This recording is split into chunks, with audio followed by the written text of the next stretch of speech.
დილამშვიდობისა 2 მარტის საქმიან დილას პირველზე BMG-ს გუნდის წევრებთან ერთად ვიწყებთ.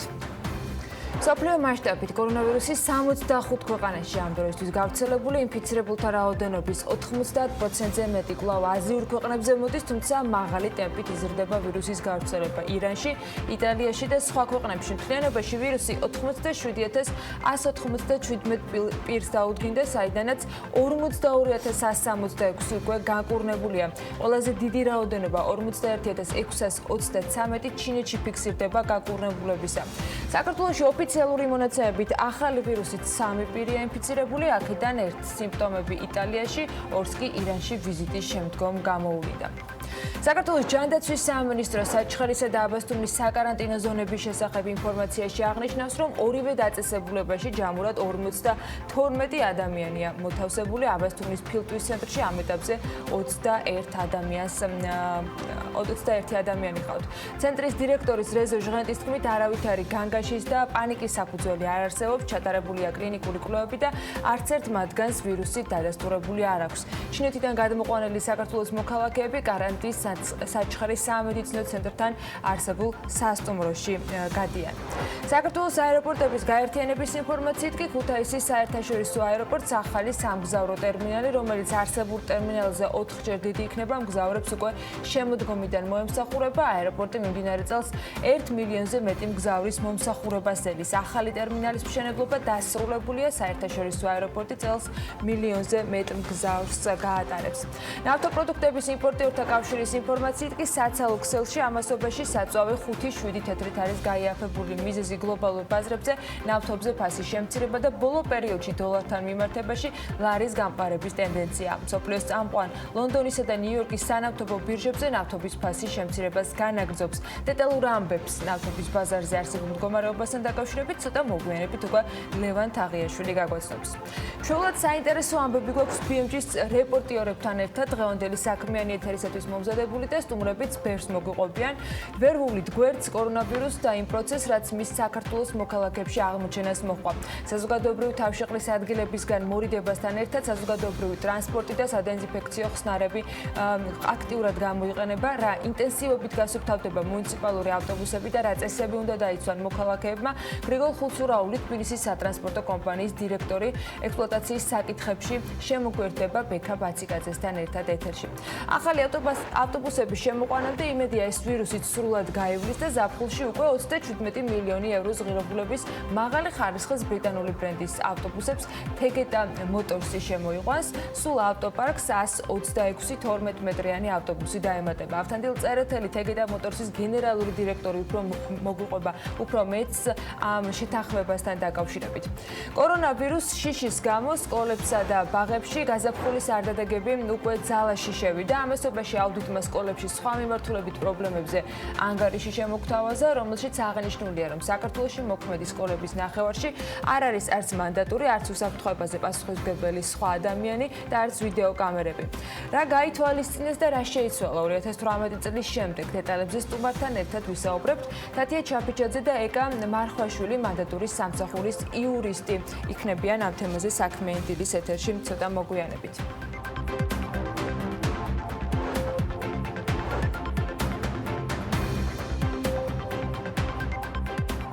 დილამშვიდობისა, საქმიან დილას ვიწყებთ, გაზაფხული მოვიდა, დღეს 2 მარტია უკვე.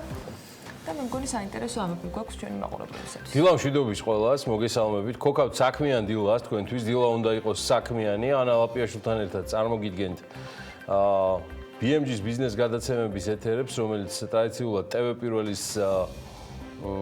პირველის ეთერით გადის. რა თქმა უნდა, მთავარი თემა კვლავ რჩება კორონავირუსი. ეს ალბათ კიდევ რამდენიმე კვირა გაგრძელდება. კორონავირუსი, რომელიც მსოფლიო მასშტაბით 65 ქვეყანაში არის გავრცელებული და ინფიცირებულთა რაოდენობის 90%-ზე მეტი კვლავ აზიურ ქვეყნებზე მოდის. თუმცა მაღალი ტემპით იზრდება ვირუსის გავრცელება ირანში, იტალიასა და სხვა ქვეყნებში და პრობლემებს ართულებს სხვადასხვა ქვეყნების დახურულობა და არაგამჭირვალობა კორონავირუსის გავრცელებასთან დაკავშირებით. ამ ქვეყნების ავანგარდში ერთადერთი ირანია, სადაც მხოლოდ ბოლო რამდენიმე დღის განმავლობაში გამჟღავნდა ინფორმაციები, მათ შორის მაღალჩინოსნების, კერძოდ კი თუნდაც იგივე ლეტალური შედეგი ირანის პარლამენტის წევრის გარდაცვალებასთან დაკავშირებით. მთლიანობაში ვირუსი 97197 პირს დაუდგინდა, საიდანაც 42166 უკვე სრულად არის განკურნებული, განკურნებათა ყველაზე დიდი რაოდენობა 41633 ცხადია ჩინეთში ფიქსირდება.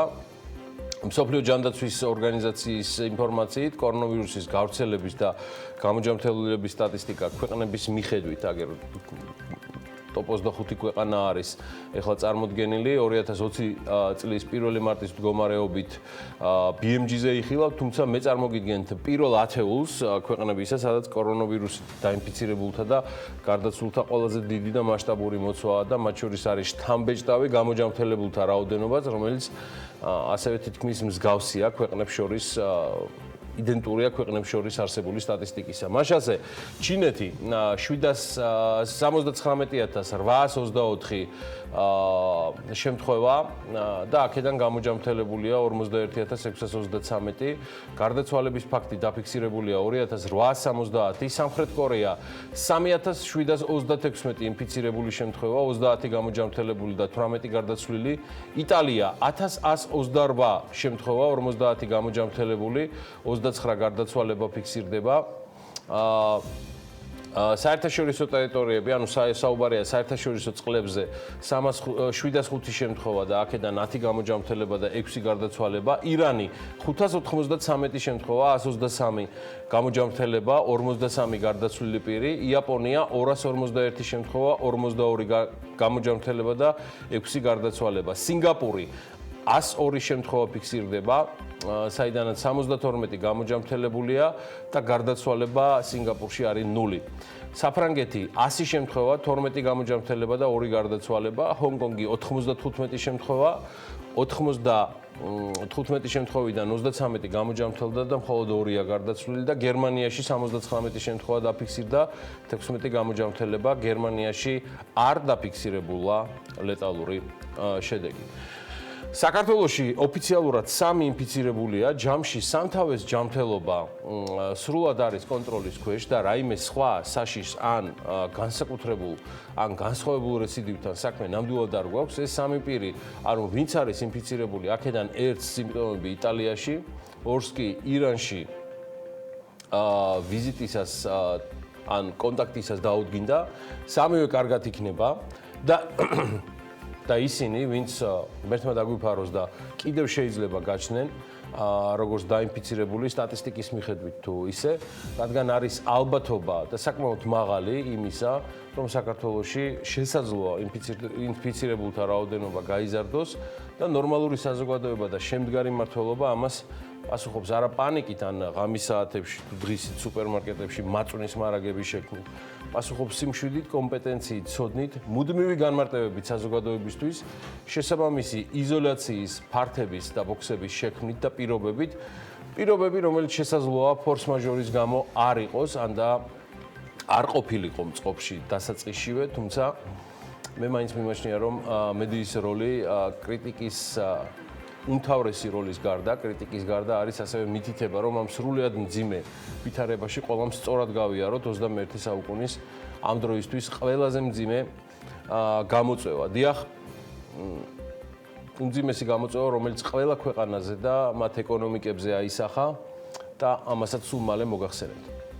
მანამდე კი რამდენიმე გადაწყვეტილება, რაც საქართველოს მთავრობამ და სპეციალურად შექმნილმა საკოორდინაციო შტაბმა მიიღეს, ამას ანა მოგახსენებთ. რომელიც ყოველდღიურად ფაქტობრივად ახლდება, თუმცა ბოლო შეხვედრის შემდეგ, რომელიც გუშინ შედგა, დამატებით რამდენიმე რეკომენდაცია გაიცა, მათ შორის კორონავირუსის გავრცელების აღკვეთის მიზნით უწყებათა შორის საკოორდინაციო საბჭომ მოუწოდებს საქართველოს მოქალაქეებს, რომ თავი შეიკავონ მოგზაურობისაგან, განსაკუთრებით ჯანდაცვის მსოფლიო ორგანიზაციის მიერ მაღალი რისკის ზონებად განსაზღვრულ ქვეყნებში. უწყებათა შორის საბჭოს ხდომაზე შინაგან საქმეთა სამინისტროს და ფინანსთა სამინისტროს საბაჟო დეპარტამენტს ასევე მიეცათ დავალება, რომ საქართველოს მასშტაბით ყველა სასაზღვრო გამშვებ პუნქტსა და აეროპორტში თანამედროვე სტანდარტების შესაბამისი საველე კარვები დამონტაჟდეს, სადაც ჯანმრთელობის მსოფლიო ორგანიზაციის მიერ მაღალი რისკის ზონებად განსაზღვრული ქვეყნებიდან შემოსული მგზავრები სპეციალურ დაწესებულებაში გადაყვანამდე განთავსდებიან. ასევე, ახალი კორონავირუსის გავრცელების პრევენციის მიზნით უწყებათა შორის მასაბჭომ გასცა კიდევ ერთი რეკომენდაცია, რომ საზოგადოებრივი თავშეყრის ადგილებში ხალხმრავალი ღონისძიებები გაუქმდეს. ის ინფორმაცია უკვე მიეწოდათ ადგილობრივ თვითმმართველობს და რამდენიმე გადაწყვეტილებასთან დაკავშირებით უკვე არის ცნობილი.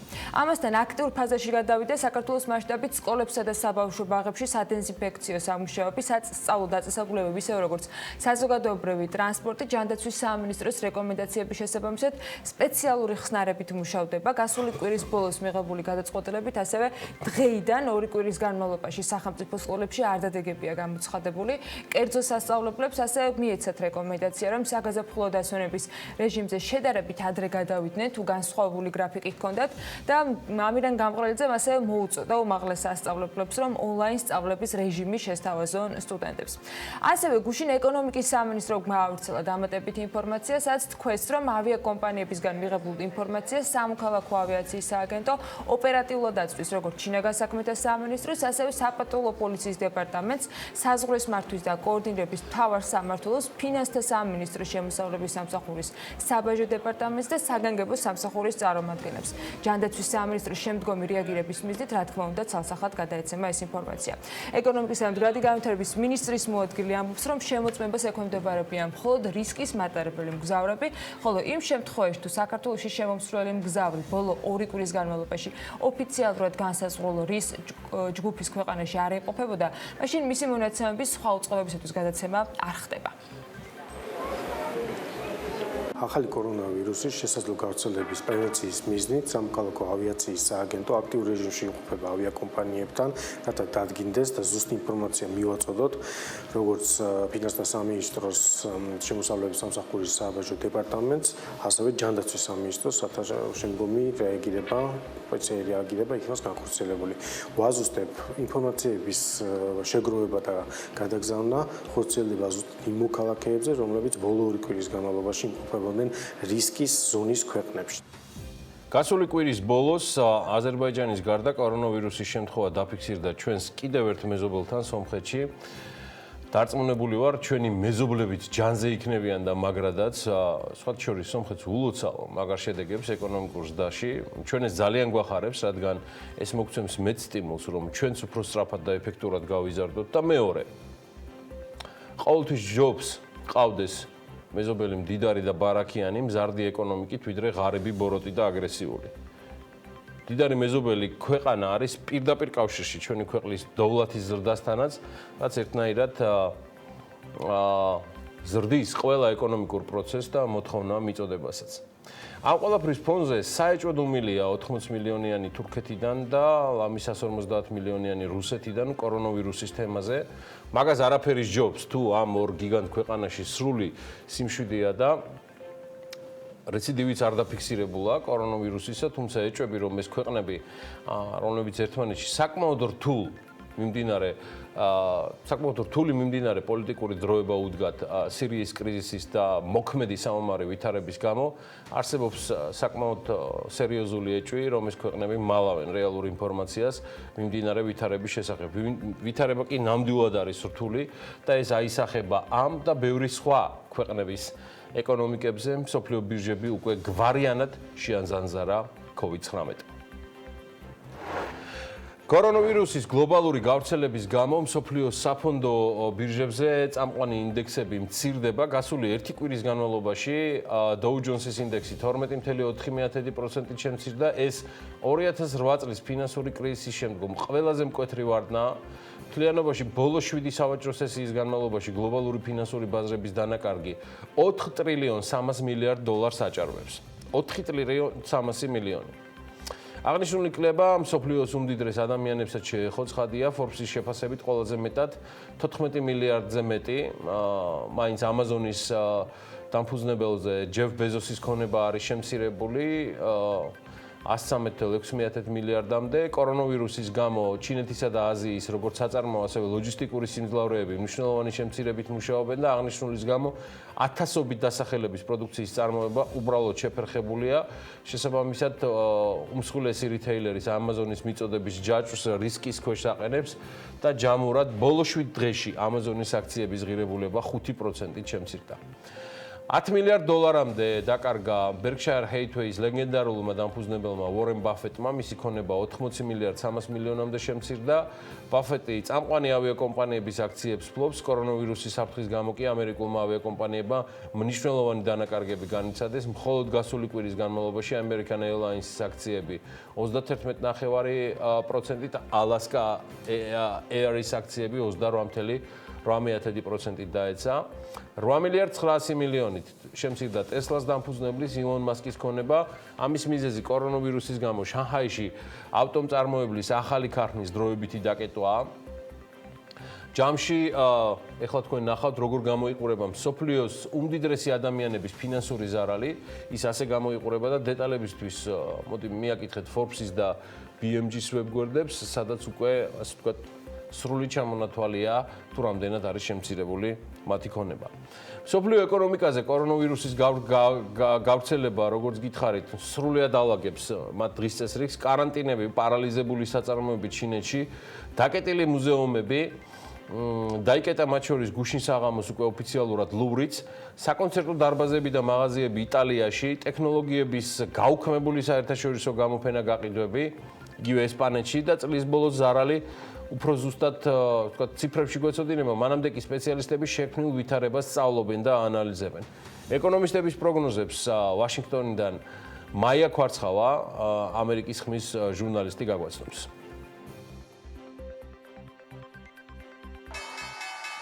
კორონავირუსის იგივე COVID-19-ის გავრცელებამ ევროპაში და ახლო აღმოსავლეთში მსოფლიოს სავაჭრო ბირჟებზე სერიოზული რყევები გამოიწვია, ამერიკიდან დაწყებული აზიის და ევროპის ჩათვლით.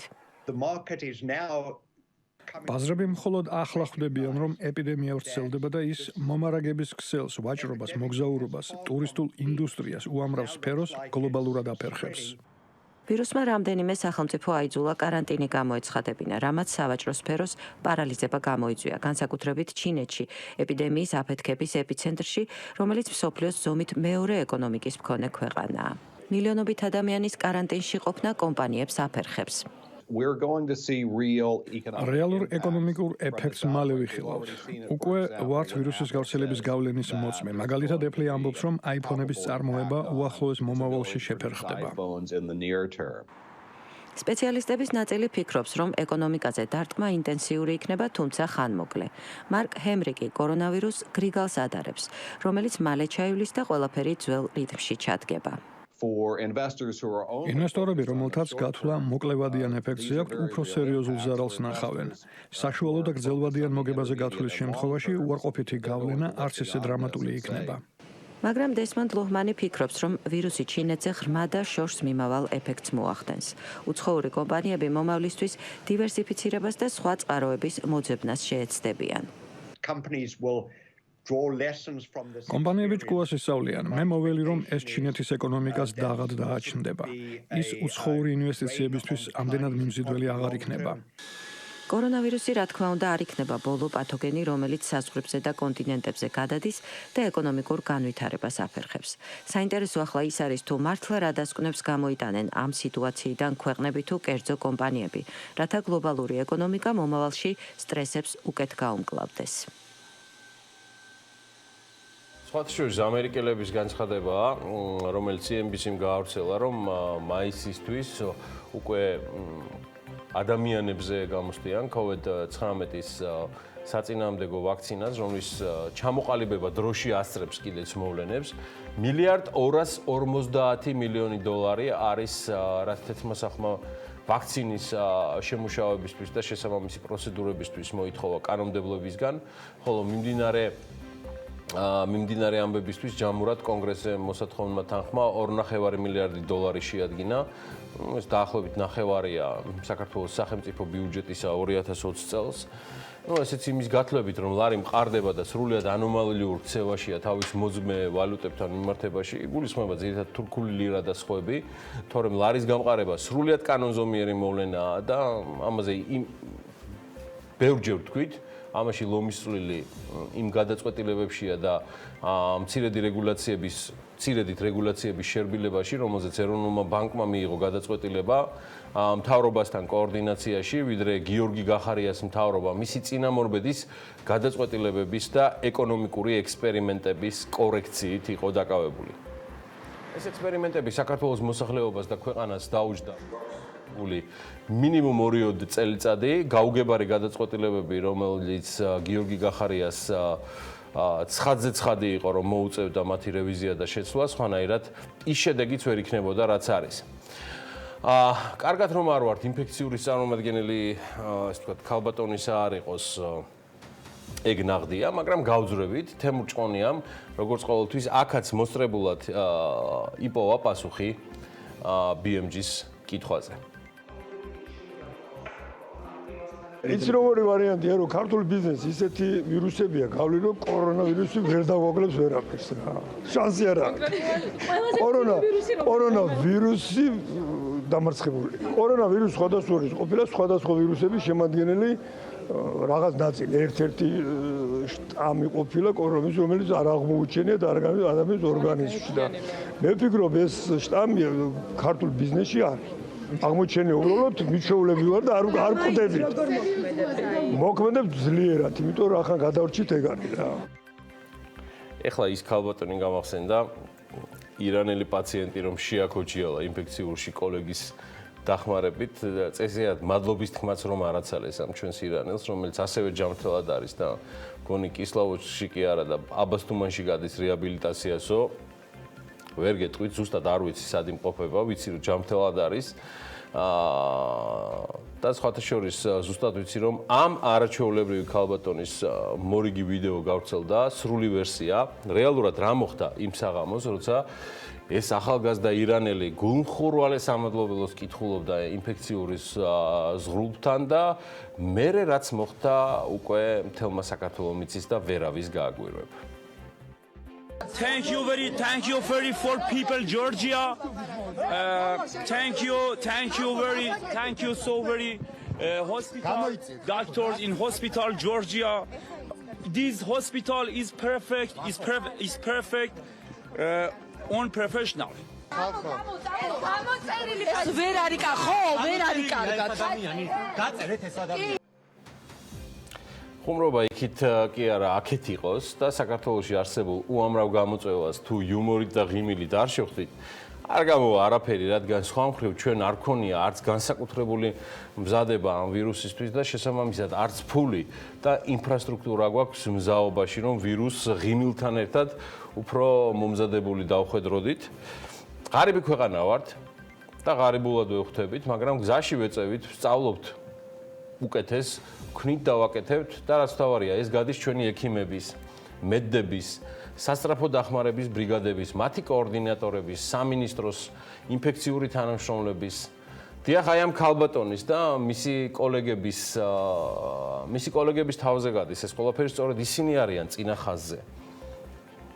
უწყების სამინისტროს და დარგის ინდუსტრიის სხვა თანამშრომლებთან ერთად ამ ბრძოლაში და თუ ვინმე შეიძლება იყოს რისკ ჯგუფში ამ ვერაგი ვირუსის დაინფიცირებისა, სწორედ ისინი არიან.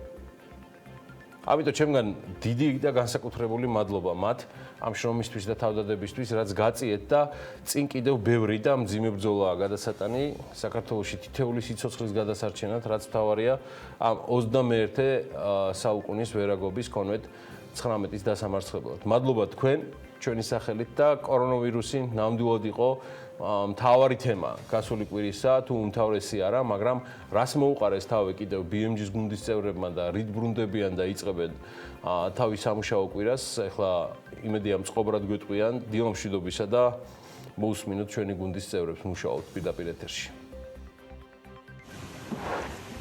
დილამშვიდობისა, ანა გიორგი, მივესალმები საქმიანი დილის მაყურებელს. ჩემი დღევანდელი მგზავრები იქნებიან თათია ჩაფიჩაძე და ანუკა ჯოხაძე, რომელთა ერთადაც შევაჯამებ გასულ კვირას თუ რა ხდებოდა, თუმცა სანამ მათთან მივალ, ვერანაირად ვერ ავწდები ამ თემას და უნდა ვთქვა, რომ კორონავირუსი სწორედ წინა კვირას დაფიქსირდა პირველად საქართველოში და დაუფიქსირდა საქართველოს მოქალაქეს. აი მოვედი ანუკასთან და თათიასთან და სწორედ მათთან ერთად გავშლი ახლა ამ თემას. დილამშვიდობისა. დილამშვიდობისა. დილიდან რესპონდენტი მელაპარაკებოდა. კი ბატონო, ძალიან საქმიანად ვიწყებთ დილას. და მე კორონავირუსით დავიწყე. ნუ კორონავირუსი ხო რადგან გასულ კვირას ვთქვათ, რომ ისევ რჩებით მწვანე ზონაში და უკვე წითელ ზონაში ვართ, მაგრამ ეს არ გვაძლევს იმის საფუძველს, რომ პანიკაში ჩავარდეთ, სულად აირი მივაწყდეთ საკვებობიურ მარკეტებს, შევიძინოთ რაც კი რამე არსებობს და არ არის ამის საჭიროება არ დგას. ასე შემდეგ მიუხედავად იმისა, რომ დაფიქსირდა, ვიცით რომ სასწავლო პროცესი არსებობს და არ წყდება, ჩვეულებრივად განაგრძობს ქვეყანა ჯერჯერობით არსებობას და თუმცა მთავრობა სხვა მიმართულებით მუშაობს საზღვრების ჩაკეტვით და ასევე შეზღუდვით. ნამდვილად პირველი ნაბიჯი რაც იყო ჩინეთთან შეწყდა საჰაერო მიმოსვლა, ეს იყო კორონავირუსი საქართველოში კორონავირუსი. სანამ დაფიქსირდებოდა, მანამდე ირანთან შეწყდა როგორც საჰაერო და შემდეგ უკვე სახმელეთო მიმოსვლა და იტალიასთან მიუხედავად იმისა, რომ ხო ბევრი შემთხვევა უკვე დაფიქსირებული და ასე ვთქვათ, ერთ-ერთია ევროპის ქვეყნებს შორის, სადაც ყველაზე მასშტაბურად არის გავრცელებული, მთავრობა ამ მართლებით ჯერ ზიანმა შეამცირა მხოლოდ ფრენების სიხშირე. ნუ ეს მათი კეთილი ნება იყო და ამაში მთავრობის ესე რომ ვთქვათ ხელი არ ურევია. თუმცა მოვიკითხოთ აუცილებლად რაიმე არის საკითხსაც გამომდინარე იქიდან რომ თბილისი და ეს რატო დაფრინავს. ჯანმრთელ ადამიანებს არ არის რეკომენდირებული. ფაქტზე დამიჭირეთ დეფიციტს ქვეყანაში ეს არ გვაქვს. ეხლა ეს არის ძველი. სანამ საქართველოს დაფიქსირდება, ასე რომ არც დეფიციტს არ გამოვიწვევ, ჩემი ერთი წანი მიღავით, რომელიც არის ძველი და ვარ სრულიად ჯანმრთელი. ამიტომ არანაირად მას არ იზიარებდნენ სხვები, ათასობით ცალს აგზავნიდნენ როგორც აღმოჩნდა სხვა ქვეყნებში და დეფიციტი შეიქმნა ქვეყანაში. სადაც კი დარჩა იყო ყოველთვის. რადგან კორონავირუსზე ვსაუბრობთ და მოდი ამოვწუროთ ეს კორონავირუსის თემა, საერთაშორისო ბაზრებზე ვთქვათ, ნუ დარწმუნებული ვარ, ლევან თაღიაშვილი მოაკვარახჭინებს კარგად ამ თემას, მაგრამ ორი სიტყვით მეც ვიტყვი, რომ ნავთობზე ფასი 1 წლიან მინიმუმამდე დაეცა და შესაბამისად $50 შეადგინა. სამაგიეროდ ლარი გამყარდა ნინიც მიუხედავად მიუხედავად კორონავირუსისა. 15 თებერვლიდან ჯერ კიდევ 87 იყო, 2.87 და პარასკევს ოფიციალურ მონაცემებით 2.79, რაც ძალიან დადებითი მომენტია ცალცეხა და ასევე ეკონომიკა გაიზარდა 5.1%. იანვარში თითქმის ყველა სექტორში იყო ზრდა გარდა ფერო შენადნობებისა, ასე რომ ესეც ცალცეხად დადებითი ფაქტორია. ნარჩენები. კი, სალომე მეცხვარიშვილს ცოტა ხნით ჩამოვარდეთ ეს თემა და ჩვენ ვთქვათ ორი სიტყვით. ახალი კანონპროექტის დამტკიცების შემთხვევაში გაიზრდება სანქციები ნარჩენებით გარემოს დაბინძურების შემთხვევაში და განსაკუთრებით გაიზრდება არა მხოლოდ ერთ მაგადად, 4 მაგადად შესაძლოა გაორმაგდეს და გაოთხმაგდეს კიდეც. და განსაკუთრებით გამკაცრდება ჯერმები იმ შემთხვევაში თუ ავტომობილიდან დავანაგვიანებთ გარემოს და მაყურებელს შეგვიძლია მაგალითად უთხრათ პირობითად თუ ღირს მანქანიდან სიგარეტის ნამწვი ახლა 200 კი და საერთოდ მე მგონი უკვე ძალიან რაზე ვაპარაკობთ საერთოდ ძალიან სამარცხვინო რაღაცებს გაკეთება. თუ ხდება და აკეთებს ბენი. არ აკეთებს ამ ყველაფერს. ტურიზმის საინტერესო თემა იყო. BMG-მ გამოითხოვა სტატისტიკა კი, ეს აღნიშნოთ, რომ BMG-ს მიერ არის გამოთხოვილი. და ერთ-ერთი ყველაზე სასიხარულო რაც იყო, არის ის, რომ რუსეთში დანახარჯი იქნება 0. არც მეტი არც ნაკლები. კი, ძალიან კარგი და ჯამში არის რამდენი 22.6 მილიონს დავხარჯავთ და იქნება ესეთი ქვეყნები ყატარის მიმართულებით მაგალითად გაერთიანებული საამიროებს და ასე შემდეგ. ყველაფერი კარგი არა. ძვირადღირებ ბევრს ხარჯავენ ქვეყანაში. ესეთად ასე ტურისტებზე უნდა ვიმუშაოთ. ძალიან კარგი. მოკლედ, მე მგონი ეს იყო. მოვედით. თავად მეც მანქანა მშვიდად დავაპარკინგე. 7 კვირა იქნება ყველა მიმართულებით. 7 კვირა იქნება, კი. არ გვექნება და რაც თავარია, რაღაცნაირად სტაბილურად და დამშვიდობლები შევხვდებით ყველანაირ ფაქტს. დროებით მაყურებლებს და ჩვენ უკვე მზად ვართ შრომისა და თავდადებისათვის. დროებით. მადლობა ანუკას ნინის და თათიას ჩართვისთვის ველით მათ სტუდიაში ნაწილს ყოველ შემთხვევაში ზოროთის პირველ ნომერში ჩვენ ახლა წინ სარეკლამო პაუზა გველოდება იქამდე გადავხოთ ამედის პროგნოზს გაზაფხულის მეორე დღე გვაქვს და პირველი სატელევიზიო საგაზაფხულო სეზონი იწყება 2020-ში სხვათა შორის გაზაფხულის დადგომასთან ერთად კორონავირუსის დამარცხებასაც პროგნოზირებენ მეცნიერები და ესეც ტემპერატურას უკავშირდება მიუხედავად იმისა რომ ეპიდემია ჯერ ვრცელდება მისი ლეტალური შედეგები სტატისტიკურად მცირდება და მოვიდა გაზაფხულიც და აპრილში უკვე როგორც წინასწარ ამბობენ, სრულად მართვად იქნება ამ ვირუსის გავრცელება. დაუბრუნდეთ ახლა საქართველოს ქართულ რეალობას და მცირე სარეკლამო პაუზის შემდეგ უკვე სხვა ბიზნეს ამბები დაგიბრუნდებით.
ეს რეაქცია, რომელსაც ყოველ სამშაბათს და ხუთშაბათს წარმოგიდგენთ მე ჟურნალისტი ინგა გრიგოლიანი. პირველი განსაკუთრებულ განრისხებას იწვევდა მასში. ჩვენ ხედავთ, რომ ისინი ბიზნესზე მიმდინარეობს ზეწოლა, პოლიტიკოსების მიმართ ხედავთ ტელედაპატიმრებებს.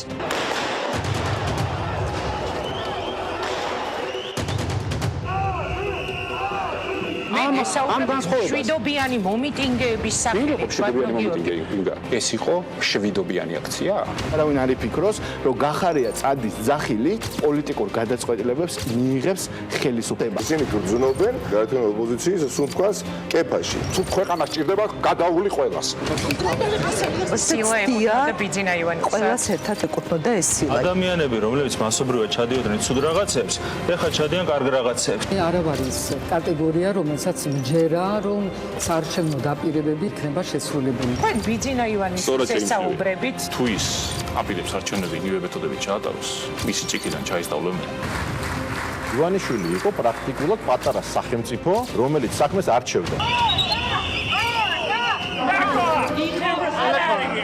ინაშვილები და ყვითიანები ჩვენ ისინი დავამარცხოთ. უნდა დამთავრდეს ხარდაჭერა ბოკერია და სააკაშვილებისადმი. ნატოში უფრო ადრე შევა საქართველო, ვიდრე ირმა ინაშვილი გიგა ბოკერია შეიყვარებს. ჩვენ გვაქვს უფლება გქონდეს ჩვენი რეაქცია ქვეყანაში განვითარებულ პროცესებზე და ჩვენ ეს რეაქცია აუცილებლად უნდა გქონდეს.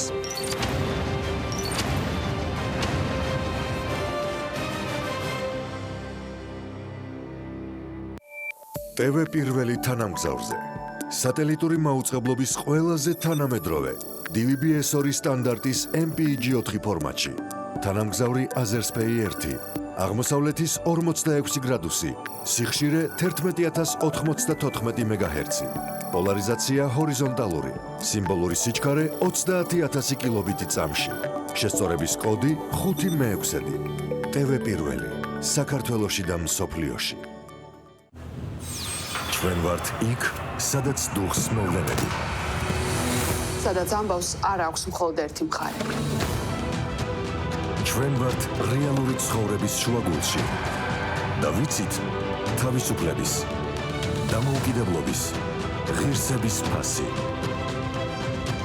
ჩვენ ვართ იქ, სადაც ჭირდებით და იქ, სადაც საჭიროა ისმოდეს ხალხის ხმა.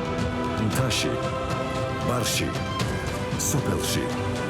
ქალაქში ჩვენ ვართ ყველგან ვხედავთ ყველაფერს და ჩვენს ჟურნალისტურ პრინციპებზე შეუძლებელია ზეგავლენის მოხდენა TV პირველი გავლენების მიღმა მოვლენების შუაგულში. ჯანდაცვის მსოფლიო ორგანიზაციის რეკომენდაციები. კორონავირუსები. კორონავირუსები წარმოადგენენ ვირუსების ოჯახს, რომელთაც შეუძლიათ გამოიწვიონ როგორც ნაკლებად მძიმე დაავადება, მაგალითად, ჩვეულებრივი გაციება.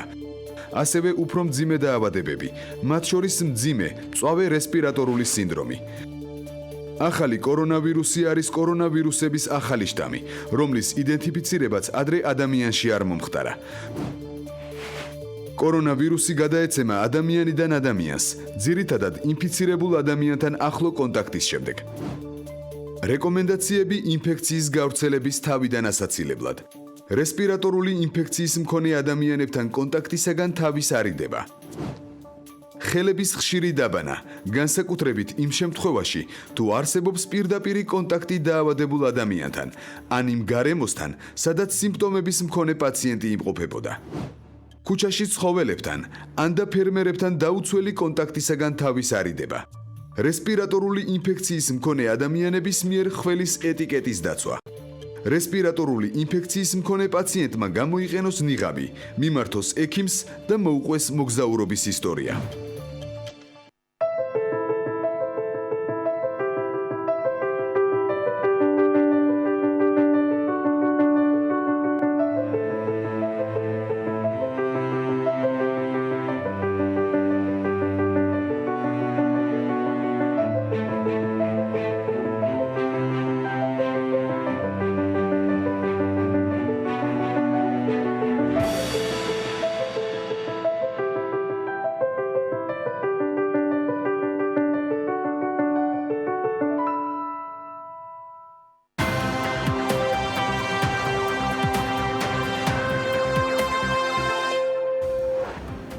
გამომდინარე იქედან, რომ ქუთაისის აეროპორტში გვაქვს 40%-ზე მეტი მგზავრთნაკადი ზრდა, რაც არ არის საქართველოში ავიაციის სექტორისათვის სტანდარტული, ამიტომ მიღებულია გადაწყვეტილება ჩაიდო ინვესტიცია და მიმდინარეობს აეროპორტის ტერმინალის გაფართოება და ასევე ინფრასტრუქტურის სამუშაოები. ეს თქვა აეროპორტების გაერთიანების ხელმძღვანელმა თამარ არჩვაძემ, მისი თქმით, გაზრდილი მგზავრთნაკადის შედეგად მასშტაბურად ფართოვდება ქუთაისის აეროპორტის საიმისოდ, რომ შესაძლებელი იყოს არსებული და მომავალი მგზავრთნაკადის მიღება სრულად და ხარისხიანად. სახელმწიფო უსაფრთხოების სამსახურის ანტიკორუფციულმა სააგენტომ ქრთამის აღების ფაქტზე ბორჯომის მუნიციპალიტეტის საკრებულოს თავმჯდომარე და ბორჯომის მუნიციპალიტეტის მერი დააკავა. სუსის განცხადებაში ნათქვამია, რომ სახელმწიფო უსაფრთხოების სამსახურის ანტიკორუფციული სააგენტოს თანამშრომლებმა ჩატარებული საგამოძიებო მოქმედებების შედეგად ბორჯომის მუნიციპალიტეტის საკრებულოს თავმჯდომარე გიორგი გოგიჩაიშვილი და მუნიციპალიტეტის მერი ლევან ლიპარტია. განსაკუთრებით მძიმე დანაშაულის შეუწყობილობის ფაქტზე კი კიდევ ერთი მოქალაქე დააკავეს. საქართველოს მთავრობის გადაწყვეტილებით მაღალმთიანი დასახლების სტატუსი კიდევ 4 მუნიციპალიტეტის 6 სოფელს მიენიჭა. ამის შესახებ ინფორმაციას რეგიონული განვითარების და ინფრასტრუქტურის სამინისტრო ავრცელებს. უწყება აღნიშნავს, რომ მაღალმთიანი დასახლების სტატუსით და მასთან დაკავშირებული შეღავათით სარგებლობის საშუალება დუშეთის მუნიციპალიტეტის სოფელ ახალციხის, გურჯაანის მუნიციპალიტეტის სოფელ მელაანის, ქარელის მუნიციპალიტეტის სოფლის დვანისა და კნოლევის, საჩხერის სოფლების სპეთისა და ჭალოვანის მოსახლეობას მიეცემა. ახალი კორონავირუსის გავრცელების საშუალებიდან გამომდინარე კი გერმანიის მთავრობამ მიიღო გადაწყვეტილება და პირველად 54 წლიანი არსებობის ისტორიაში არ ჩატარდება ITB ბერლინი 2020-ში. შესაბამისი ინფორმაცია თავად ITB ბერლინის ოფიციალურ ვებგვერდზე გავრცელდა და მასში აღნიშნულია, რომ მნიშვნელოვანი ღონისძიების გაუქმების ან ჩატარების გადაწყვეტილება შესაბამისი უწყებების ინსტრუქციების და რეკომენდაციების საფუძველზე მიიღება. ავიაკომპანია Turkish Airlines-მა კორონავირუსის გამო იტალიაში ყველა რეისის დროებით გაუქმების გადაწყვეტილება მიიღო. მის განცხადებაში აღნიშნულია, რომ ის იტალიაში რეისებს 1 მარტიდან წყვეტს, მანამდე ავიაკომპანიამ ვირუსის პრევენციის მიზნით 250 თვითმფრინავში სადეზინფექციო სამუშაოები ჩაატარა. სოციალიზმი არის ამერიკის ეკონომიკისათვის ბევრად მეტი საფრთხის შემცველი, ვიდრე კორონავირუსი. ეს განცხადება თეთრი სახლის ეროვნული ეკონომიკური საბჭოს წევრმა ლოურენს კადლოუმ გააკეთა. კორონას შეტევის მიუხედავად ჩვენებურ ტრადიციაზე უარს მაინც არ ამბობთ და ქართული ბიზნესებისა თუ სტარტაპების ამბებს, რომელთა შესაგროვებლადაც BMG-ს გუნდის წევრებმა იშრომეს, საქმიანი დილის მაყურებლებს მაინც გაგაცნობთ ორშაბათს. საბავშვო სამოსის მწარმოებელი კომპანია ერკო საერთაშორისო ბაზარზე მეტი არეალის ასათვისებლად ემზადება. ერკოს თანადამფუძნებელი თამუნა მასარკიშვილი BMG-სთან ამბობს, რომ ყოველწლიურ გამოფენაზე პარიზში მონაწილეობა მათთვის წარმატებული იყო და უკვე ახალი შეკვეთებიც აქვთ. კოს პროდუქცია არის წარმოდგენილი ინგლისში, იაპონიაში, საფრანგეთსა და იტალიაში და ამ ჩამონათვალს მალე გერმანია და ჩინეთიც დაემატება. ასევე საფრანგეთიდან დამატებითი შეკვეთები მოიაზრება. შარშან დამკვეთები ძალიან კმაყოფილები იყვნენ და წელსაც შეგვიკვეთეს, არეალი გაიზარდა რაოდენობრივადაც ამბობს თამუნა და იქვე განმარტავს, რომ საზღვარგარეთ პროდუქციის კონკურენტუნარიანობა საკმაოდ დიდ სირთულეებთან არის დაკავშირებული. მით უმეტეს, რომ ადგილობრივ ბაზარზე სასურველი მასალის მოპოვებაც ერთგვარ დაბრკოლებას წარმოადგენს. ადგილობრივ ბაზარზე ერკო ეგრეთ წოდებული შოურუმით არის წარმოდგენილი, შეკვეთა კი სოციალური ქსელის საშუალებით შეუძლიათ მსურველებს და საკურიერო მომსახურებასაც ითვალისწინებს. ამ ეტაპზე ერკოში 30-ზე მეტი დასაქმებულია, რაც შეეხება სიახლეებს, კომპანიას სამომავლოდ უკვე მეორე მაღაზიის გახსნასაც გეგმავს, რკოს პროდუქციის ფასი კი დაახლოებით 25-დან 150 ლარის ფარგლებში მერყეობს. გაყიდვების არეალს აფართოვებს ბარამბოც კომპანიის წარმომადგენლის ინფორმაციით, მათმა პროდუქციამ წარმატებით გაიარა ებრაელი პარტნიორების მხრიდან მოთხოვნილი ყველა სტანდარტი და ბრენდს მიენიჭა ქოშერის სერტიფიკატი, რაც ადგილობრივ ბაზარზე მომხმარებლის ნდობას გულისხმობს და მიუთითებს პროდუქციის ხარისხზე. 2019 წელს ბარამბომ მსოფლიო ბაზარზე 12 საექსპორტო არხი შექმნა, ქართული ტკბილეული იყიდება სინგაპურში, ამერიკაში, კოლუმბიაში, ჩინეთში, უკრაინაში, ერაყში, ირანში, ქუვეითში, უზბეკეთში, აზერბაიჯანში, სომხეთში, საუდარაბეთში, მოკლედ საკმაოდ დიდი დაფარვის არეალები აქვთ. ზაფხულში ექსპორტზე გაიყიდება ასევე გერმანიასა და საფრანგეთში კომპანია არომადინიდანაც პროდუქტი. კომპანიის ხელმძღვანელმა ზურაბ ნაცვლიშვილმა თქვა, რომ მოლაპარაკებები მიმდინარეობს ქვეყნებთან, უბრალოდ ამ ეტაპზე რა რაოდენობასაც აწარმოებენ, ეს მოთხოვნის დასაკმაყოფილებლად საკმარისი არ არის და ნაცვლიშვილი ამბობს, რომ ამ ეტაპზე კომპანია ყოველწლიურად დაახლოებით 500 კილოგრამ ეთერზე სამზადებს, თუმცა ექსპორტისათვის წელს წარმატების გაზრდა და დაახლოებით 10-15 ტონა პროდუქციის წარმოება იგეგმება. აგროარომა პროდუქტს სხვადასხვა საეკლესიო მაღაზიაში წყიდის, სადაც 1 კილოგრამი ეთერზეთის ღირებულება დაახლოებით 100 ლარია. პროდუქტი ახმეტაში, თელავსა და თბილისში იყიდება, ამბობს მწარმოებელი. აგროარომას ეთერზეთების საწარმო 2018 წლიდან მოქმედებს ახმეტაში, სადაც 30-მდე ადამიანს ასაქმებენ და 3 საწარმო აქვთ ჯამში, რომელიც ამ დროამდე დაახლოებით 2 მილიონი ლარის ინვესტიციით არის წარმოდგენილი ბაზარზე. წარმოების გაზრდას აპირებენ კომპანია ნიამოშიც, რომელიც მომხმარებელს სპეციალურად გრავირებულ ბოთლში წარმოდგენილ ღვინოსა და ჭაჭას თავაზობს. BMG-სთან კომპანიის დირექტორი გიორგი ბოჭორიშვილი განმარტავს, რომ ამ ეტაპზე კომპანიის მარანი კასპის რაიონის სოფელ თელისანშია საომავლოდ კი თბილისთან ახლოს კიდევ ერთი მარნის დამატებას გეგმავენ. ეს თავის მხრივ ნიამორის წარმოების ზრდას უკავშირდება. ამჟამად კი კომპანიის დირექტორის განმარტებით პროდუქცია თვეში დაახლოებით 200 ბოთლის რაოდენობით იწარმოება და როგორც ნიამორის დირექტორი განმარტავს, კომპანიის წარმოების ფარგლებში 5 სახეობის ღვინოა წარმოდგენილი. აი ჭაჭას რაც შეეხება, ამ შემთხვევაში 2 მიმართულების არის სასმელი, მათ შორის კასრში დაძველებული ვარიანტი, ნიამორის ნიშა სასაჩუქრე მიმართულებაა და ბოთლზე გადატანილი გრავირება, რომელიც ლაზერის გარეშეა შესრულებული.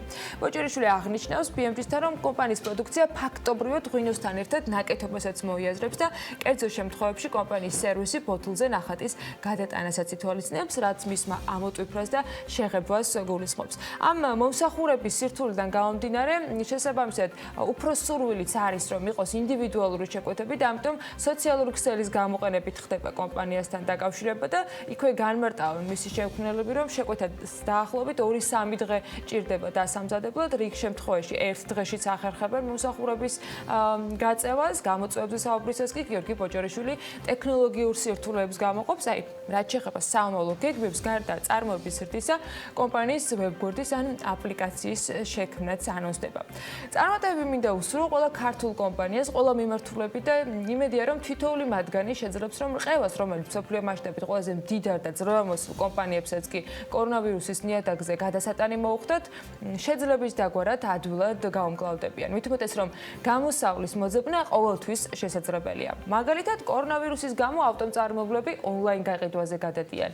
მანქანების ახლად ამოქმედებულ ონლაინ გაყიდვების პლატფორმას ისეთი ცნობილი ავტოკონცერნები შეუერთდნენ, როგორიც არის Tesla, BMW, Mercedes-Benz და BBC წერს, რომ ონლაინ გაყიდვების ტრენდი მას შემდეგ გაჩნდა, რაც თებერვლის პირველ ნახევარში ჩინეთში ავტომობილების გაყიდვები თითქმის 92%-ით შემცირდა. შვედური პრემიუმ კლასის ავტომწარმოებელი კომპანია Volvo-s მფლობელი ჩინური Geely's ონლაინ გაყიდვებზეა გადასული. კომპანია მომხმარებლებს ავტომობილების შეძენას უშუალოდ ვებგვერდიდან სთავაზობს. დაინტერესებულ პირებს კი ტესტ-დრაივისათვის მისვლა შოურუმში არ დაჭირდებათ. მათ კომპანია ავტომობილს პირდაპირ სახლთან მიუყვანს და იქ შეძლებენ, რომ საკუთარი მომავალი ავტომობილი თუ ამას გადაწყვეტენ, რა თქმა უნდა, სახლთან გამოსცადონ.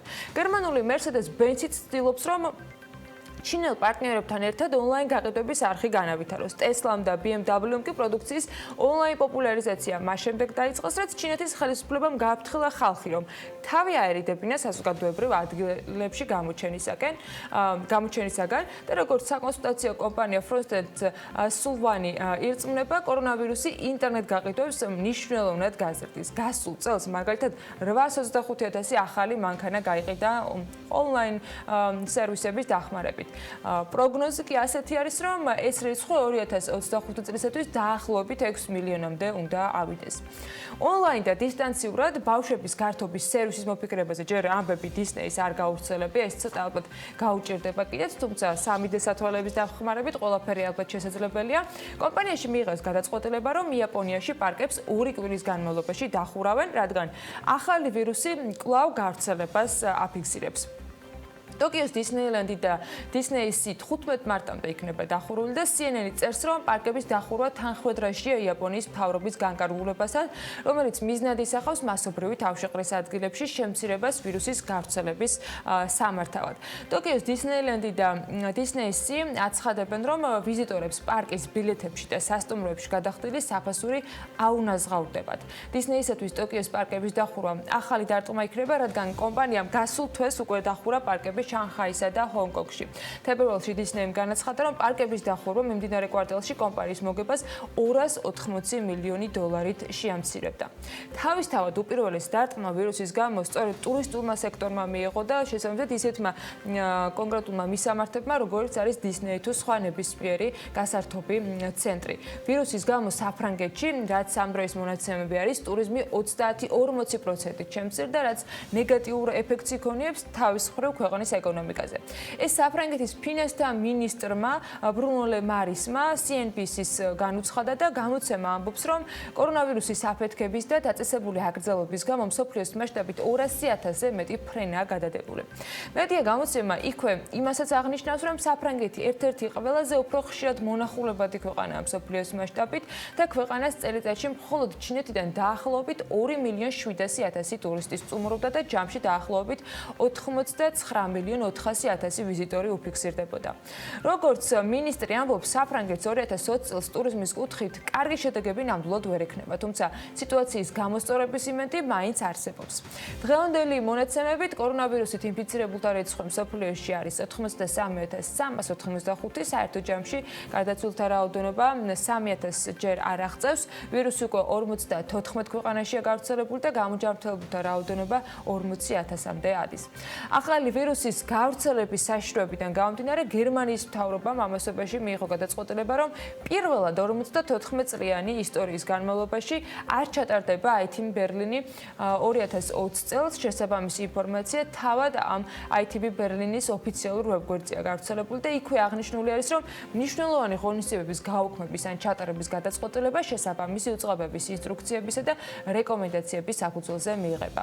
მეს ბერლინის აღმასრულებელი დირექტორი ამბობს, რომ ღონისძიებაში 180 ქვეყნიდან 10,000-ზე მეტი წარმომადგენელი უნდა ყოფილიყო და ის აღნიშნავს, რომ ეს უდიდესი მნიშვნელობის გამოფენა გლობალური ტურიზმის ინდუსტრიაში ნამდვილად ყოველთვის საინტერესო და მნიშვნელოვანია, თუმცა ისინი სერიოზულად უდგებიან სტუმრების, მონაწილეების და დასაქმებულების ჯანმრთელობას და უსაფრთხოებას, რის გამოც აუცილებელი გახდა, რომ წელს გამოფენა 2020-ში არ ჩატარებულიყო.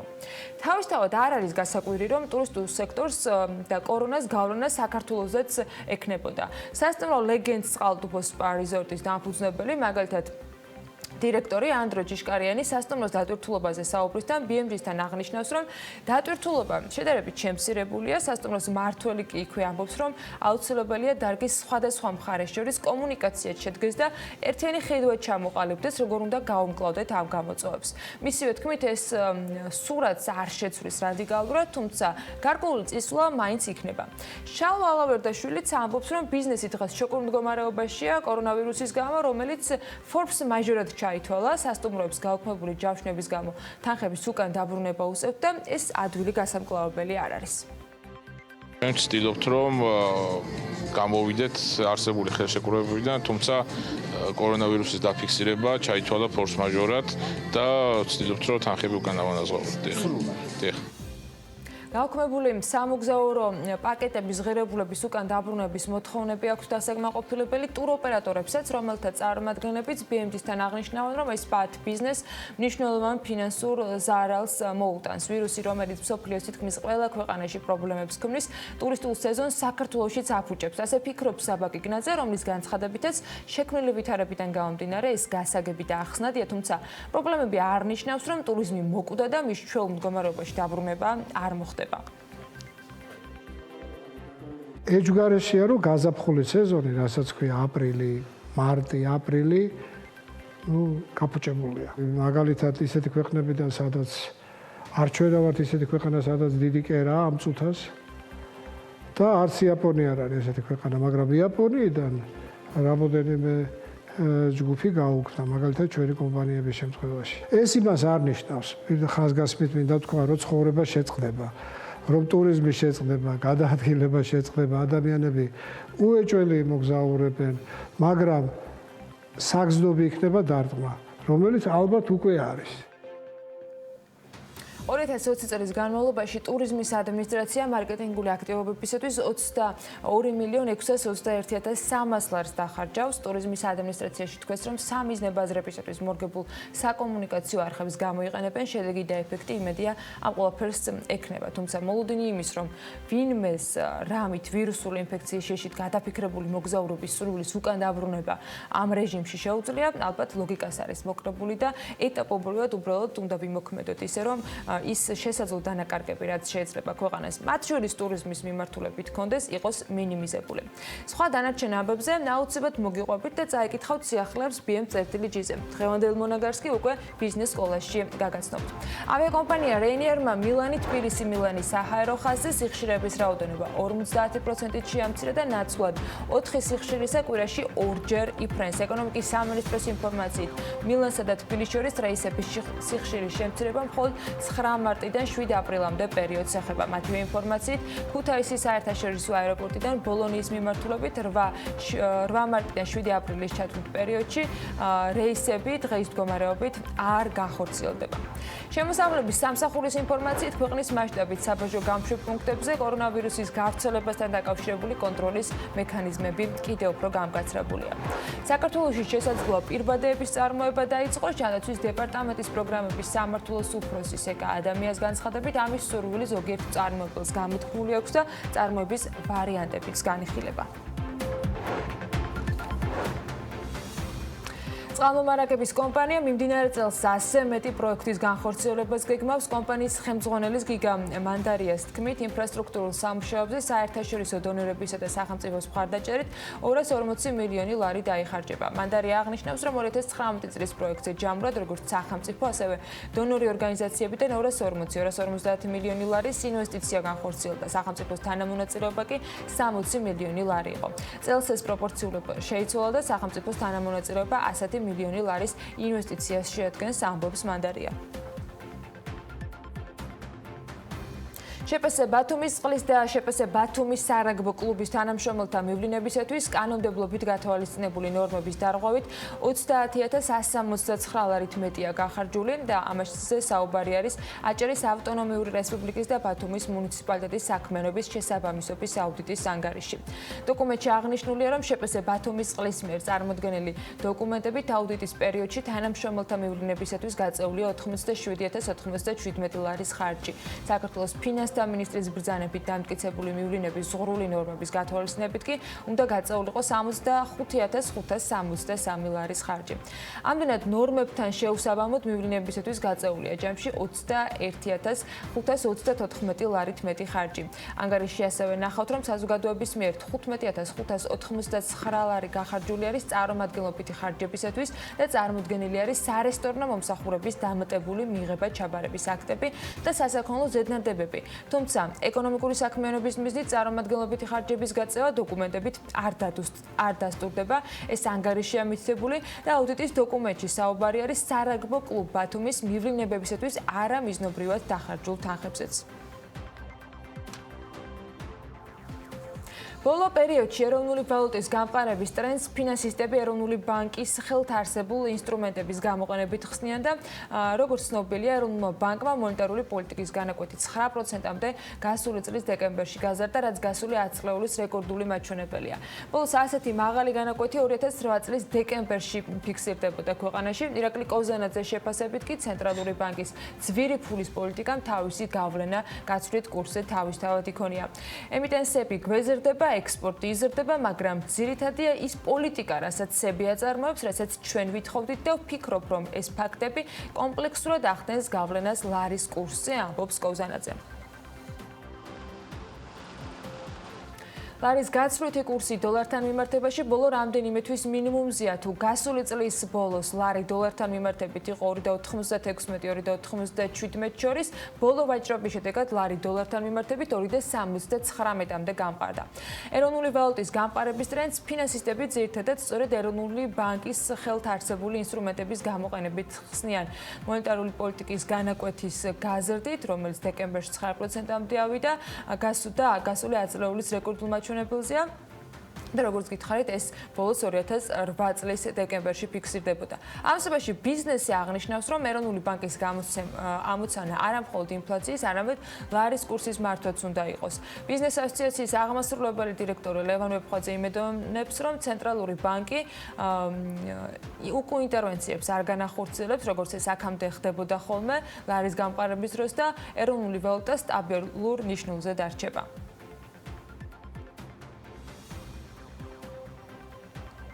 $1 ოფიციალური ღირებულება ავანსომაში 2 ლარი და 79 თეთრი გახდა. ეროვნული ბანკის მიერ გამოქვეყნებული მონაცემების შედეგად სწორედ ამდენი ღირს $1, რაც შეეხება ევროს, მისი ფასი 3 ლარი და 7 თეთრია, დაახლოებით 8 თეთრზე მრგვალდება ევროსთან პოზიციები პარასკევის ვაჭრობის შედეგად ლარმა დათმო. საქართველოს შეერთებული შტატებისაგან ტანკსაწინააღმდეგო სისტემა ჯაველინის ახალ პარტიას შეიძენს. შტატების თავდაცვის სამინისტროს ვებგვერდზე გამოქვეყნებული ინფორმაციით, რომელიც 2020 წლისათვის სამინისტროსა და სამხატვრო ტექნიკის და შეიარაღების მწარმოებელთან გაფართოებული კონტრაქტის შესახებ ინფორმაციას მოიცავს. შესაბამისმა კომპანიამ სამინისტროსგან $12,331,215 ღირებულების დაკვეთა მიიღო აწარმოოს ტანკსაწინააღმდეგო სისტემა ჯაველინი.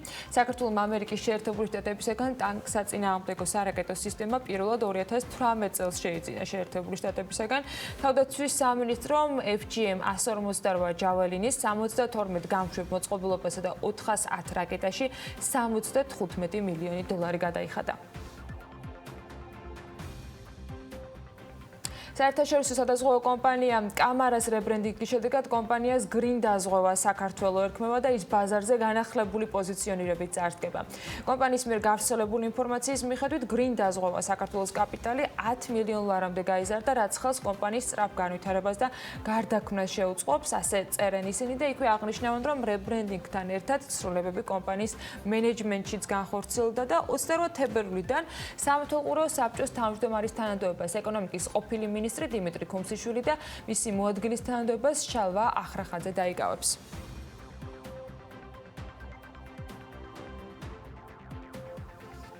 საქართველოს ერთ-ერთი უმსხვილესი საინვესტიციო ჰოლდინგი საქართველოს კაპიტალი სარესტორნო ბიზნესში შევიდა. ამის შესახებ ლონდონის საფონდო ბირჟაზე დალისტური კომპანიის 2019 წლის საქმიანობის ანგარიშში ნახავთ. ამ დოკუმენტის მიხედვით საქართველოს კაპიტალის შვილობილი კომპანია, რომელიც ტურიზმის სფეროში საქმიანობს, ცნობილი შეფ ზარეულის თეკვინე გაჩიჩილაძის 4 რესტორნის პარტნიორი გახდა. საქართველოს კაპიტალმა წლეურ ანგარიში აღნიშნა, რომ 2019 წლის დეკემბერში მათი სტუმარ მასპინძლობის ბიზნესი გაჩილოდის 4 რესტორნის 50%-იანი პარტნიორად არის შესული და გარიგების თვლიანი ღირებულება 1.300.000 ლარი იყო. საქართველოს კაპიტალის ანგარიში ისიც არის ნათქვამი, რომ 2019 წლის აგვისტოში ჯგუფმა 16 მილიონ ლარად ალავერდის მეღვინეობა შეიძინა და 2019 წლის თებერვალში 3.600.000 დოლარად მათ ლუდი ყაზბეგის ბრენდი შეისყიდეს.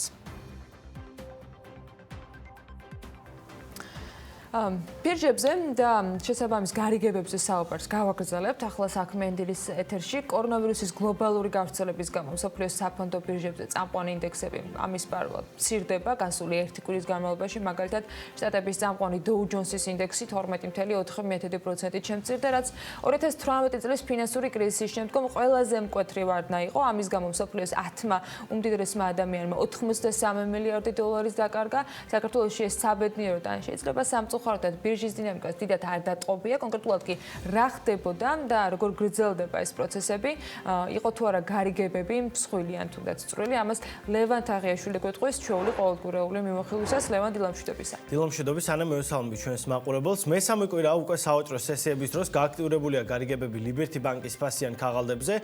გასული 1 კვირის განმავლობაში საკმაოდ დიდი მოცულობის 64,000-ზე მეტი აქცია გასხვისდა, თუმცა მოგეხსენებათ, მის თითოეულ ფასიან ქაღალდს ძალიან მცირე ღირებულება აქვს, 2 თეთრი და ჯამურმა ღირებულება მხოლოდ 1399 ლარი შეადგინა. რაც შეეხება ეგრეთ წოდებულ ფიქსინგს, კვლავ M კვადრატი იყო აქტიური, მისი 130 ობლიგაცია გასხვისდა ჯამში 133,000 დოლარად, რაც ნამდვილად სოლიდური რიცხვებია ჩვენი საფონდო ბირჟისთვის.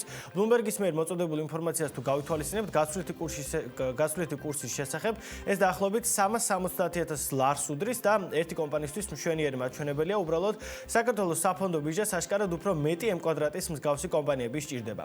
რადგან მეტი სიახლე არ გვაქვს, გადავინაცვლოთ ლონდონში და ვნახოთ სახელმწიფო კომპანიების ობლიგაციები.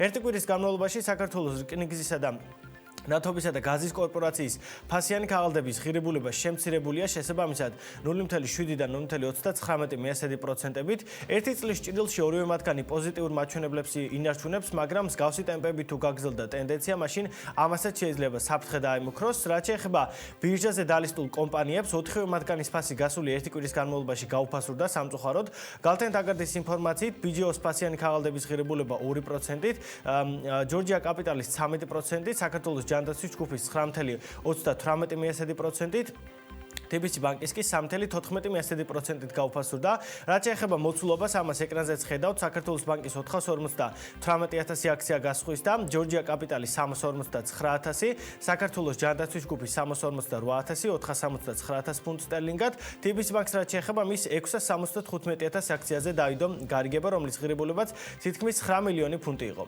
ერთი წლის ჭრილში მხოლოდ საქართველოს ბანკს აქვს დადებითი მაჩვენებელი 1%-იანი, დანარჩენი კომპანიების ფასიანი ქაღალდები კი გაუფასურდა შესაბამისად 38, 43 და 13%-ით.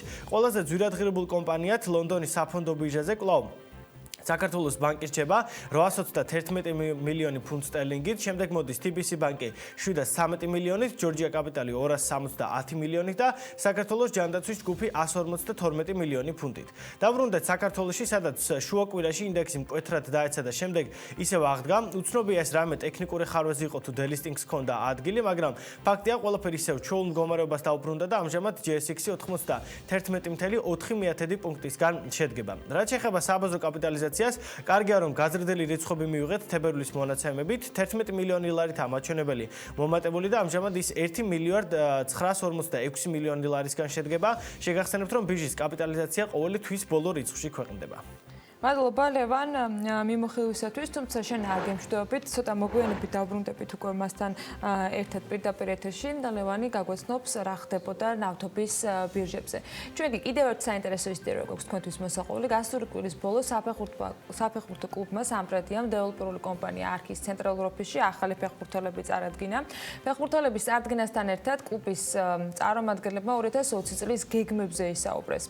აქვე უნდა შეგახსენოთ, რომ დეველოპერული კომპანია არქი 2019 წლიდან არის ამ საფეხბურთო კლუბის ოფიციალური სპონსორი და მისი წარმომადგენლების განმარტებით ამ მიმართულებით ფინანსური მხარდაჭერა მომავალშიც გაგრძელდება.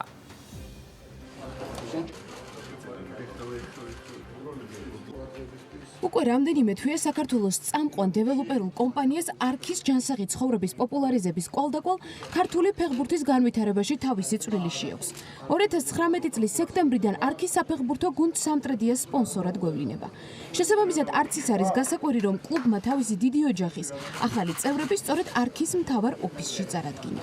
14 ახალ წევრი ყავს გუნდში, ყავს ის ფეხბურთელები, რომლებიც საქართველოს ჩემპიონატის გამოცდილება აქვს, ყავს ახალი ფეხბურთელები, რომლებიც პირველად უწევს საქართველოში თამაში.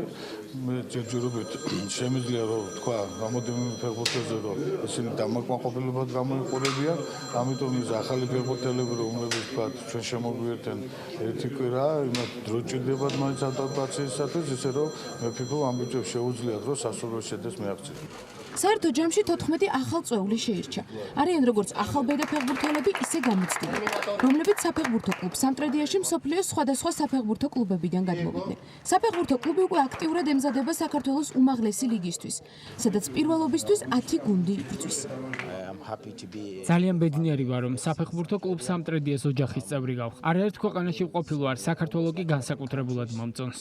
ასე რომ აქ ყოფნა ჩემთვის ძალიან დიდი შესაძლებლობაა. ჩამოსული ვარ, რომ ვითამაშო, ამიტომ მაქსიმალური შედეგის მისაღებად ყველაფერს გავაკეთებ.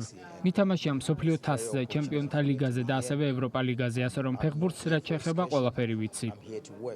განწყობა არის ძალიან დადებითი, ძალიან მაქსიმალურად მზადყოფნის განწყობა, იმიტომ რომ გავლილი გვაქვს ორი შეკრება და იქიდან გამომდინარე გუნდი მზად არის ფსიქოლოგიურად, მორალურად და ყველანაირად რა. როგორც საფეხბურთო კლუბ სამტრედიას მენეჯმენტი ამბობს, კლუბის განვითარებაში ფინანსურ მხარდაჭერას დიდი მნიშვნელობა აქვს. შესაბამისად, სამტრედიას წარმატებაში დეველოპერული კომპანია არქი დიდ როლსაც თამაშობს. არქის მესვეურები კი გვეუბნებიან, რომ სამტრედიის საფეხბურთო კლუბის მხარდაჭერა 2020 წელსაც გაგრძელდება. მოხარულები ვართ, რომ სამტრედიის გუნდი გაძლიერდა. პირველ რიგში მოგულოცავთ მათ კიდევ ერთხელ, რომ გადმოვიდნენ უმაღლეს ლიგაში. უკვე მაღალი მიზნებისთვის იბრძოლებენ, საკმაოდ ძლიერი გუნდი ჩამოაყალიბეს. წლევანდაცემს ჩვენ გავაგზავნეთ მათ გულშემატკივრობას, სპონსორობას, მათ გვერდით ვიქნებით, რა თქმა უნდა, და იმედი გვაქვს ერთად უფრო მაღალი მიზნებისთვის ვიბრძოლოთ. წელსაც ქონდა მოლაპარაკება და არქი ისევ გვერდში გვიდგას, გაფორმდა ხელშეკრულება და რომ არა არქი ჩვენ ნამდვილად ვერ მოვიწევდით ისეთ ფეხბურთელებს, რომელიც დღეს ქონდა პრეზენტაცია ჩვენ და ძალიან დიდი როლს თამაშობს არქი ზოგადად ჩვენ გუნდშიც და აგერ ყველა მიცის სპორტში, ქართულ სპორტში, რომ არქი ერთ-ერთი დიდი კომპანია, რომელიც ინვესტიციას ახორციელებს. არქი წამყვანი დეველოპერული კომპანიაა საქართველოში, რომელიც თავის მომსახურებას ბაზარს უკვე 14 წელია სთავაზობს.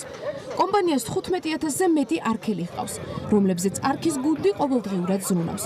ხოლო რაც შეეხება სპორტს, ამ მიმართულებით არქი 2020 წელსაც არაერთ სიახლეს გვპირდება. უახლოეს პერიოდში თბილისის საზოგადოებრივ ტრანსპორტს 126 ახალი 12-მეტრიანი ავტობუსი შეემატება. რატომ შეარჩია არჩევანი იმ კომპანიაზე, რომლის დახმარებით თბილისის ზაფხულში ახალი ავტობუსები ეყოლება? ამაზე თეგეტა მოტორსის გენერალური დირექტორი ავთანდილ წერეთელი რამდენიმე წუთში ისაუბრებს საქმე ინდილის ეთერში. პროექტი 37 მილიონი ევროს ღირებულების არის და კომპანია მაღალი ხარისხის ბრიტანული ბრენდის ავტობუსებს შემოიყვანს.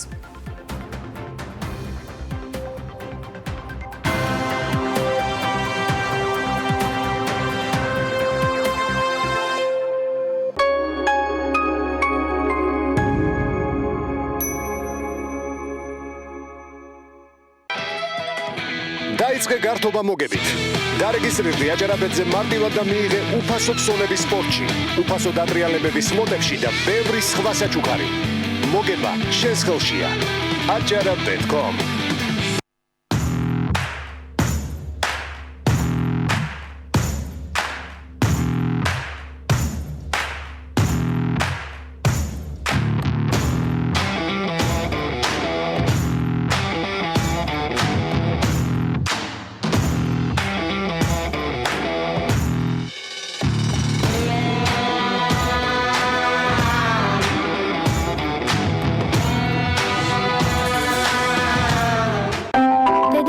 საიდან ჩნდებიან ღრუბლები.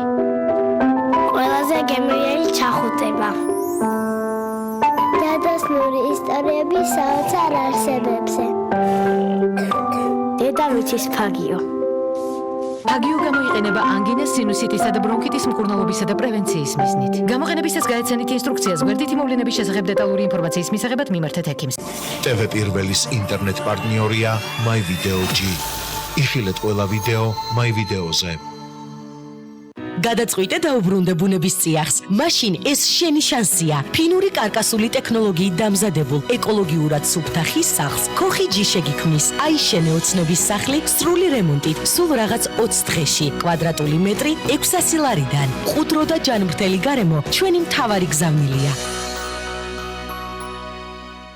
ჯეკ ლონდონის სათავგადასავლო რომანის ეკრანიზაცია. დაუჯერებელი თავგადასავალია. პერასეთყვება. წინაპართა ძახილი. გინდა მე რა? ჩვენ შეგვიძლია ერთმანეთი გავაღიმოთ.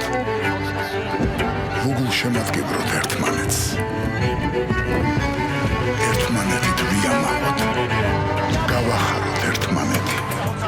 ჩვენ გულ შემატკივრობთ ერთმანეთს.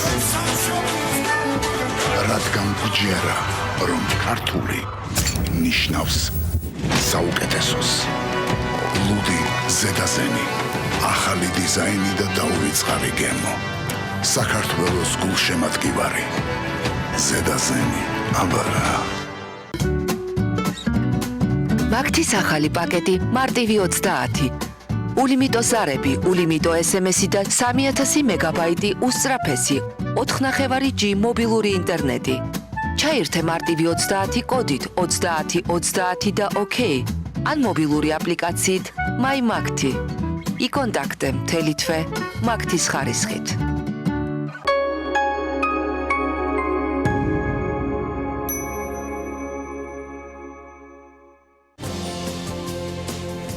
რა პრობლემებს ქმნის ფსიქოლოგიური სტრესი და ვინ არის ამ დროს ყველაზე მაღალი რისკის ქვეშ? რამდენად ამწვავებს რესპირატორულ ინფექციებს შიში, რჩევები და რეკომენდაციები ქრონიკული დაავადებების მქონე ჯგუფისთვის? ნახეთ პირველამდე. ვინ გახდა ბერლინალეს ოქროს დათვის მფლობელი? ფრანგული სეზარი და პოლანსკის სკანდალი. ასევე ჰოლივუდის ქართველი ვარსკვლავი, რომლის ისტორიას და სახელს ჰოლივუდი ინახავს. კინოსიახლეები ორშაბათის კინომიმოხილვაში.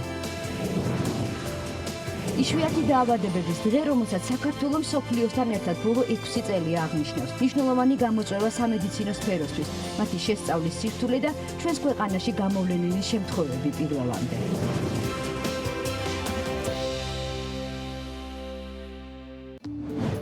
ჯანდაცვის მსოფლიო ორგანიზაციის რეკომენდაციები. კორონავირუსები.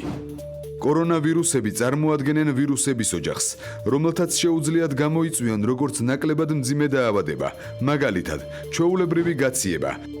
ასევე უფრო მძიმე დაავადებები, მათ შორის მძიმე, მწვავე რესპირატორული სინდრომი. ახალი კორონავირუსი არის კორონავირუსების ახალი შტამი, რომლის იდენტიფიცირებაც ადრე ადამიანში არ მომხდარა. კორონავირუსი გადაეცემა ადამიანიდან ადამიანს, ძირითადად ინფიცირებულ ადამიანთან ახლო კონტაქტის შემდეგ. რეკომენდაციები ინფექციის გავრცელების თავიდან ასაცილებლად. რესპირატორული ინფექციის მქონე ადამიანებთან კონტაქტისაგან თავის არიდება. ხელების ხშირი დაბანა, განსაკუთრებით იმ შემთხვევაში, თუ არსებობს პირდაპირი კონტაქტი დაავადებულ ადამიანთან, ან იმ გარემოსთან, სადაც სიმპტომების მქონე პაციენტი იმყოფებოდა. ქუჩაში ცხოველებთან, ან და ფერმერებთან დაუცველი კონტაქტისაგან თავის არიდება. რესპირატორული ინფექციის მქონე ადამიანების მიერ ხველის ეტიკეტის დაცვა. რესპირატორული ინფექციის მქონე პაციენტმა გამოიყენოს ნიღაბი, მიმართოს ექიმს და მოუყვეს მოგზაურობის ისტორია.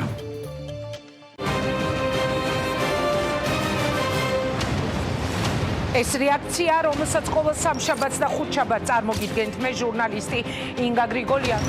პირველი განსაკუთრებულ განრისხებას იწვევდა მასში. ჩვენ ხედავთ, რომ ისინი ბიზნესზე მიმდინარეობს ზეწოლა, პოლიტიკოსების მიმართ ხედავთ ტელედაპატიმრებებს.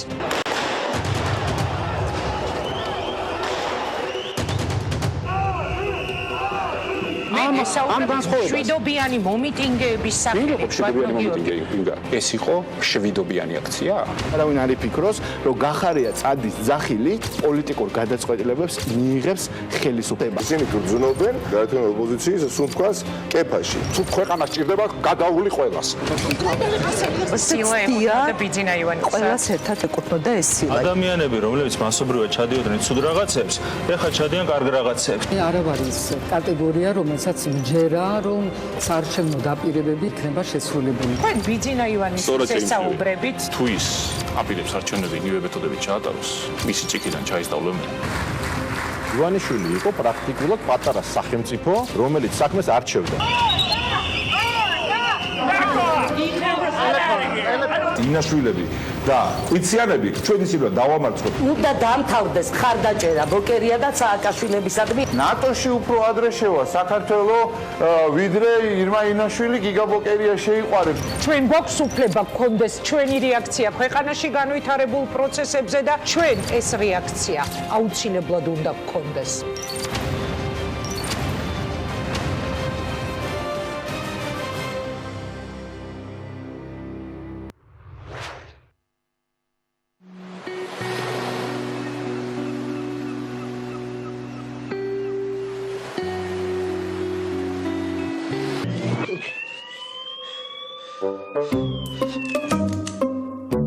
დამნაშავის დასაჭერად სირბილის სულაც არაა საჭირო.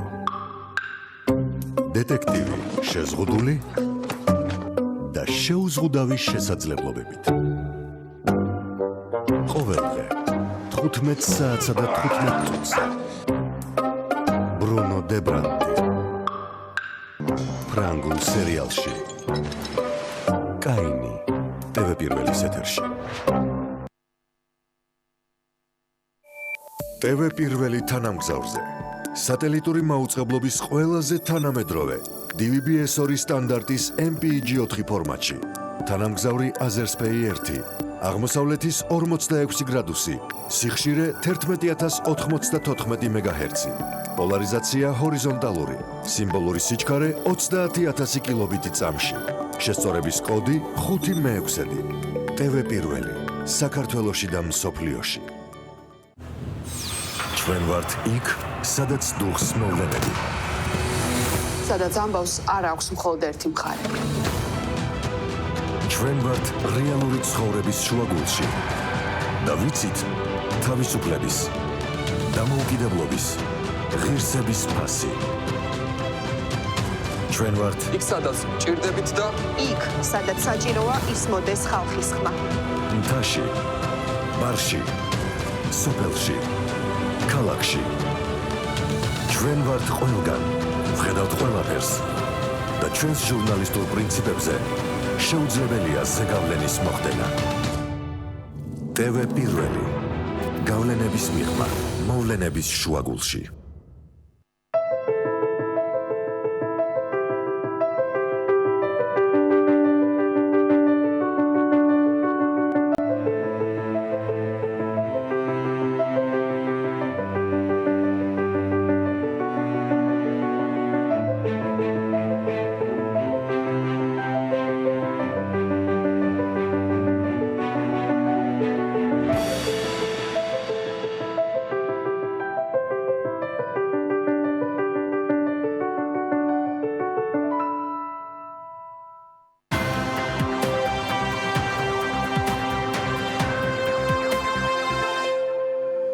საზოგადოებრივი ტრანსპორტის დეზინფიცირება დღეს აქტიური არის, თუმცა სრულად გამართული ტრანსპორტით უზრუნველყოფა დედაქალაქში ჯერ არ დასრულებულა. დამატებით 126 12-მეტრიანი ავტობუსი დედაქალაქში თეგეტა მოტორსმა უნდა შემოიყვანოს. კომპანია BMC კომერციული და სამხედრო დანიშნულების ავტომობილების ერთ-ერთი უდიდესი მწარმოებელია თურქეთში და ეს კომპანია 1964 წელს დაარსდა როგორც British Motor Corporation. დღეს მდგომარეობით მას 300,000-ზე მეტი ავტომანქანა ყავს. გამოშვებული და 80-ზე მეტ ქვეყანაში აწარმოებენ ექსპორტს. 2017 წელს კომპანიამ BMC-ს ავტობუსებმა Buzzworld-ის დაჯილდოებაზე საუკეთესო დიზაინის პრიზის ნომინაციაში გაიმარჯვეს და სწორედ ამ კომპანიასთან თანამშრომლობით შემოიყვანს თეკეტა დამატებით ავტობუსებს დედაქალაქში. ავტომობილ წერეთელი თეკეტა მოტორსის გენერალური დირექტორი შემოგვიერთდა საქმე ენდირის სტუდიაში. მოგესალმებით, მადლობა ამის რომ ხართ ჩვენთან ერთად. საკმაოდ მსხვილი პროექტი გამოვიდა 126 12 მეტრიანი ავტობუსის შემოყვანა. მე კი ნაწილობრივ პასუხი უკვე გავეცი კითხვას, რომელიც ახლა უნდა დავსვა, რატომ შეარჩიეთ ის კომპანია და იმ მოდელის ავტობუსები, რომელიც შესთავაზეთ დედაქალაქს, მაგრამ თქვენი გადმოსახედიდან არჩევანის მიზეზი რა იყო, რის გამოც ამ მოდელის ავტობუსები გეგმავთ რომ შემოიყვანოთ თბილისში? უპირველესად კიდევ ერთხელ დიდი მადლობა ანა გიორგი, ყოველთვის სასიამოვნოა თქვენთან სტუმრობა. და ძალიან კარგია რომ ამ კვირას ასე პოზიტივით ვიწყებთ და ზოგადად ძალიან მნიშვნელოვანია ის რაც თქვენი ეთერიდან მოდის ყოველთვის ეს არის ძალიან დიდი დოზით პოზიტივი და ეს ჩვენ საზოგადოებას ძალიან გვჭირდება.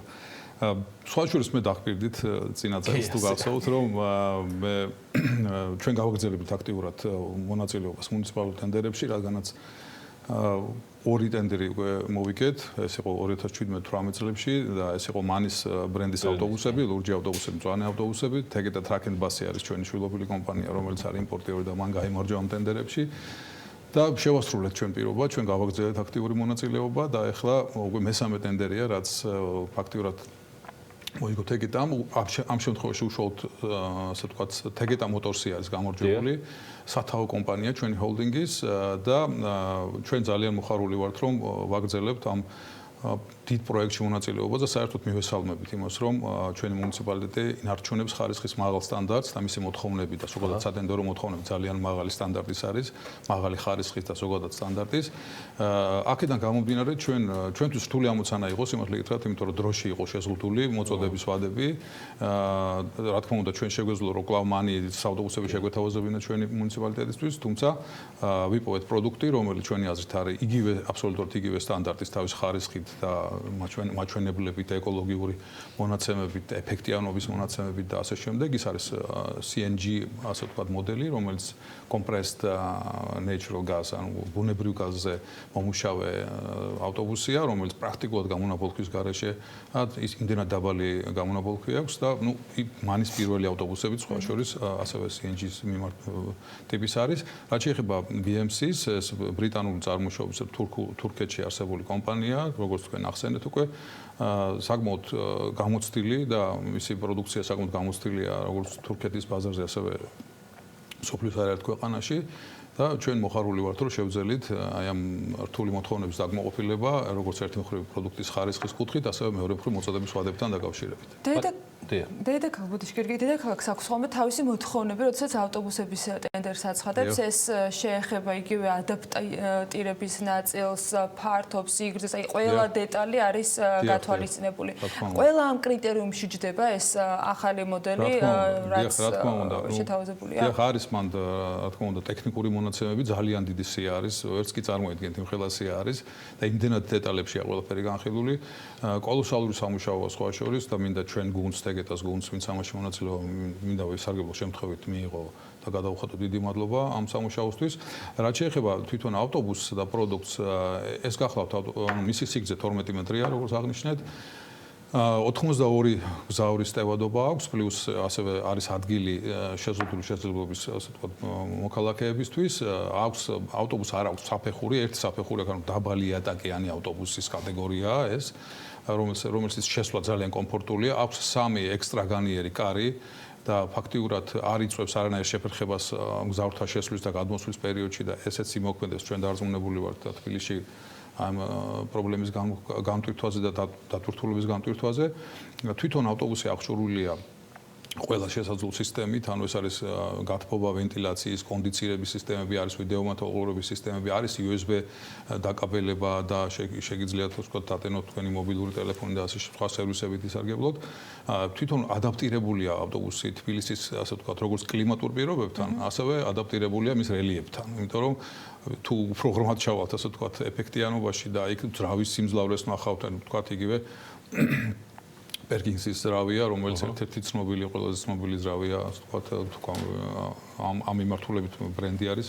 შესაბამისად, ანუ თუ ჩავალთ უფრო ღრმად, ხო, იქ ძალიან ბევრი ნიუანსია, ანუ იქ არის ეკონომიკური ეფექტიანობის ნიუანსები, რამდენი აქვს წოა, რამდენ ხანში ჭირდება რაღაც ტექნიკური მხარდაჭერა, ეს ჯამში, ასე ვთქვათ, როგორც ჯამური ღირებულება, ფლობის ღირებულება, ასე ვქვია ეს ტერმინია, total, ასე ვთქვათ.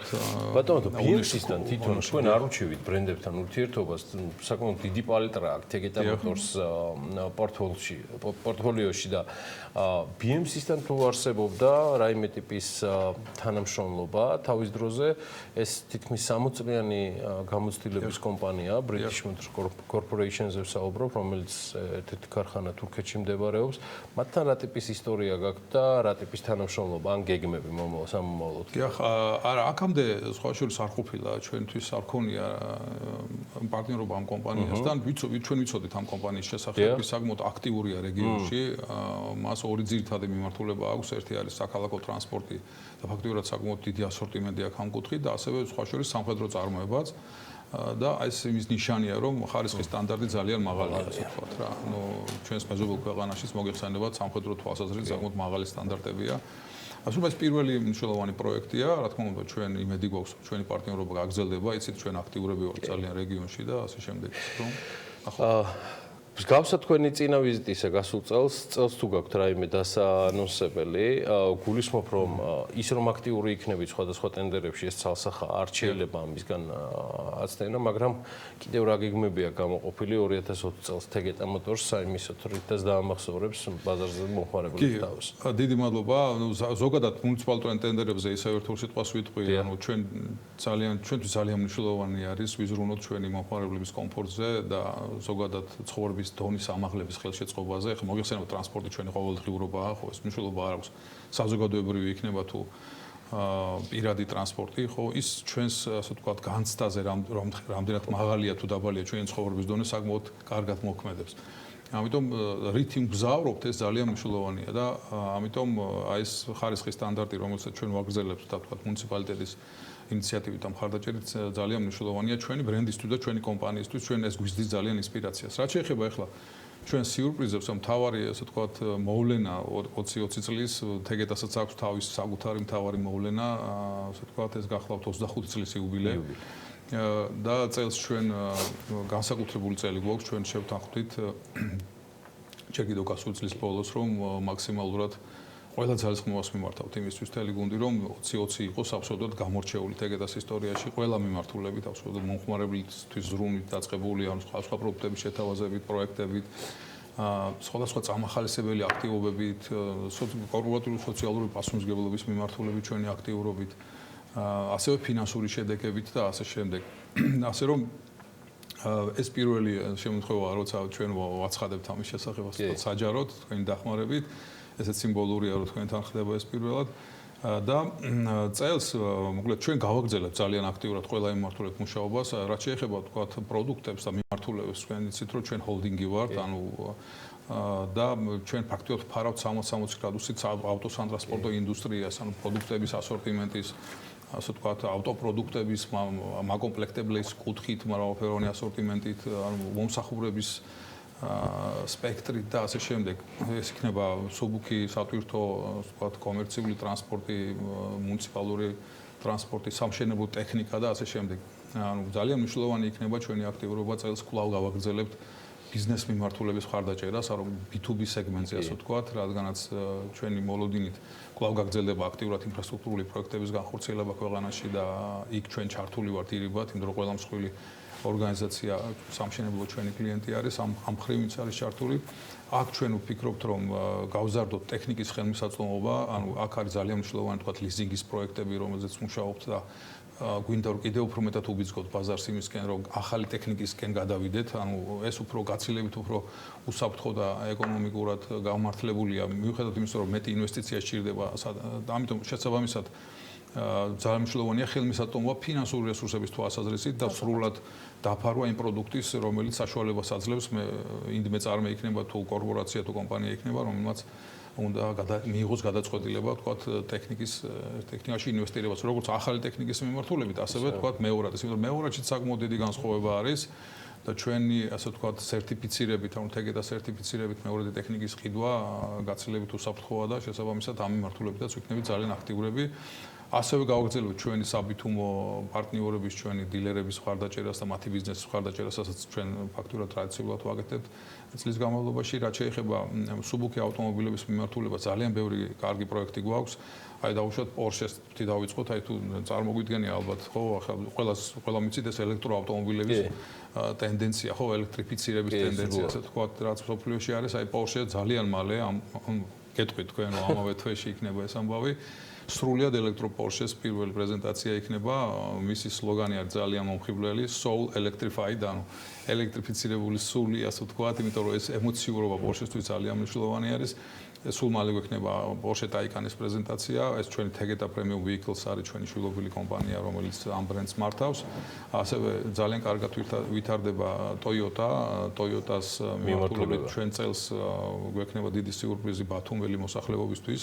მეტად არ დავკონკრეტები და აჭარელი მოსახლეობისთვის, იმიტომ რომ იმდენად კარგად განვითარდა ჩვენი პარტნიორობა Toyota-სთან, რომ ჩვენ ფართოვდებით და ვაფართოვებთ ურთიერთობებს.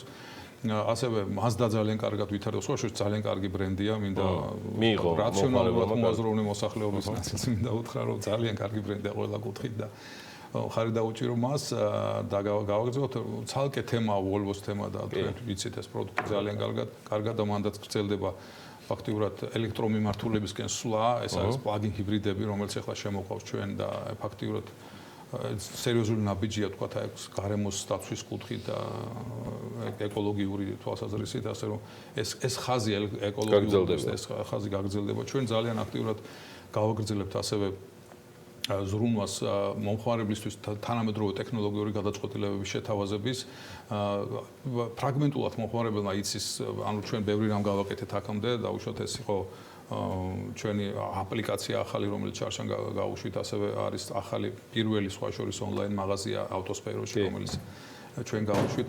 ჩვენ წელს ვიმუშავებთ იმაზე, რომ ინტეგრირებული პროდუქტი სივრცე შევთავაზოთ მომხმარებელს ელექტრონულ, ასე ვთქვათ, სივრცეში, სადაც მას Tegeta ის შეხვდება Tegeta-ს, ანუ თავისი სრული მომსახურების ასორტიმენტით, აქ ძალიან მნიშვნელოვანი არის ასევე ისეთი მიმართულების განვითარება, როგორც არის კომფორტზე ორიენტირებული სერვისები, ანუ Tegeta კომფორტი, ესეც იცის მომხმარებლის ნაწილმა, თუმცა სხვა შორის ცნობადობა ამ სერვისის გაცილებით ნაკლები, ვიდრე ეს არის ძალიან მიმზიდველი ჩემი აზრით, ანუ თქვენ შეგიძლიათ ნებისმიერ დროს დროის დეფიციტის გამო გამოიძახოთ ჩვენი წარმოადგენლები და ისინი გნებავთ თუ მანქანაზე რაიმე კონკრეტული პრობლემა გაქვთ, იმას მოგიგვარებენ, ან თუ მანქანას შესაკეთებელი ხავთ, წაიყვანენ თქვენ მანქანას, შეაკეთებენ და ასე ვთქვათ, დაგიბრუნებენ შეკეთებულს, ეს არ ღირს რაღაცა განსაკუთრებული ფასი და ნამდვილად ღირს ამით ისარგებლოთ.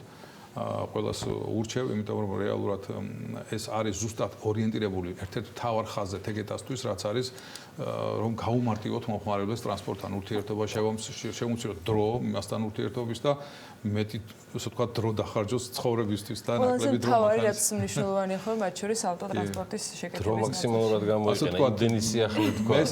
მე შემიძლია უსასრულოდ გავაგრძელო ეს, მაგრამ მე ვიცი რომ თქვენ დროში შეზღუდული ბრძანდებით.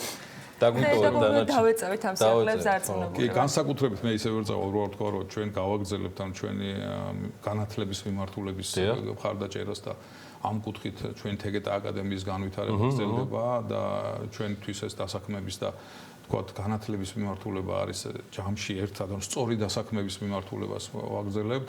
ანუ მიიღეს სწორი განათლება და შემდეგ დასაქმდი, რომ შენ იყო წარმატებული შენს კარიერაში და ვეხმარებით ჩვენს გუნდს.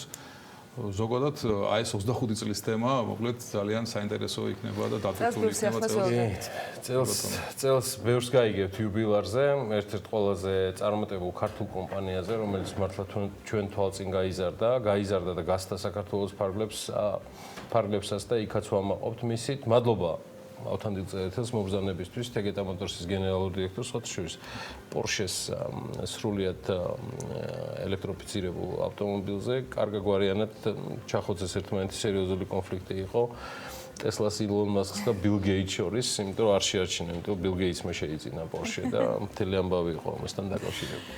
ხო, ხარისხიან ტრანსპორტი ყოველთვის საინტერესო არის და ყოველთვის მნიშვნელოვანი არის ისეთი ადამიანებისთვის, ვინც კომპანიების, ბიზნესების და საკუთარ უსაფრთხოებას აფასებს. ხარისხიან ტრანსპორტის შემოყვანა თეგეტასგან განსაკუთრებით ნამდვილად არ არის. ყველაზე უსაფრთხო ავტომობილი კი ბექაპ სიგაძეს ანდეს, რომელიც ამ პარასკევისთვის BMG Drive-ის მორიგ ეპიზოდს უკვე მაია ბითაძესთან ერთად გვიმზადებს. განსაკუთრებით არ არის, რომ ავტობუსებზეც მოასწრეს საუბარი და სხვა კიდევ ბევრ თემაზე. ჩვენ მხოლოდ მოკლე ანონსს გთავაზობთ ახლა, დანარჩენს პარასკევის საქმიანი დილის ეთერში უნდა დაელოდოთ.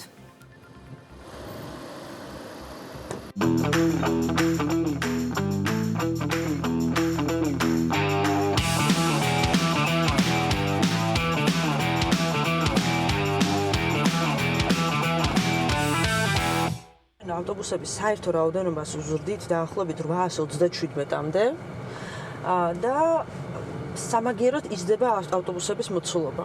ეს არის ყველაზე მთავარი, ანუ გზავთან ნაკადის გადაყვანის ბევრი დიდი პოტენციალი იქნება ახალ ავტობუსებს, თუ დღეს დაუშვათ 40,000 მგზავრის გადაყვანის უნარი აქვს, გადაიყვანს დაახლოებით 80-დან 90,000 ადამიანამდე დღის განმავლობაში. ეს იმის ხარჯზე, რომ გვეყოლება მეტი 12 მეტრიანი ავტობუსი და დაგეგმილი გვაქვს აი ამ ავტობუსებისთვის უფრო მინი სამუშაოები. ეს არის კვანძების მოწყობა, მათ შორის კუნძულების თვალსაზრისით, რომელზეც აუცილებლად გავამწვანებთ. ეს არის ავტობუსის გაჩერებების გადატანა, გადმოტანა და შესაბამისი ინფრასტრუქტურის მოწყობა, მათ შორის ასე ვთქვათ, არა მხოლოდ დახაზვითი ბასლაინები, არამედ ბასლაინები, რომელიც გარკვეული ინფრასტრუქტურით იქნება გამოყოფილი ტროტუარისგან და სავალი ნაწილისგან. კი.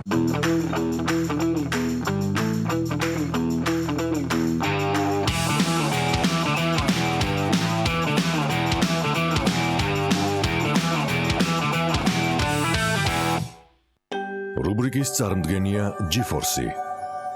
Euro 5-ის სტანდარტის საწვავის საქართველოში.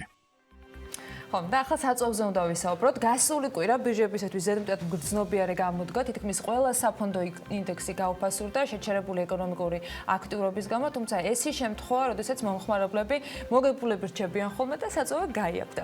გაგრძელდა თუ არა საწვავის ფასის შემცირება საქართველოში, ამაზე ლევან თაღიაშვილი როგორც დაკვირდით, უფრო მეც გვეტყვის ტრადიციულ მიმოხილვაში. ლევან, კონკრეტულად რამდენი დოლარით არის სხვაობა საერთაშორისო ბირჟებზე ნავთობის ფასის შემთხვევაში და საქართველოში როგორ მოიყურება ღირებულება კიდევ ერთხელ მოგესალმებით.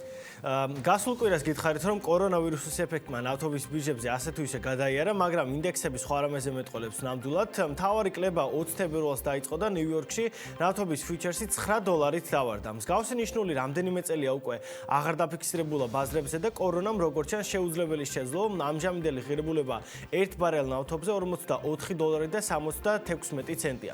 ტრენდი იდენტური იყო ლონდონში, სადაც უკეთესი ხარისხის ნავთობი ივაჭრება და ფასიც მაღალი გვაქვს, მაგრამ კლება იმხელა, რომ მხოლოდ $5 სხვაობა ამ ორ ბირჟას შორის. ერთი კვირის ჭრილში აქ $10-თან ნავთობი გაიაფებული და ბარელი ნავთობის ღირებულება $49.67. რაც ეხება მიზეზებს, კორონას გამო ნავთობის ბაზარმა 4 წლის განმავლობაში ყველაზე დიდი დანაკარგი ნახა. Dow Jones-ის ინდექსი 1200 პუნქტით დაეცადა ერთ კვირაში. ეს 15%-იანი კლება არის. ძალიან კრიტიკული შეფასებები გააკეთეს ექსპერტებმა. თავისუფალ ვარდნაში ადარეს არსებული სიტუაცია, ისედაც არაბუნებრივად გაზრდილი იყო ინდექსები და კორონას მსგავსი მიზეზი ნამდვილად სჭირდებოდა მას კორექტირებისთვის. მხოლოდ 45 წუთში Dow Jones-ის ინდექსი 500 პუნქტით დაეცა. ასეთია ბირჟებზე მდგომარეობა. საქართველოში ბენზინი 2 კვირის წინ გაიაფთა, მაგრამ გასული კვირა ამ კუთხით არ ყოფილა მომხმარებლებისთვის სასარგებლო. კიდევ უფრო მეტი გაუფასურება საწვავის სამწუხაროდ არ მომხდარა. თუ ბირჟებზე არსებული ტენდენცია 2-3 კვირა შენარჩუნდა, იმედია კვლავ უფრო იაფ ბენზინს ვიხილავთ. თუმცა ისიც უნდა აღნიშნოს, რომ ლარის კურსის ცვლილებამ უფრო დიდი გავლენა იქონია ამ ყველაფერზე და 3-დან 7 თეთრამდე ამის შემდეგ გაიაფთა ფასები. ამჟამინდელი მდგომარეობით ყველაზე ძვირად ბენზინი ვისოლში იყიდება, საუბარია პრემიუმის ტიპის საწვავზე. ყველაზე იაფად კი ლუკოილს აქვს, რაც ეხება აღალ ფასებში ვისოლი და გალფი არავის უთმობენ პოზიციას. დაბალი ღირებულება კი ლუკოილის ბენზინს აქვს, ფასებს უკვე ეკრანზეც ხედავთ. აქ შეგახსენებთ, რომ ყველა კომპანიას აქვს ლოიალური მომხმარებლის ბარათი, რომლის გამოყენების შემთხვევაში 7-დან 10 თეთრამდე ფასდაკლებას მიიღებთ. რუბრიკის წარმდგენია GeForce. მადლობა ლევან მიმოხილვისათვის. სტანდარტის საწვავის საქართველოში. ჩვენ უკვე მემზადებით ახლა შემდეგი ბლოგისათვის სოფლის მასშტაბით რამდენიმე ათეულ ქვეყანაში გავრცელებული ვირუსი ტურიზმის სექტორს პრობლემებს უქმნის. Როგორ გამოიხატება რიცხვებში ეს პრობლემები და რა სცენარისათვის უნდა ვიყოთ მზად საქართველოში? ამაზე ევა ბოჭორიშვილი გალდან დაგარდის კვლევების დეპარტამენტის ხელმძღვანელი ისაუბრებს რამდენიმე წუთში.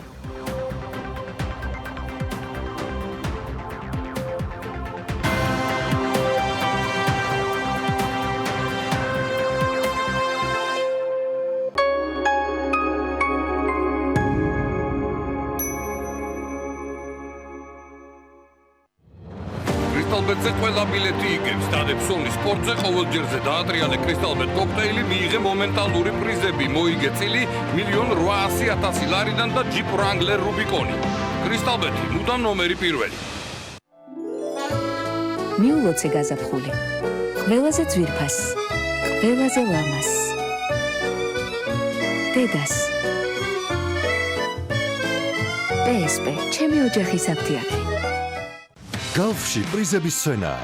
მხოლოდ გალფ კლუბის ბარათით ყოველი 30 ლარის შენაძენზე მიიღე მომენტალური გათამაშების 1 ბილეთი. გადაფხიკე და დაიჭირე 20,000 პრიზიდან ერთ-ერთი. თამაშდება 12 აიფონი, 12 ტელევიზორი, მარშალის 12 დინამიკი და 12 ყურსასმენი. ასევე გათამაშებაშია ათასობით სხვა პრიზი, უფასო საწვავი, გალფ კლუბის ქულები, ჰოთ-დოგ მენიუ, ყავა და უამრავი აქსესუარი. აირჩიე გალფი, ჩაიფიქრე და მოიგე. სამზარეულოს პროფესიონალური დანადგარები და ელექტრომოწყობილობები. ჭურჭლის და აქსესუარების მრავალფეროვანი არჩევანი. მაგიდის სერვირება სასტუმროებისთვის და რესტორნებისთვის. გასტროტეკი, ყველაფერი პროფესიონალური სამზარეულოსთვის. დაგვიკავშირდით ნომერზე 295 66 33. ჰაუკის ბრენდის ოფიციალური წარმომადგენელი საქართველოში. აირჩიეთ გერმანული ხარისხი თქვენი პატარებისთვის. მისამართი ნუცუბიძის 77. თბილისი მოლის მესამე სართული.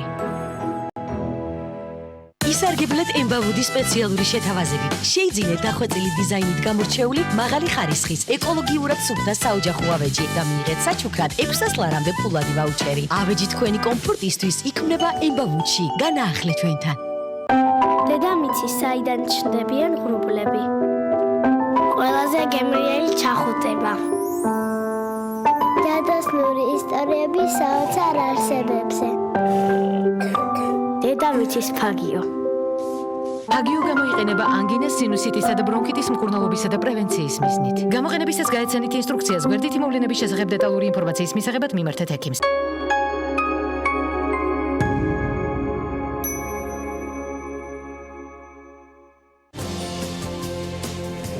რა პრობლემებს ქმნის ფსიქოლოგიური სტრესი და ვინ არის ამ დროს ყველაზე მაღალი რისკის ქვეშ? რამდენად ამწვავებს რესპირატორულ ინფექციებს შიში, რჩევები და რეკომენდაციები ქრონიკული დაავადებების მქონე ჯგუფისთვის? ნახეთ პირველამდე. ვინ გახდა ბერლინალეს ოქროს დათვის მფლობელი?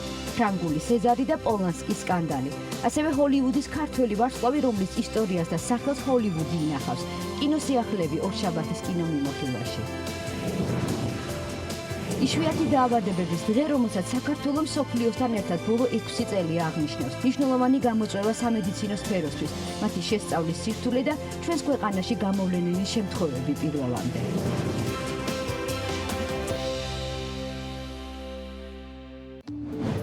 ჯანდაცვის მსოფლიო ორგანიზაციის რეკომენდაციები. კორონავირუსები. კორონავირუსები წარმოადგენენ ვირუსების ოჯახს, რომელთაც შეუძლიათ გამოიწვიონ როგორც ნაკლებად მძიმე დაავადება, მაგალითად, ჩვეულებრივი გაციება, ასევე უფრო მძიმე დაავადებები, მათ შორის მძიმე, მწვავე რესპირატორული სინდრომი. ახალი კორონავირუსი არის კორონავირუსების ახალი შტამი, რომლის იდენტიფიცირებაც ადრე ადამიანში არ მომხდარა. კორონავირუსი გადაეცემა ადამიანიდან ადამიანს, ძირითადად ინფიცირებულ ადამიანთან ახლო კონტაქტის შემდეგ. რეკომენდაციები ინფექციის გავრცელების თავიდან ასაცილებლად. რესპირატორული ინფექციის მქონე ადამიანებთან კონტაქტისაგან თავის არიდება. ხელების ხშირი დაბანა, განსაკუთრებით იმ შემთხვევაში, თუ არსებობს პირდაპირი კონტაქტი დაავადებულ ადამიანთან, ან იმ გარემოსთან, სადაც სიმპტომების მქონე პაციენტი იმყოფებოდა. ქუჩაში ცხოველებთან, ან და ფერმერებთან დაუცველი კონტაქტისაგან თავის არიდება. რესპირატორული ინფექციის მქონე ადამიანების მიერ ხველის ეტიკეტის დაცვა. რესპირატორული ინფექციის მქონე პაციენტმა გამოიყენოს ნიღაბი, მიმართოს ექიმს და მოუყვეს მოგზაურობის ისტორია. ჩვენ ვართ იქ, სადაც დუხს მოვლენები. სადაც ამბავს არ აქვს მხოლოდ ერთი მხარე. ჩვენ ვართ რეალური ცხოვრების შუაგულში და ვიცით თავისუფლების, დამოუკიდებლობის, ღირსების ფასი. ჩვენ ვართ იქ, სადაც ჭირდებით და იქ, სადაც საჭიროა ისმოდეს ხალხის ხმა. მთაში, ბარში, სოფელში, ქალაქში. ჩვენ ვართ ყველგან, ვხედავთ ყველაფერს და ჩვენს ჟურნალისტურ პრინციპებზე შეუძლებელია ზეგავლენის მოხდენა. TV პირველი, გავლენების მიღმა, მოვლენების შუაგულში.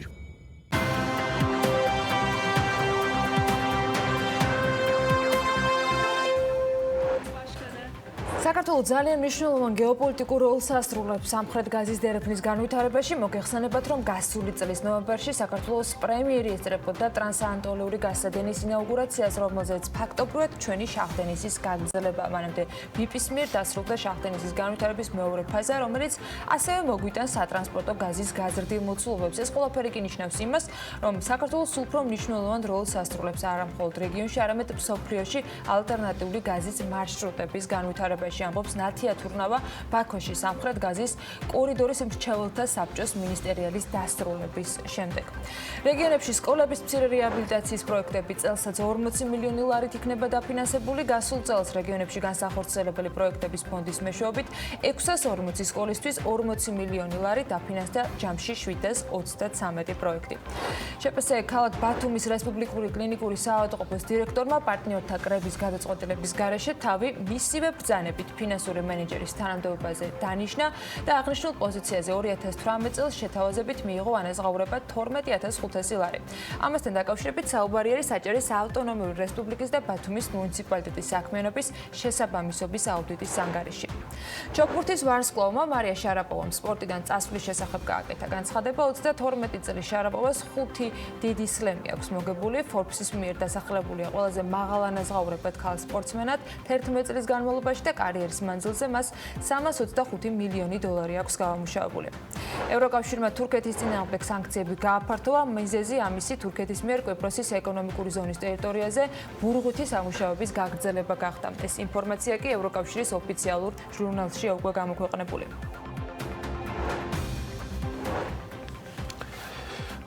ლიდერობა საქართველოს ბიზნეს მედია ბაზარზე და სამშობლოში მთავარი მიმართულების მოლოდინების ფორმირებაში მთავარი პირის სტატუსი არის დამსახურება BMG-ის გუნდის 24 საათიანი შრომისა, მაგრამ უდიდესი პასუხისმგებლობას და გამოწვევებისთვის მუდმივი მზაობა უკეთესი მედია პროდუქტების და სერვისების მომზადებისთვის. თუნდაც ჯერჯერობით მცირე, მაგრამ შედარებით მაინც მზარდი ქართული ბიზნეს საზოგადოებისთვის. ეს გამოწვევები BMG-ისთვის მუდმივად არსებობს, თუმცა BMG-ისთვის წარმოუდგენელი იქნებოდა ზრდა კონკურენციის გარეშე. და ეს კონკურენცია უნდა იყოს მუდმივად ყველგან და ყველა მიმართულებით. ხარისხიანი, რაც პირველ რიგში BMG-ს ამყოფებს მუდმივ ფორმაში და მზადყოფნაში შექმნას ახალი, ღირებული და გლობალურად მნიშვნელოვანი.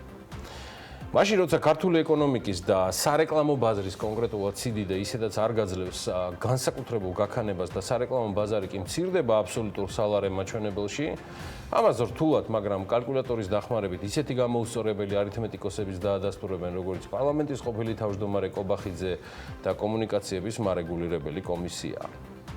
მე მგონი ამ დუეტს ელის ტრიუმვირატად გადაკეთება საქართველოს ფინანსთა მინისტრის სახით, რომელსაც გასულ კვირაში ნამდვილად სავსე მთვარეს კვირეული ჰქონდა, იმდენი საინტერესო განცხადება გააკეთა, ამას ცალკე ხვანდელ ედიტორიალს მიუძღვნა.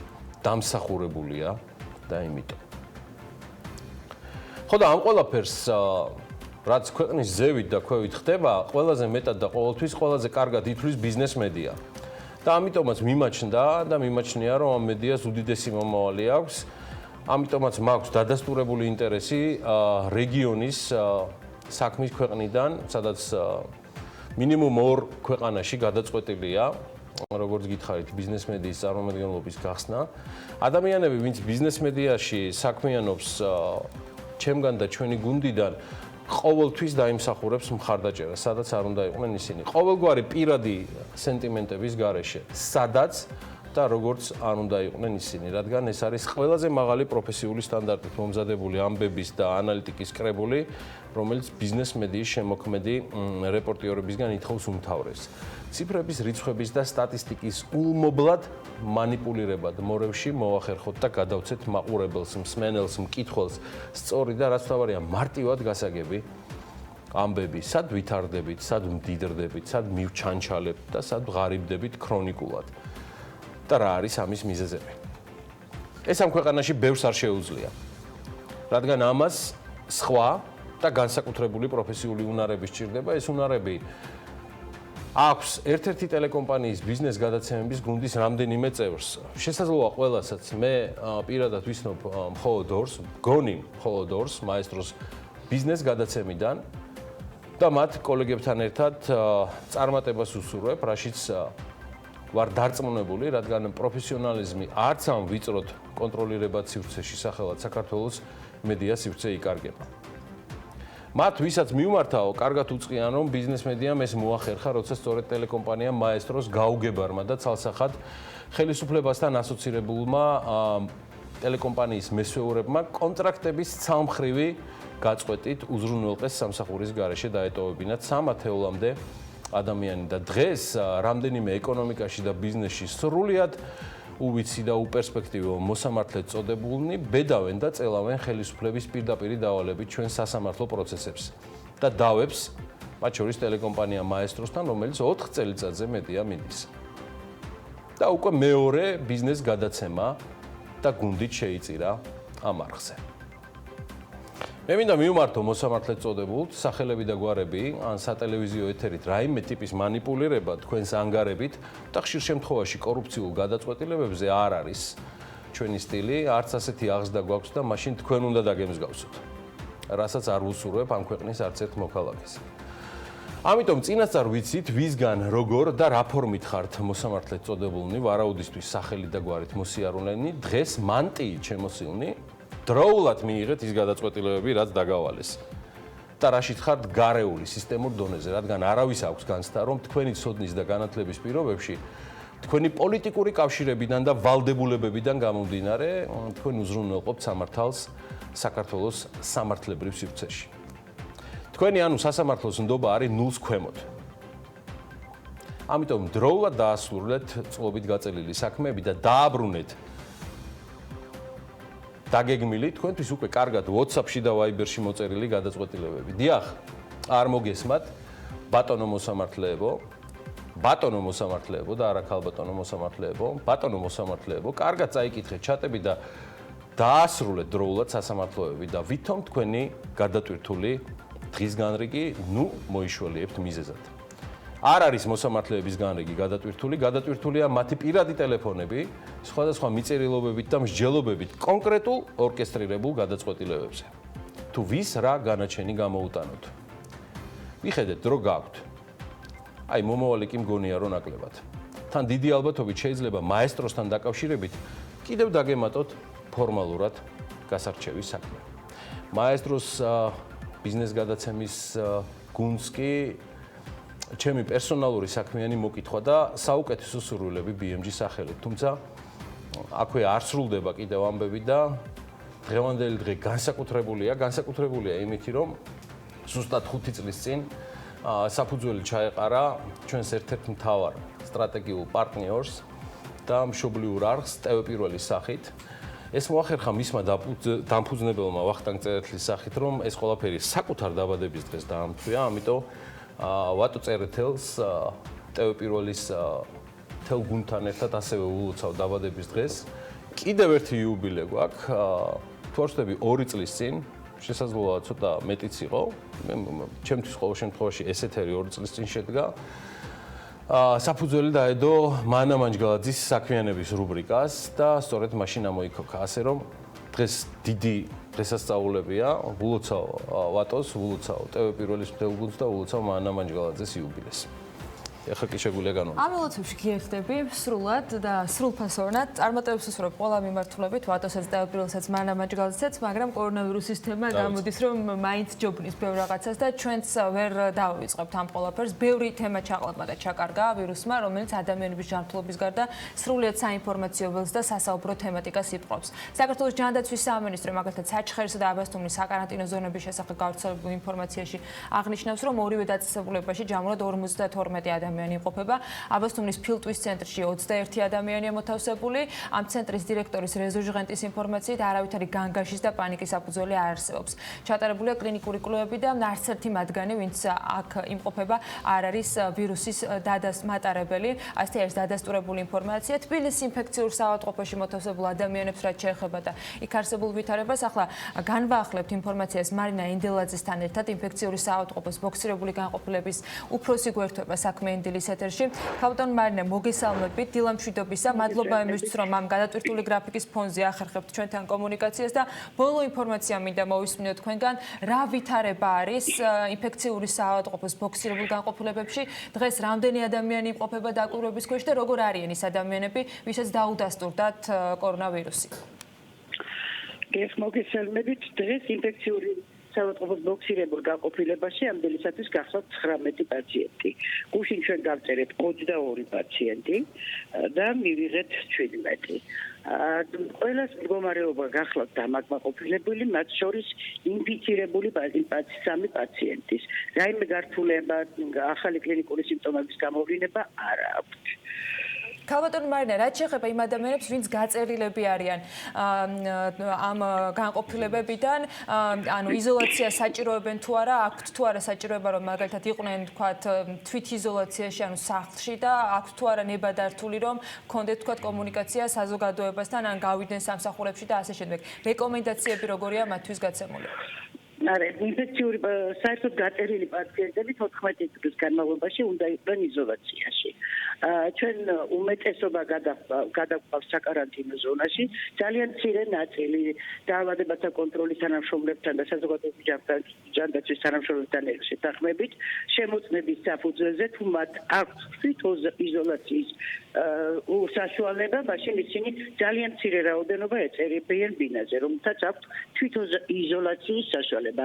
დანარჩენი გადადიან საკარანტინო ზონაში. ქალბატონ მარინა, ხომ არ არის რაიმე კონკრეტული საჭიროებები გულისხმობ ინფექციური საავადმყოფოსთვის, ყველა სხვა მიმართულებისთვის, ვინც ახლა კორონავირუსის ელიმინაციით არის დაკავებული, რაიმე პრობლემები ხო არ არის ინფრასტრუქტურულ ან რაიმე ტიპის სხვა მომარაგებასთან და პირობებთან დაკავშირებით? რა მოგახსენოთ, ამჟამად ჩვენ ყველანაირი ეკიპირება, მომარაგება მაქსიმალურად იმ პირობებში, როგორშიც რამოდენიმე წელია ვართ, ყველაფერი გვაქვს, თუმცა რამოდენიმე წლის წინ და ძველი მთავრობის წინ ჩვენი შენობა იყო გაყიდული და ამჟამად მდგმურების პოზიციაში ვართ.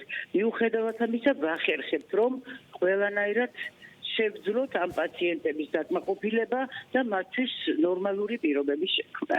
მე იმედი მაქვს, რომ საქართველოს მთავრობა დროულად შეასრულებს და მრავალი წლით დაგვიანებულ პირობას და ინფექციურ საავადმყოფოს ექნება თავისი ალაგი, მით უმეტეს კორონავირუსი არ იქნება ერთადერთი გამოწვევა ამ საუკუნეში, რომელიც დაგვიდგება სხვადასხვა დროს სერიოზულ პრობლემებთან. ქალბატონ მარინა, მე მადლობა მინდა თქვენ გითხრათ.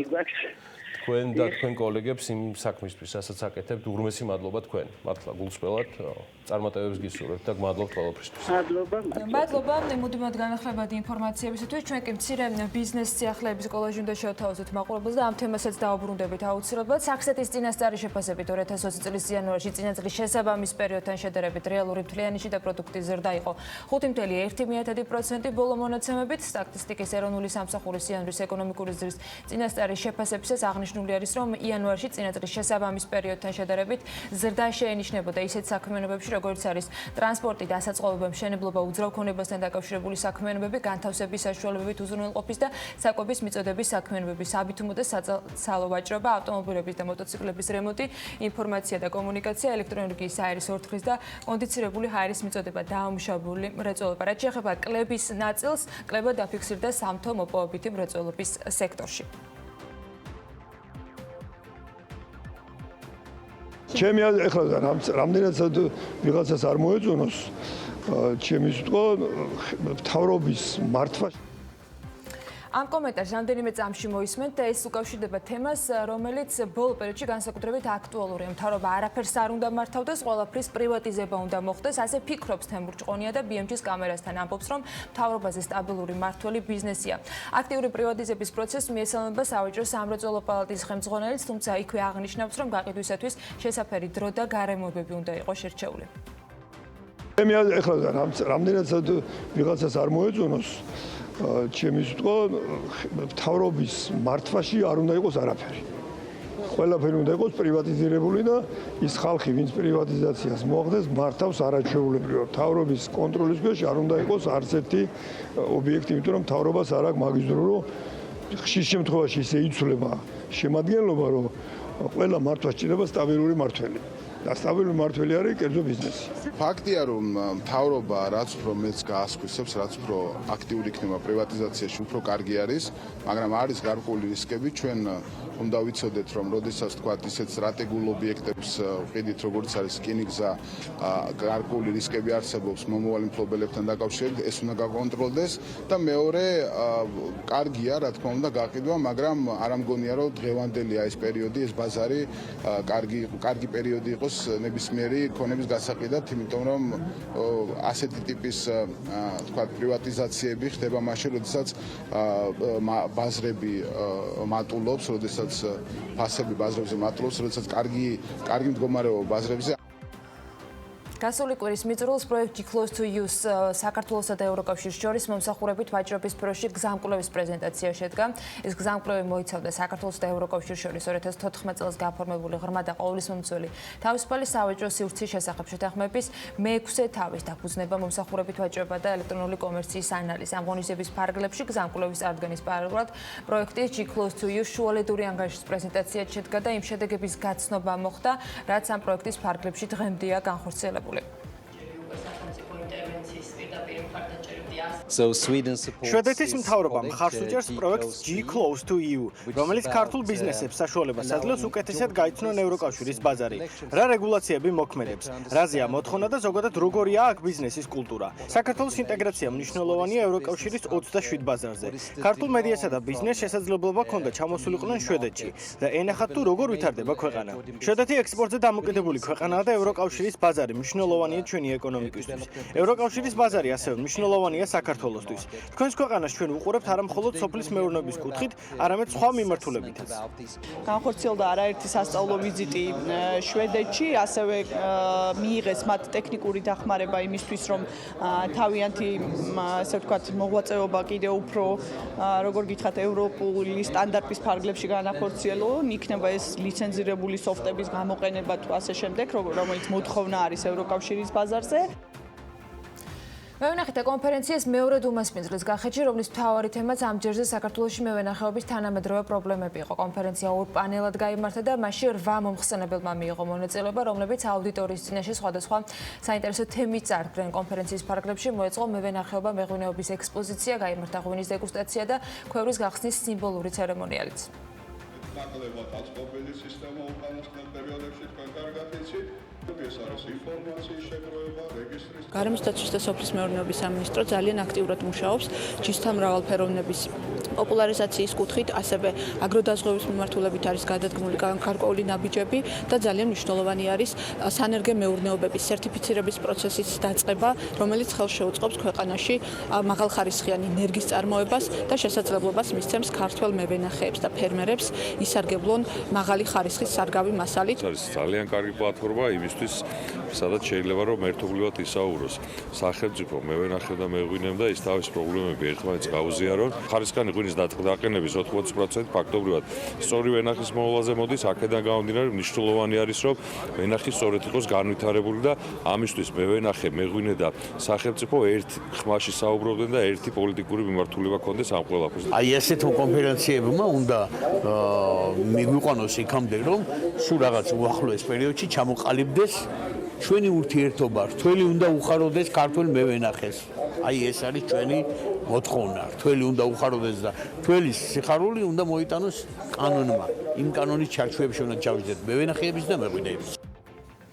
IT კომპანია Labi ბიზნესისა და ტექნოლოგიების უნივერსიტეტთან და Hewlett Packard Enterprise-თან პარტნიორობით ვორქშოპების სერიას ინფრასტრუქტურა როგორც კოდი იწყებს. ეს ვორქშოპები აერთიანებს საინფორმაციო ტექნოლოგიებში მოღვაწე უმსხვილესი კომპანიების ტოპ მენეჯმენტს და სხვადასხვა ინდუსტრიაში მოღვაწე ადგილობრივი და საერთაშორისო ორგანიზაციების IT დეპარტამენტების ხელმძღვანელებს.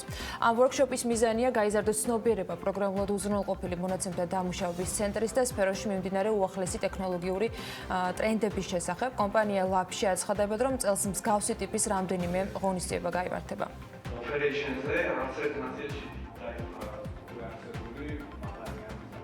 ბიზნეს და ტექნოლოგიების უნივერსიტეტის მიერ შერჩეული სტუდენტები ესწრებიან ძალიან მნიშვნელოვან ღონისძიებას, რომელსაც არ აქვს ასეთი ღია წვდომა ყველა დაინტერესებული პირისთვის და არის ძალიან მაღალი რანგის IT სპეციალისტებისთვის გამართული ვორქშოპები. ამიტომ მოხარული ვართ იმით, რომ ჩვენ სტუდენტებს ეძლებათ შესაძლებლობა დაესწრონ ასეთი დონის ვორქშოპების სერიას, მიიღონ ცოდნა სხვადასხვა ინდუსტრიაში ტექნოლოგიების უახლესი ტრენდების შესახებ. კომპანია Labi-თან ერთად ჩვენ Hewlett Packard და BTU-ს ერთიანი ძალებით ვატარებთ უპრეცედენტო ღონისძიებას, რომელიც გათვლილი არის პროფესიონალებისთვის და ასევე სტუდენტებისთვის კვალიფიკაციის ასამაღლებად ტექნიკურ ჭრილში, ანუ არა ისე სტანდარტულად თეორია მხოლოდ, არამედ ლაბორატორიები, ვორქშოპები, რომელსაც რაღაც გარკვეული სერია იქნება გაგრძელება. ძირითადი მიმართულება იქნება VMware-ის ვისანის ჭრილში და Hewlett Packard-ის და VMware-ის ერთიანი ტექნოლოგიაზე დაფუძნებული გადაწყვეტილებების განხილვა. დღევანდელი ღონისძიების ამოცანა არის საქართველოს ტერიტორიაზე პროგრამულად უზრუნველყოფილი მონაცემთა დამუშავების ცენტრის კუთხით კომპეტენციის ამაღლება. IT კომპანია Labi Hewlett Packard Enterprise-თან ერთად ამ კოლაბორაციის ფარგლებში ვაპირებთ წლის განმავლობაში კიდევ 3 ვორქშოპის ჩატარებას. დღეს ვორქშოპზე წარმოდგენილები არიან საქართველოში წამყვანი კომპანიების IT ექსპერტები და მომავალი თაობა. დღევანდელი ღონისძიების მიზანი არის ცოდნის გაზიარება, რაც ძალიან მნიშვნელოვანია საქართველოში ტექნოლოგიების განვითარებისთვის. პარასკევს ექსპო ჯორჯიას მე-11 პავილიონში განათლების საერთაშორისო გამოფენა შედგა, სადაც სტუდენტები და მათი ოჯახის წევრები ხვდებოდნენ განათლების პრესტიჟულ პროვაიდერებს მთელი მსოფლიოდან.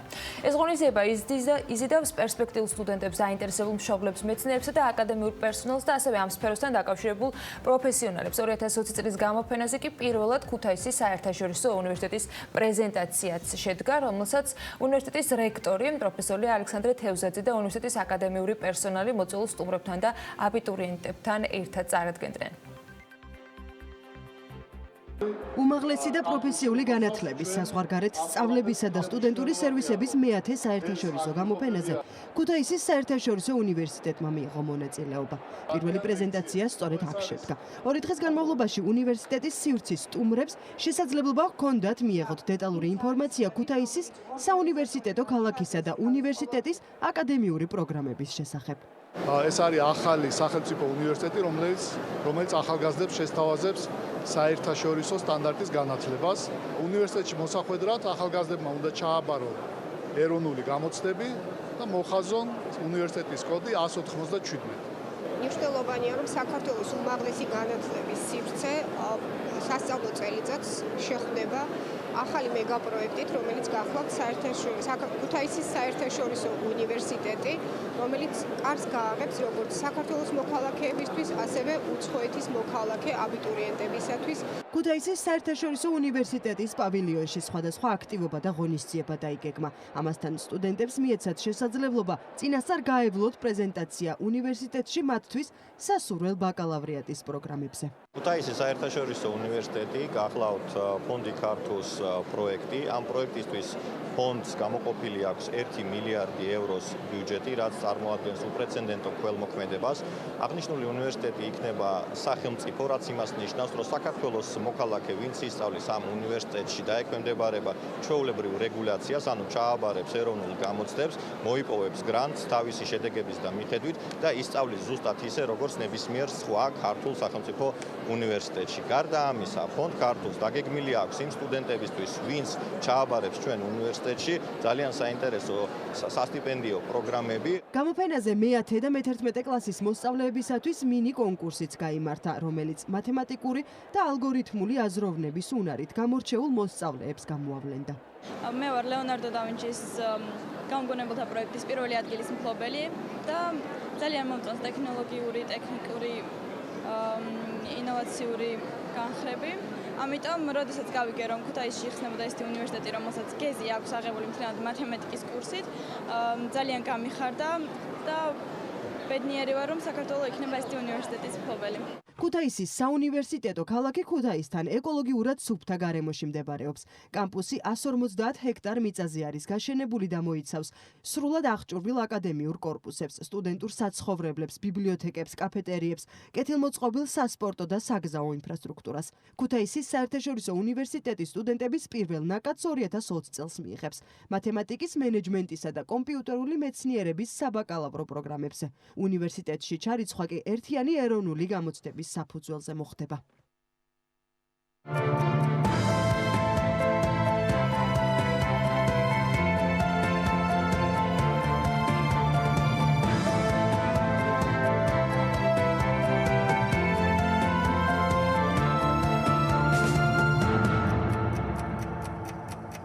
კიდევ რამდენიმე დღის წინ გადახედა მსოფლიო ეკონომიკური ზრდის პროგნოზ კორონავირუსის გავლენის გათვალისწინებით Fitch Ratings-მა, რომელიც წერს, რომ მისი ეფექტი დადებითად არ აისახებოდა მთელ მსოფლიოზე. Fitch-ის ანგარიშის მიხედვით, თუ კი მოვლენები მიმდინარე სცენარით განვითარდება, ყველაზე მეტად მოგზაურობასთან და ტურისტთან დაკავშირებული კომპანიები დაზარალდებიან.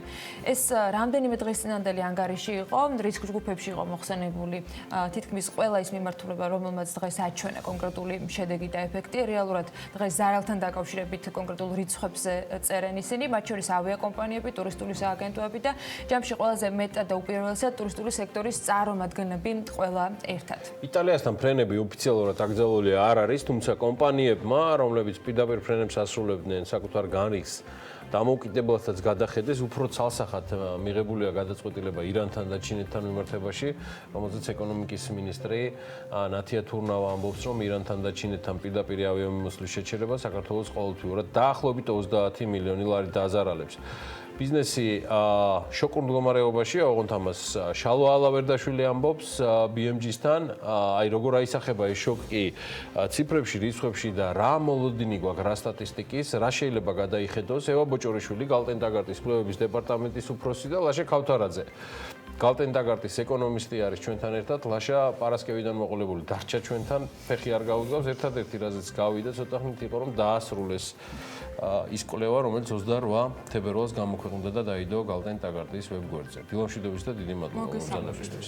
ყველა აკეთებს მთავარ კონოტაციას, რომ თუ ეს იქნება კორონავირუსიდან გამოწვეული შოკი, შედარებით მოკლევადიანი, განსაკუთრებული და დრამატული გადახედვა არაფერს არ დასჭირდება. თუმცა თუ ეს გაგრძელდა შედარებით ხანგრძლივადიანად და იქ უკვე იწყება მინიმუმ 6 თუ 7 ასე ვთქვათ, საპროგნოზო მიმართულება ევა, რაც თქვენმა გუნდმა დაამუშავა. მოდი ჯერ ვთქვათ, რამდენად ეთანხმებით თავრობის პროგნოზს გამოხატულს კონკრეტულ შესაძლო დანაკარგებში და გავყვეთ ორ ნაწილად ჩვენი საუბარი. პირველი მიმდინარე ეფექტი რა არის და რა მოხდება იმ შემთხვევაში თუ გაგრძელდა კორონავირუსისგან მიღებული ზიანები.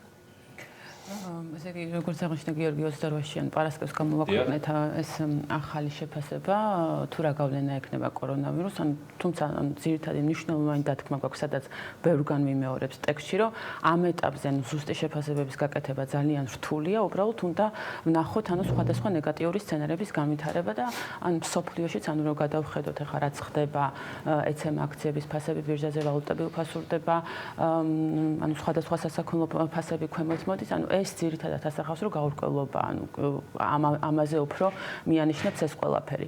ეხლა შენ რაც მითხარია, მთავარი კითხვა, ჩვენს მიერ გამოქვეყნებულ კვლევაში ჩვენ გვაქვს შეფასება გაკეთებული, ზუსტად ამ ორ ქვეყანასთან მიმართებაში შეგვიძლია დავითვალოთ ჩვენ ტურიზმის დანაკარგები. ირანი, ჩინეთი ამ ეტაპზე, დოლარში გვაქვს ჩვენ დათვლილი და ზუსტად დაახლოებით იგივე ციფრზე გავდივართ.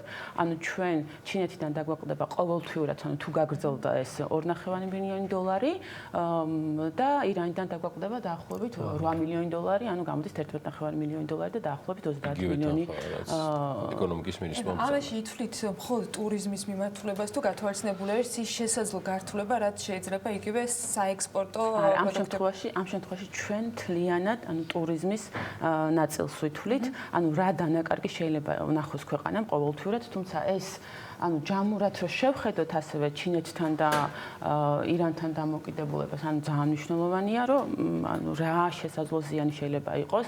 ანუ შევაფასეთ 2019 წელს რა შემოსავლები აქვს ქვეყანას მიღებული ამ ორი ქვეყნიდან და ანუ თანხები ძალიან მცირე. აი ყველაფერი რო დავაჯამოთ ჩვენ ტურიზმი, ექსპორტი, ფულადი გზავნილები და პირდაპირ უცხოური ინვესტიციები, რასაც უყურებთ, ანუ დიდი არ არის, ანუ დაახლოებით 3%-ია ჩინეთის შემთხვევაში, მთლიან საგარეო შემოსავლებში და 1.8%-ია, როგორც მახსოვს, ირანის შემთხვევაში. მაგრამ ეხლა მთავარი რისკი არის, რომ ეს თუ გაგრძელდა და რა მოხდება? აი მაგაზე მაქვს კითხვა ლაშასთან. ძირითადი დასკვნებიდან, რაც გალტენტაგარტმა დადო, ის ეხება ტურიზმის ინდუსტრიას და იქიდან გამომდინარე მთელ აქტივობას იქნება ეს ემიტენსები თუ სხვა. მაგრამ არის ძალიან მნიშვნელოვანი მეხუთე პუნქტი, სადაც აღნიშნული აქვს პირადად თქვენ ანალიტიკოსებს გალტენტაგარტის, რომ თუ ეს პროცესი გაგრძელდება დრამატული ასახვა მსოფლიო ბირჟებზე. რამაც შესაძლოა გარკვეული პრობლემები საქართველოშიც გამოიწვიოს. და შემოდით ჩავშალოთ ეს ნაწილი მეხუთე პუნქტისა, მიზეზებისა, რაც ახსნილია თქვენს ანალიტიკაში. ანუ ამ შემთხვევაში ჩვენ საუბარი გვაქვს, რომ ეს კორონავირუსის პანდემია იქნება გლობალური და გლობალურ ბაზრებს მნიშვნელოვნად შეეხება, გლობალური დაცემა იქნება ესე აისახება ასევე რეგიონში და გამოყოფილი გვაქვს რამდენიმე პუნქტი თუ როგორ იმოქმედებს ეს რეცესია.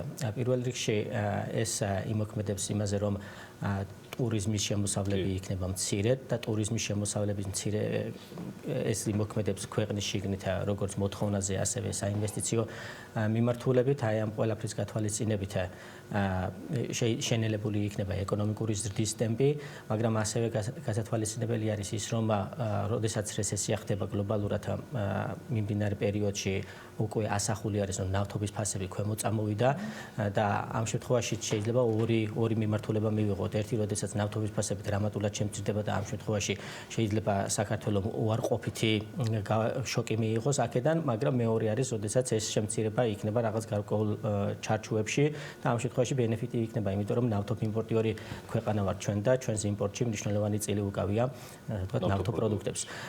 მესამე მიმართულება, რაც შეიძლება იყოს, ეს როდესაც ტურიზმის შემოსავლები იქნება მცირე, ეს გავლენას მოახდენს გაცვლით კურსზე და შესაბამისად შოკი იქნება ფასებზეც. მაგრამ როდესაც მოთხოვნა მცირდება ქვეყანაში და გარკვეულწილად ამ ფასების ზრდას, რომელიც შეიძლება გადავიდეს გაცვლითი კურსის გაუფასურებიდან, იქნება შეკავებული, მაგრამ მთლიანობაში მაინც ფასებზე ზეწოლა იქნება. მაგრამ ჩვენი შეფასებით ვფიქრობთ, რომ მთავრობას აქვს ამის ბუფერი, რომ ეს და ჩვენ ამაზე გვისაუბრია, როცა 2020 წლის ბიუჯეტზე ვსაუბრობდით, საუბარია 700 მილიონიან ფინანსურ ბუფერზე და ასევე საკმაოდ დამაიმედებელ მაჩვენებელზე საუბარია ჩვენი ვალი სტრუქტურა, შიდა და საგარეო ვალები გულისხმობ და იმოდროულად ბიუჯეტის დეფიციტი თავად როგორც ასეთი ეს იძლევა ამ შემთხვევაში ერთის მხრივ ეს 700 მილიონი რომელიც მთავრობის ქვეშ დეპოზიტზე არის განთავსებული საიმისოდ რომ ნებისმიერ დროს მათ მიმართონ ეს ეკონომიკის სტიმულირებისთვის მოდი ესე ვიტყვი ევა რამდენად შეიძლება და მე ისე ლაშესთან მინდა გადავიდე არის თუ არა ეს კარგი და კორონავირუსს ვერავინ ვერ გაჭრეთ და ამას თავისი დანიშნულება აქვს ეხლა არ მინდა მაგაზე საუბარი მაგრამ აღმოჩნდა რომ 700 მილიონს შეიძლება გამოუჩნდეს კონკრეტული დანიშნულება იმ შემთხვევაში თუ ის სცენარი წავიდა, რაზეც ჩვენ ვსაუბრობთ, ყველაზე მძიმე. აი ხაც რომ შევხვდეთ ანუ სოფლიოში რა არის ეკონომისტების ძირითადი რჩევები და ანუ ზოგადად ძალიან ზოგადად ხდება ხო ამ შემთხვევაში ანუ რა შეუძლია გააკეთოს მთავრობას ერთი ეს არის რომ დამატებით ფულით ახალისოს ეკონომიკა თუ კრიზისი იქნება მეორე ეს არის რომ გადასახადები შეამციროს ეს არის ორი ძირითადი წყარო და მეორე რაც შეიძლება ის ეროვნული ბანკის მხრიდან რა რეკომენდაციებს ისმის ანუ ეს არის ყველაფერი ძალიან ზოგადი ეს არის რომ დამატებით სადაც არის საჭირო საშუალება კიდე შემცირდეს მონეტარული პოლიტიკის განაკვეთი. ამ შემთხვევაში ძალიან გლობალურ თემებზეა საუბარი. ხა ჩვენ შემთხვევაშიც აი როგორც აღნიშნე, ან ჩვენი ვალი მთლიანში და პროდუქტის დაახლოებით 40%-ია, აქედან 31% საგარეო ვალი, დანარჩენი საშინაო ვალი და ანუ უნდა აღინიშნოს, რომ თვითონ საგარეო ვალს აქვს ძალიან შეღავათიანი სტრუქტურა. ძალიან იაფად გვაქვს ეს ფული ნასესხები სხვადასხვა კრედიტული არა 22 წელზე არის გაწერილი. ანუ და ჩვენ კიდე არ უნდა დაგვაუწყდეს რომ კონსტიტუციით გვაქვს შეზღუდვა რომ ვალი ანუ 60%-ზე მთლიანი შიდა პროდუქტის არ უნდა იყოს. ანუ რაღაც ბუფერი ამ ეტაპზე გვაქვს. თუმცა ქეშიც გვაქვს. და ქეშიც გვაქვს და ეს 700 მილიონი რაც არის უკვე ბიუჯეტის არსებული ვალის პარამეტრი და დეფიციტის პარამეტრში არის გათვალისწინებული ეს დამატებითი ფულის აკუმულირება და ჩვენ ვფიქრობთ რომ ეს ამ შემთხვევაში თუ საჭირო გახდა. სხვა განცდა ქონდა მედალაშას, როცა ევა ბოჭორისვილის გარეშე ვიკრიბებოდით ამ სტუდიაში ამ 700 მილიონთან დაკავშირებით. დღეს ის აღმოჩნდა და ფინანსთა მინისტრმა ახსნა თუ გახსოვთ ეს ჩვენთან ინტერვიუში, რომ მას აქვს აბსოლუტურად კონკრეტული დანიშნულება. ქონდა კიდეც მანამდეც, მაგრამ დღეს შეიძლება ამისთვისაც მოხდეს გამოყენება. რამდენად საიმედოა მთელი სტრუქტურა საიმისოდ, რომ ქართული ეკონომიკა იყოს გადაზღაურებული და არავის არ აწუხებს ილუზია, რომ გადასახადები შემცირდება და ის მოხდეს, რაც ევამ ბრძანაც ცალკეულ სტრუქტურებთან მიმართებაში იქნება ეს მონეტარულის გადახედვა თუ სხვადასხვა რეგულაციების შერბილება. თქვენ რას ფიქრობთ? ნუ ამ შემთხვევაში ის დანაკლისი, რასაც ქართული ეკონომიკა შეიძლება მიიღოს ესეთი დრამატული სცენარის განვითარების შემთხვევაში, რა თქმა უნდა 100%-ით საკმარისი არ არის ის რესურსები, რაც მთავრობას გააჩნია, მაგრამ არის საკმარისი იმისათვის, რომ დრამატული სცენარი იქნას შემსუბუქებული და უკიდურეს სცენარში ჩვენ რაც გვაქვს გათვლები გაკეთებული, 3%-ით მაინც გვექნება ეკონომიკური ზრდა მინიმუმ კი ამ სცენარის განვითარების შემთხვევაში. და ასევე შეიძლება ვისაუბროთ მონეტარული პოლიტიკის მიმართულები განათკვეთი შეიძლება შემცირდეს თუ გაიზარდოს. როდესაც დრამატული სცენარი დადგება გააჩნია იმის ზომას. ამ შემთხვევაშიც ასე ვთქვათ პირდაპირ არ შეგვიძლია ვთქვათ რომ განაკვეთი დარჩება იგივე ან შემცირდება.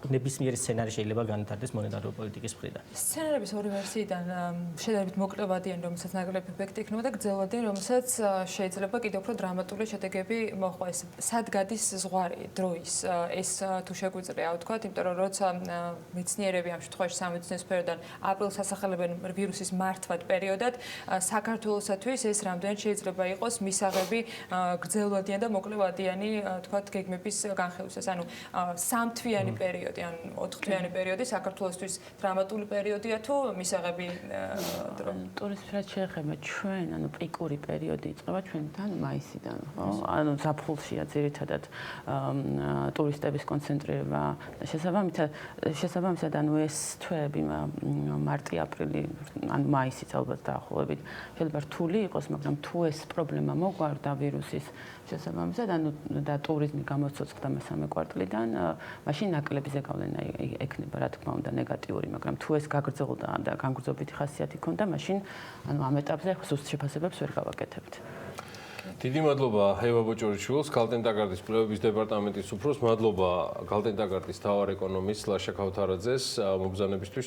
მათ ხშირად ნახავთ ამ კვირაშიც, რადგან საოცრად საინტერესოა როგორც იქცევა ჩვენი ეროვნული ვალუტა, განსაკუთრებით მოძმე ვალუტებთან მიმართებაში, მე მგონი კორონავირუსის ყველაფერზე უკუღმა მოქმედებს, ამაზეც მექნება მომავალში მათთან საუბარი და მათი კომპეტენტური აზრი, როგორც ჩვენი მთავარი პარტნიორებისა ყოველთვის არის საინტერესო. ხვალ შედარებით უფრო გააშლილ ნაწილზე გოგა მელიქიძე ისაუბრებს, როგორი გავლენა ჰქონდა კორონავირუსის დაამხოლოდ მსოფლიო ბირჟებთან დაკავშირებით. ჩვენ ჯერჯერობით შემდეგი ბლოკისთვის და შემდეგი სტუმრის მისაღებად ვემზადებით. აუდიტის სამსახურმა სკოლებთან დაკავშირებული მოკვლევის შედეგები გაასაჯაროვა. უსაფრთხო საგანმანათლებლო გარემოს ეფექტიანობის შესახებ ჩატარებულ ანგარიში ნახავთ, რომ გამოვლინდა ნაკლოვანებები, რომლებიც გავლენას ახდენს სისტემის პროდუქტიულობაზე და ეფექტიანობაზე. რა შეესრულა უწყება 2018 წლის შემდეგ დეტალებზე განახლებულ მონაცემს უკვე სტუმარი მოკვდისთვის ეკატერინე მარხვაშვილი, მანდატური სამსახურის იურისტი თათია ჩაფიჩაძესთან ერთად გვერდება სტუდიაში.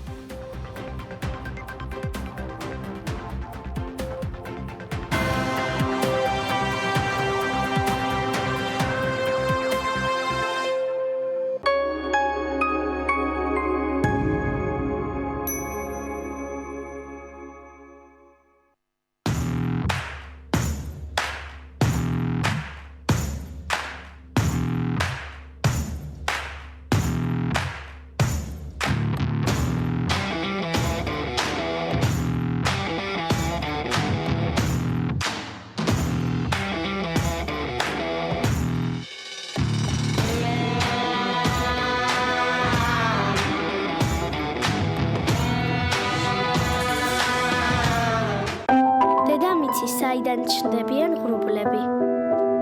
ყველაზე გემრიელი ჩახუტება. გადასვლური ისტორიები საოცარ არსებებზე. დედამიწის ფაგიო. ფაგიო გამოიყენება ანგინას, სინუსიტისა და ბრონქიტის მკურნალობისა და პრევენციის მიზნით. გამოყენებისას გაეცანით ინსტრუქციას გვერდითი მოვლენების შესახებ დეტალური ინფორმაციის მისაღებად მიმართეთ ექიმს. წინასააღწლო გრანდიოზული შეთავაზება NBG Beach პანორამაში. ბინები წინასწარი შენატანის გარეშე. ბინები ზღვის და მთის ხედებით. კეთილმოწყობილი ეზო, საბავშვო ინფრასტრუქტურა, ფიტნეს დარბაზი, გასართობი ცენტრები, კაფე-რესტორნები და პანორამული აუზი სახურავზე. NBG Beach პანორამა. თქვენი ზღვისპირა აპარტამენტი. TV პირველის ინტერნეტ პარტნიორია MyVideoG. იხილეთ ყველა ვიდეო MyVideoზე. Flow აპლიკაციაა, რომელსაც ყველაფერი მოაქვს, რაც გსურს. მოგშივდა? სუში? ან პიცა მოგინდა? უკინკალი, სურსათი, ფარმაცევტული პროდუქტები, ყვავილები და საჩუქრები. გადმოწერე აპლიკაცია და შეუკვეთე ბოლოს ნაწილი. Renoxi. აირჩიე უმაღლესი ხარისხის ეკოლოგიურად სუფთა ლაქ-საღებავები და წებოცემენტი, რომელიც დამზადებულია უახლესი ტექნოლოგიებით. იყავი გამორჩეული და კრეატიული. Renoxi. შეცვალე შენი სამყარო Renoxis ფერებით. გიორგი ცდილობს, რომ ნინოს თავი მოაწონოს, თუმცა მას მომსახურე პერსონალისტვის დასატოვებლად ნაღდი ფული არ აქვს. მაგრამ უცებ მას გაახსენდა, რომ ამ პრობლემის მოგვარება უკვე ბარათით და ტერმინალით შეიძლება.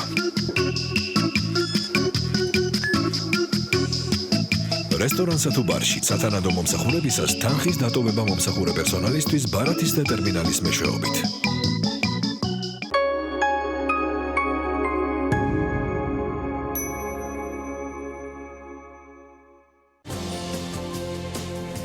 რა პრობლემებს ქმნის ფსიქოლოგიური სტრესი და ვინ არის ამ დროს ყველაზე მაღალი რისკის ქვეშ? რამდენად ამწვავებს რესპირატორულ ინფექციებს შიში, რჩევები და რეკომენდაციები ქრონიკული დაავადებების მქონე ჯგუფისთვის? ნახეთ პირველამდე.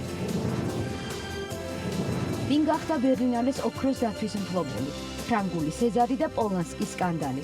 ასევე ჰოლივუდის ქართველი ვარსკვლავი, რომლის ისტორიას და სახელს ჰოლივუდი ინახავს. კინოსიახლეები ორშაბათის კინომიმოხილვაში. იშვიათი დაავადებების დღე, რომელსაც საქართველოს მსოფლიოსთან ერთად ბოლო 6 წელია აღნიშნავს. მნიშვნელოვანი გამოწვევა სამედიცინო სფეროში, მათი შესწავლის სირთულე და ჩვენს ქვეყანაში გამოვლენილი შემთხვევები პირველამდე.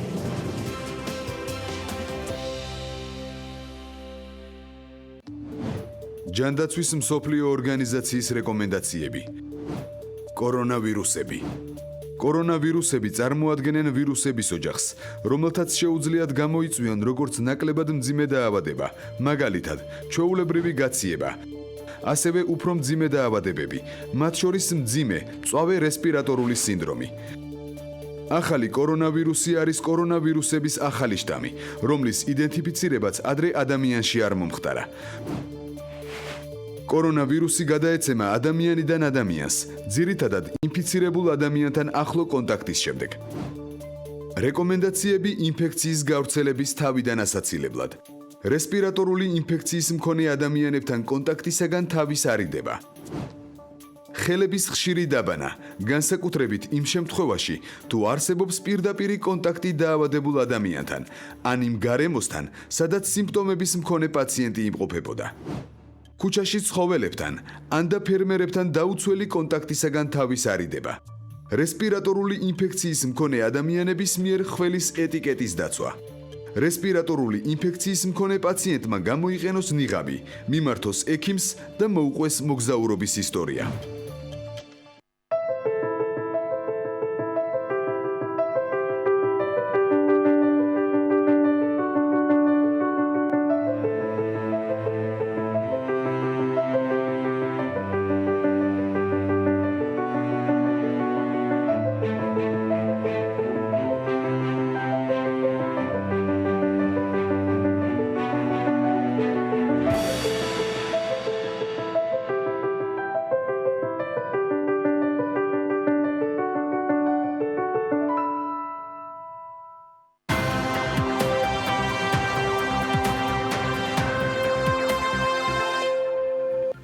საქართველოში მოქმედი სკოლების ნახევარში არ არის არც მანდატური, არც უსაფრთხოებაზე პასუხისმგებელი სხვა ადამიანი და არც ვიდეო კამერები. ეს ინფორმაცია სახელმწიფო აუდიტის სამსახურმა გაავრცელა. უსაფრთხო საგანმანათლებლო გარემოს ეფექტიანობის შესახებ ჩატარებულ ანგარიში წერია, რომ გამოვლინდა ნაკლოვანებები, რომელიც გავლენას ახდენს სისტემის პროდუქტიულობაზე და ეფექტიანობაზე. თათია ჩაფიჩეცი გაგვაცნობს ახლა დეტალებს და მასთან დაკავშირებით უკვე სტუმართან ერთად გავაგრძელებთ შემდეგ საუბარს. თათია, დილამშვიდობისა. დილამშვიდობისა, ვიდრე სტუმართან გავაგრძელებთ უშუალოდ თემაზე დაწვრილებით ინფორმაციის მიმოხილვას, მანამდე უფრო ვრცლად ვისაუბროთ აუდიტის დასკვნაზე, რომლის მიხედვითაც 2018 წლის მონაცემებით მანდატური ზოგად საგანმანათლებლო დაწესებულებების მხოლოდ 21% იყო უზრუნველყოფილი, სკოლების 44% აღჭურვილი იყო ვიდეო კამერებით და ასევე მანდატურით, ხოლო ნახევარში, ანუ 1161 სკოლაში არ იყო არც მანდატური, არც უსაფრთხოებაზე პასუხისმგებელი სხვა პირი და არც ვიდეო კამერა. 2018 წელს ქვეყნის მასშტაბით სულ 1277 მანდატური იყო რეგისტრირებული, რომლებიც 486 სკოლაში იყვნენ გადანაწილებული და მოსწავლეების 61%-ს ფარავდა.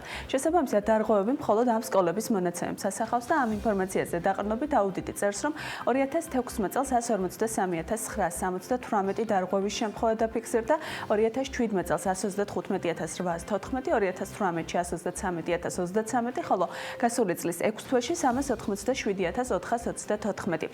ასევე წლების მიხედვით იზრდება არასრულწლოვანთა მიერ ჩადენილი დანაშაულის რაოდენობაც, კერძოდ 2018 წელს 2017 წელთან შედარებით ეს მაჩვენებელი გაიზარდა 38%-ით. 2016-2018 წლების სრული და 2019 წლის 6 თვის მონაცემების მიხედვით სკოლებში სულ 8396 დარღვევის შემთხვევაა დაფიქსირებული, რომლის 72% შეადგენს მოსწავლის დაგვიანება. სკოლაში მომხდარი მძიმე დარღვევების მიხედვით 2016 წელს დაფიქსირდა 5361 დარღვევის შემთხვევა, 2017 წელს 5926, 2018 წელს 6523, ხოლო გასული წლის 6 თვეში 5263 დარღვევა. კიდევ ერთი მნიშვნელოვანი საკითხი, რომელზეც ყურადღებაა გამახვილებული, ეხება ფსიქოლოგიურ ცენტრებს. აუდიტის დასკვნაში ასევე წერია, რომ ფსიქოლოგიური მომსახურების ცენტრებით არ არის უზრუნველყოფილი ყველა რეგიონი, რაც აღნიშნულ სერვისზე ხელმისაწვდომობას აფერხებს. ამასთანავე ცენტრებში დასაქმებული პერსონალის რაოდენობა არ შეესაბამება მათ დატვირთვას, მით უფრო იმ ფონზე, როცა წლების განმავლობაში მიმართვიანობა საგრძნობლად იზრდება, მაგალითად 2017 წელს 16 წელთან შედარებით 61%-ით გაიზარდა, ხოლო 2018 წელს 17-თან შედარებით კიდევ 17%-ით. 2019 წლის 6 თვეში ცენტრში შესული შეტყობინებების რაოდენობამ 1922 ერთეული შეადგინა. აუდიტმა ტრადიციულად გამოაქვეყნა რეკომენდაციებიც, რომელიც უკავშირდება მანდატურის რესურსის პროდუქტიულ გადანაწილებას, შიდა და გარე პერიმეტრების კონტროლის შესაძლებლობას, ასევე უსაფრთხო გარემოს უზრუნველყოფის მიზნით შესაბამისი პრევენციული ღონისძიებების დაგეგმვას და ფსიქოლოგიური ცენტრების ხელმისაწვდომობის ზრდას. რა შეასრულა უწყებამ 2018 წლის შემდეგ დეტალებზე განახლებულ მონაცემს უკვე სტუმარი მოგვაწვდის ეკატერინა მარხვაშვილი, მანდატურის სამსახურის იურისტი გვერდდება სტუდიაში. დიდი მადლობა, რომ ხართ ჩვენთან ერთად. მე როგორც ვახსენე არაერთხელ ეს მონაცემები, რომელიც აუდიტმა გამოაქვეყნა, ეხება 2018 წლამდე არსებულ მდგომარეობას. რა შეიცვალა მას შემდეგ და დღესდღეობით რამდენ მოსწავლეს ფარავთ, რამდენ პროცენტს და რამდენ სკოლაში? მოგესალმებით კიდევ ერთხელ. საუბარს დავიწყებ იმით, რომ მანდატურის სამსახური იზიარებს და ითანხმება იმ მიგნებებს, რაც აუდიტის სამსახურმა საკუთარ ანგარიშში წარმოადგენა. შესაბამისად, ის რეკომენდაციების ნაწილი, რაც უკვე გაცემული არის, შეგვიძლია ვთქვათ, რომ გამოქვეყნებამდე ნაწილი უკვე შესრულებული გქონდა, ან დაწყებული გვაქვს სამუშაო პროცესი რეკომენდაციების შესრულების მიზნით. რაც შეეხება მანდატურის სამსახურის დაფარვას, დღეს მდგომარეობით შემიძლია გითხრათ, რომ საქართველოს მასშტაბით მანდატურის სამსახური წარმოდგენილი არის 596 საჯარო სკოლაში. 2018 წლიდან ჩვენთან დაიწყო რეფორმირების პროცესი და ამ რეფორმირების პროცესში გასულ წელს კონკრეტულად 2019 წელს 130 ახალი საჯარო სკოლა ავითვისეთ. წელსაც იგივე რიცხვით გეგმავთ, რომ მოვახდინოთ სკოლების დაფარვა. ჯამურად სკოლების რაოდენობა ნაკლები არის, ესე თვალში მოსახედავად, როდესაც 2084 სკოლა საქართველოში, მაგრამ მოსწავლეთა რაოდენობით პროცენტულობას თუ ავიღებთ, ჩვენი დაფარვა 80% მოსწავლეთა 80%-ზე მეტ შეადგენს, რაც ამ ეტაპზე ვფიქრობთ, რომ ნაკლები. პირველი ეს იყო, რომ კონტინგენტის მიხედვით ყოფილიყო სკოლები ათვისებული. რაც შეეხება იმ სკოლებს, სადაც არა ვარ წარმოდგენილი, 2019 წლის იანვარში განათლების მინისტრის მიერ შინაგან საქმეთა სამინისტროსთან მჭიდრო თანამშრომლობის საფუძველზე დაგვიმტკიცდა წესი, რომელიც ეხება ზოგად საგანმანათლებლო დაწესებულებაში უსაფრთხოების დაცვას და საზოგადოებრივი წესრიგის დაცვას და ამ წესის ფარგლებში ჩვენ გარკვეული ვალდებულებები ავიღეთ მანდატურის სამსახურმა კონკრეტულად მოვახდინეთ ყველა საჯარო სკოლაში, სადაც არ ვართ წარმოდგენილი უსაფრთხოებაზე პასუხისმგებელი პირის, ეგრეთ წოდებული უფლებამოსილი პირის გადამზადება, რომლის ფუნქციებიც გარკვეულწილად გათანაბრებული არის მანდატურის ფუნქციებთან. ეს იმ სკოლებისთვის, სადაც ვერ ვახერხებთ ამ ეტაპზე დაფარვას და არ არის ჩვენი წარმომადგენელი. ყველა საჯარო სკოლაში გასული წლის დეკემბრის ჩათვლით უკვე მოვახდინეთ შესაბამისი ტრენინგ მოდულით გადამზადება, გადავეცით მეტალოდეტექტორები და ყველა სკოლაში, ყველა საჯარო სკოლაში წარმოდგენილი არის უსაფრთხოებაზე პასუხისმგებელი პირი. რამ შემთხვევების მაჩვენებლებს თუ შევხედავთ დანაშაულს, მიუხედავად იმისა, რომ მანდატურის რაოდენობა იზრდება და თქვა დაფარვაც მაღალია, იზრდება დანაშაულებების მაჩვენებელი. რა განაპირობებს ამას? აღრიცხვიანობის საკითხია ეს თუ თქვა უფრო სხვა თემასთან გვაქვს საქმე, აი ამ მიმართულებით მანდატურის მუშაობა რამდენად ეფექტურია? კი, თავისთავად აღრიცხვიანობის საკითხი არის, იმიტომ რომ ბოლო წლებში უფრო ასე ვთქვათ, გამკაცრდა აღრიცხვიანობა, უფრო მეტად ვართ ორიენტირებული გამოვლენაზე, რომ შემდგომ შესაბამისად პრევენციული და რეაგირების ღონისძიებების სწორად შევარჩიოთ. როგორც უკვე ახსენე, დაგვემატა სკოლები, რომელიც თავისთავად იწვევს რაღაც კონკრეტული შემთხვევების ზრდას. ანუ საგანგაშოდ ამ ეტაპზე ვერ აღვიქვამ სტატისტიკას იმის გათვალისწინებით, რომ ზრდა გამოწვეული არის ჩვენი გაფართოებითაც, რაც გულისხმობს, რომ ჩვენს მიერ აღრიცხვიანობაც გაიზარდა.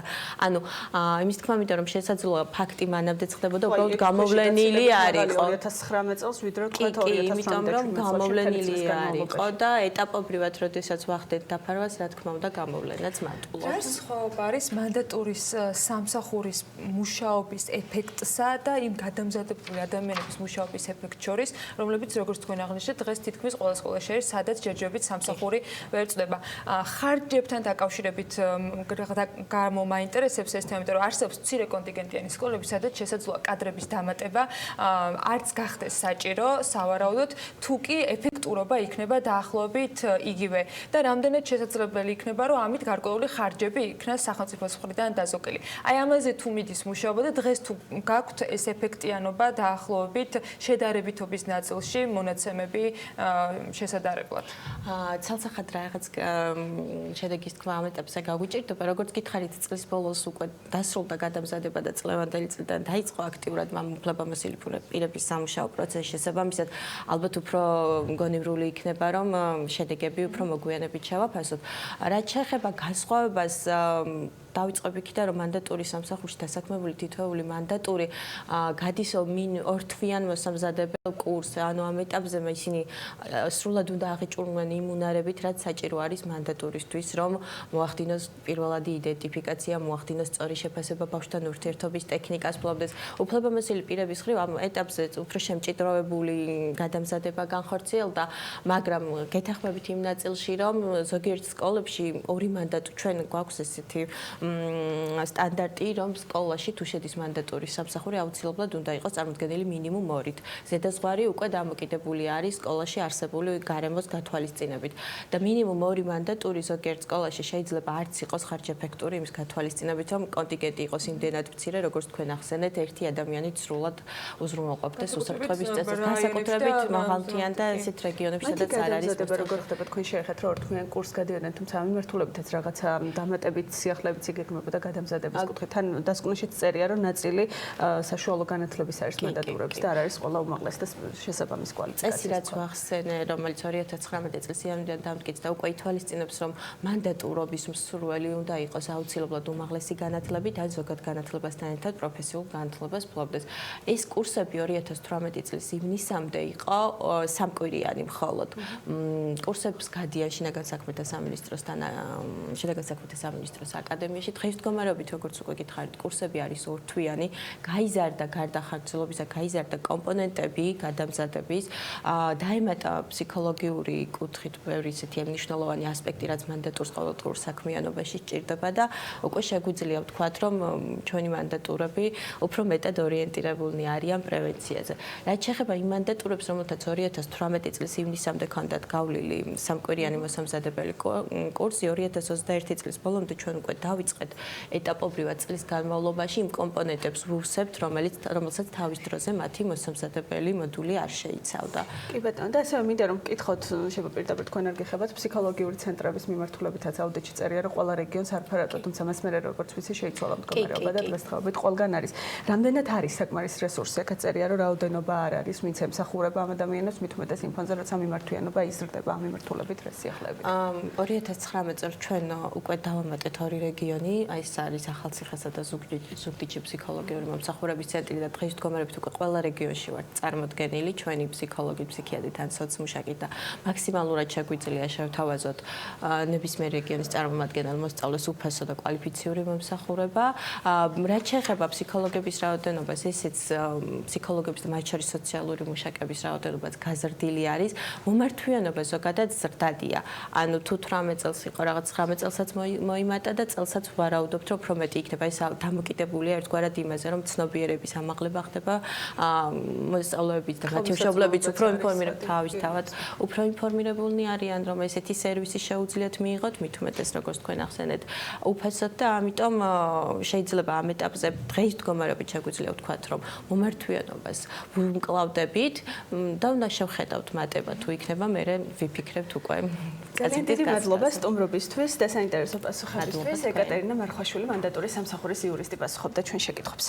მადლობა სტუმარს. ჩვენ კი განათლების ნაწილზე ძალიან ბევრი საინტერესო თემა გვაქვს თქვენთვის მომზადებული. ხშირად გვიხდება და გვიხსენებია ხოლმე საუბარი იმაზე, რომ ბევრი უნივერსიტეტი თუ სხვადასხვა მსხვილი ორგანიზაცია ატარებს სტარტაპების აქსელერაციის კონკურსს. ამჯერად თბილისის სახელმწიფო უნივერსიტეტმა GTS-სა და საქართველოს ბანკთან ერთად გადაწყვიტა, რომ სტუდენტებისათვის მიეცა მორიგი შანსი, რათა იდეები უკვე ნამდვილ ბიზნესებად ექციათ. ლევან თაღიაშვილი დაესწრო G29 ფინალს და 5-ვე გამარჯვებულის იდეაც თავად ნახა. რითი დაჯილდოვდნენ ფინალისტები და რა გაგრძელება ექნება მათ ინოვაციურ გადაწყვეტილებს, ეს უკვე სიუჟეტში შეგვიძლია ვნახოთ. ეს თბილისის სახელმწიფო უნივერსიტეტის პრეაქსელერაციის პროგრამის მონაწილეები არიან. ცოტა ხანში მათ ჟიურის საკუთარი ბიზნეს იდეები უნდა წარუდგინონ და მათი სიმპათია დაიმსახურონ. პროგრამა, რომელიც ინოვაციებისა და ტექნოლოგიების სააგენტოსა და საქართველოს ბანკის მხარდაჭერით განხორციელდა, რამდენიმე დღიან ტრენინგ კურსებს მოიცავდა.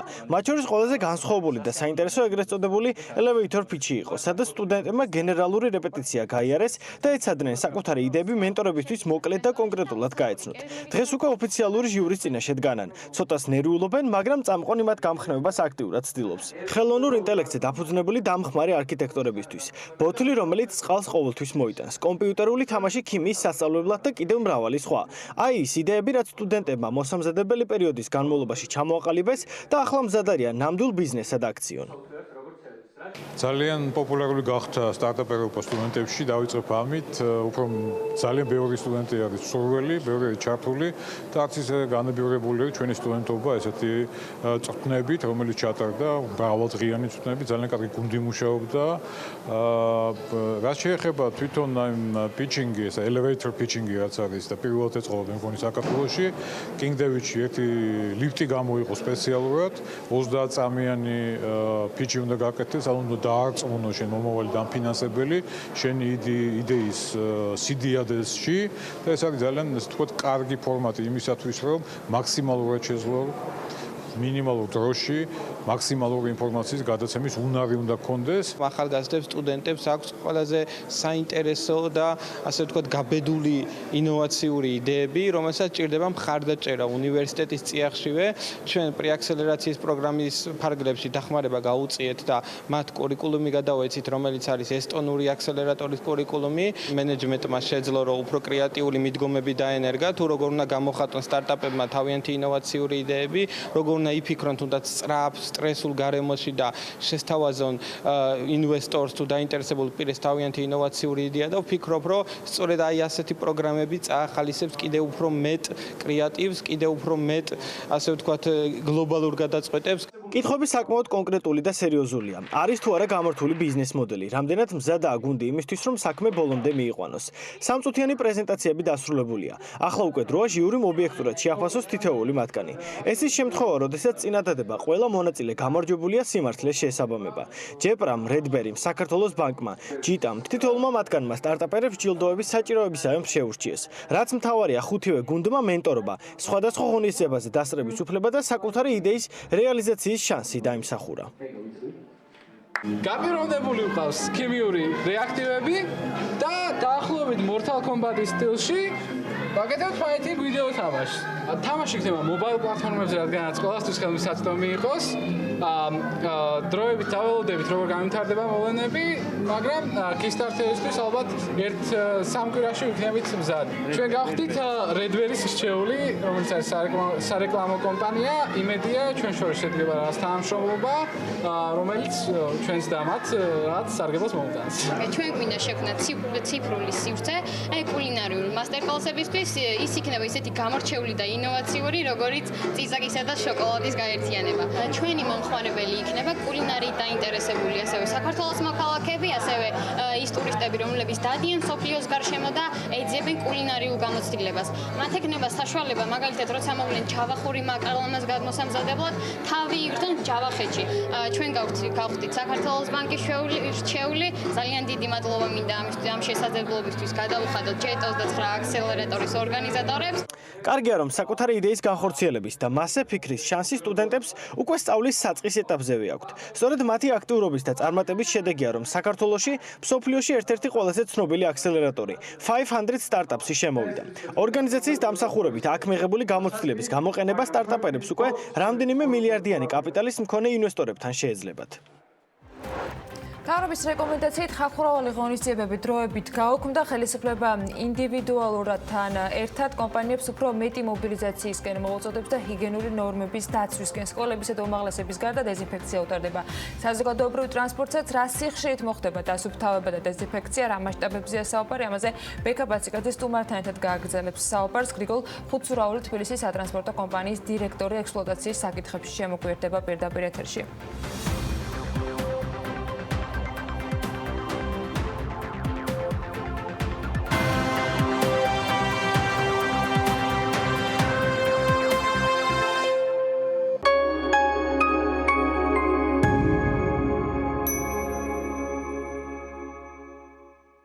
გალფში პრიზების სცენა. მხოლოდ გალფ კლუბის ბარათით ყოველი 30 ლარის შენაძენზე მიიღე მომენტალური გათამაშების 1 ბილეთი. გადაფხიკე და დაიჭირე 20,000 პრიზიდან ერთ-ერთი. თამაშდება 12 iPhone, 12 ტელევიზორი, მარშალის 12 დინამიკი და 12 ყურსასმენი. ასევე გათამაშებაშია 1000-ობით სხვა პრიზი, უფასო საწვავი, გალფ კლუბის ქულები, ჰოთ-დოგ მენიუ, ყავა და უამრავი აქსესუარი. აირჩიე გალფი, ჩაიფიქრე და მოიგე. გჭირდება სახურავი. გინდა იყო დაცული ნებისმიერ ამინდში. მონტერეი ლუქსის მეტალოკრამიტის სახურავები, უმაღლესი ხარისხი და საუკეთესო მომსახურება. ენდე ლიდერებს. გადახურე და დაივიწყე პრობლემები. მონტერეი ლუქსი. ქაიროს ქუჩა 42. მონტერეი ახლა უკვე ქუთაისშიც. ისარგებლეთ ემბავუდის სპეციალური შეთავაზებით. შეიძინეთ დახვეწილი დიზაინით გამორჩეული, მაღალი ხარისხის, ეკოლოგიურად სუფთა საოჯახო ავეჯი და მიიღეთ საჩუქრად 600 ლარამდე ფულადი ვაუჩერი. ავეჯი თქვენი კომფორტისთვის იქმნება ემბავუდში. განაახლეთ ჩვენთან. 8 მარტის ჩათვლით კვირის აქცია სუფთა სახლში. ბიმაქსი 3 კილოგრამი 11 ლარი და 80 თეთრი. გლისკური 4 ლარი და 95 თეთრი. ისარგებლეთ 35%-ამდე ფასდაკლებით თმის აღებავის სრულ ასორტიმენტზე. ვიცხოვროთ სუფთა სახლში.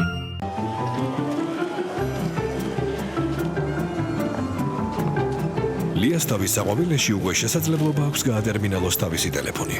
ანუ მისი Android-ის ტელეფონით მიიღოს ბარათით გადახდები და მეტი კომფორტი შეუქმნას მასთან მისულ ადამიანებს. Android-ის ტელეფონები უკვე ტერმინალია. გატერმინალება. ტელეფონის გადაქცევა ტერმინალად. გამოიყენება ბიზნესისთვის, ბარათით გადახდის დასამკვიდრებლად. გადმოწერე აპლიკაცია ტერმინალი Google Play Store-დან.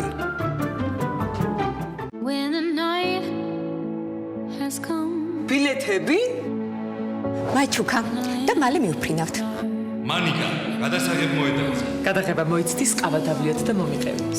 შეიგრძენით Nescafe Gold-ის სრულყოფილი გემო და არომატი. Nescafe Gold. მნიშვნელოვანი მომენტებისთვის. გინდა მე რა? ჩვენ შეგვიძლია ერთმანეთი გავაღიმოთ. Google შემადგენლობთ ერთმანეთს. ერთმანეთით ვიამაყოთ. გავახაროთ ერთმანეთი. ჩვენ გულშემატკივრობთ ერთმანეთს. რადგან გვჯერა, რომ ქართული ნიშნავს საუკეთესოს. ლუდი ზედაზენი ახალი დიზაინი და დაუვიწყარი გემო. საქართველოს გულშემატკივარი. ზედაზენი აბარა.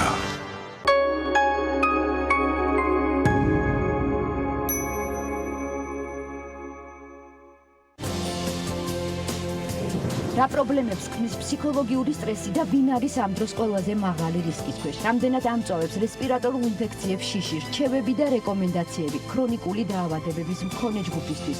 ნახეთ პირველამდე. ვინ გახდა ბერლინალეს ოქროს დათვის მფლობელი? ფრანგული სეზარი და პოლანსკის სკანდალი. ასევე ჰოლივუდის ქართველი ვარსკვლავი, რომლის ისტორიას და სახელს ჰოლივუდი ინახავს. კინოსიახლეები ორშაბათის კინომიმოხილვაში. იშვიათი დაავადებების დღე, რომელსაც საქართველოს მსოფლიოსთან ერთად ბოლო 6 წელია აღნიშნავს. მნიშვნელოვანი გამოწვევა სამედიცინო სფეროსთვის, მათი შესწავლის სირთულე და ჩვენს ქვეყანაში გამოვლენილი შემთხვევები პირველამდე.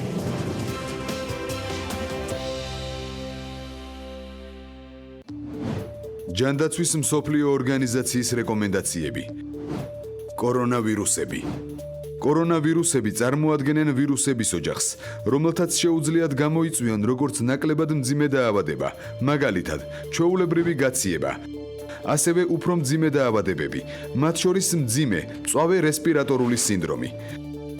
ახალი კორონავირუსი არის კორონავირუსების ახალი შტამი, რომლის იდენტიფიცირებაც ადრე ადამიანში არ მომხდარა.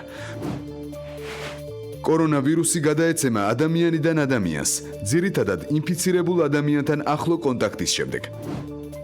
რეკომენდაციები ინფექციის გავრცელების თავიდან ასაცილებლად. რესპირატორული ინფექციის მქონე ადამიანებთან კონტაქტისაგან თავის არიდება. ხელების ხშირი დაბანა, განსაკუთრებით იმ შემთხვევაში, თუ არსებობს პირდაპირი კონტაქტი დაავადებულ ადამიანთან, ან იმ გარემოსთან, სადაც სიმპტომების მქონე პაციენტი იმყოფებოდა. ქუჩაში ცხოველებთან, ან და ფერმერებთან დაუცველი კონტაქტისაგან თავის არიდება. რესპირატორული ინფექციის მქონე ადამიანების მიერ ხველის ეტიკეტის დაცვა. რესპირატორული ინფექციის მქონე პაციენტმა გამოიყენოს ნიღაბი, მიმართოს ექიმს და მოუყვეს მოგზაურობის ისტორია.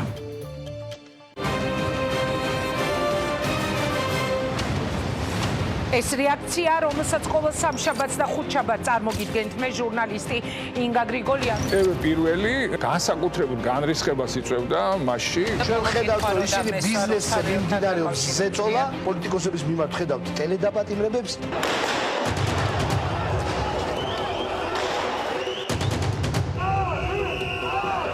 ამ შვიდობიანი მომიტინგეების ეს იყო შვიდობიანი აქცია? არავინ არ იფიქროს, რომ გახარია წადის ძახილი პოლიტიკურ გადაწყვეტილებებს მიიღებს ხელისუფლება. ისინი გრძნობენ გაერთიანებულ ოპოზიციის სუნთქვას კეფაში. თუ ქვეყანა სჭირდება გადაული ყველას. ყველას ერთად ეკუთვნოდა ეს სილა. ადამიანები, რომლებიც მასობრივად ჩადიოდნენ ცუდ რაღაცებს, ეხლა ჩადიან კარგ რაღაცებს. არ არის კატეგორია, რომელსაც მჯერა, რომ საარჩევნო დაპირებები იქნება შესრულებული. თქვენ ბიძინა ივანის ესაუბრებით. თუ ის აპირებს არჩევნები ნივე მეთოდებით ჩაატაროს, მისი ჭიქიდან ჩაისწავლონ. ივანიშვილი იყო პრაქტიკულად პატარა სახელმწიფო, რომელიც საქმეს არჩევდა. დინაშვილები და ყვითიანები ჩვენი სიბრა დავამარცხოთ. უნდა დამთავრდეს ხარდაჭერა ბოკერია და სააკაშვილებისადმი. ნატოში უფრო ადრე შევა საქართველო, ვიდრე ირმა ინაშვილი გიგაბოკერია შეიყვარებს. ჩვენ გვაქვს უფლება გქონდეს ჩვენი რეაქცია ქვეყანაში განვითარებულ პროცესებზე და ჩვენ ეს რეაქცია აუცილებლად უნდა გქონდეს.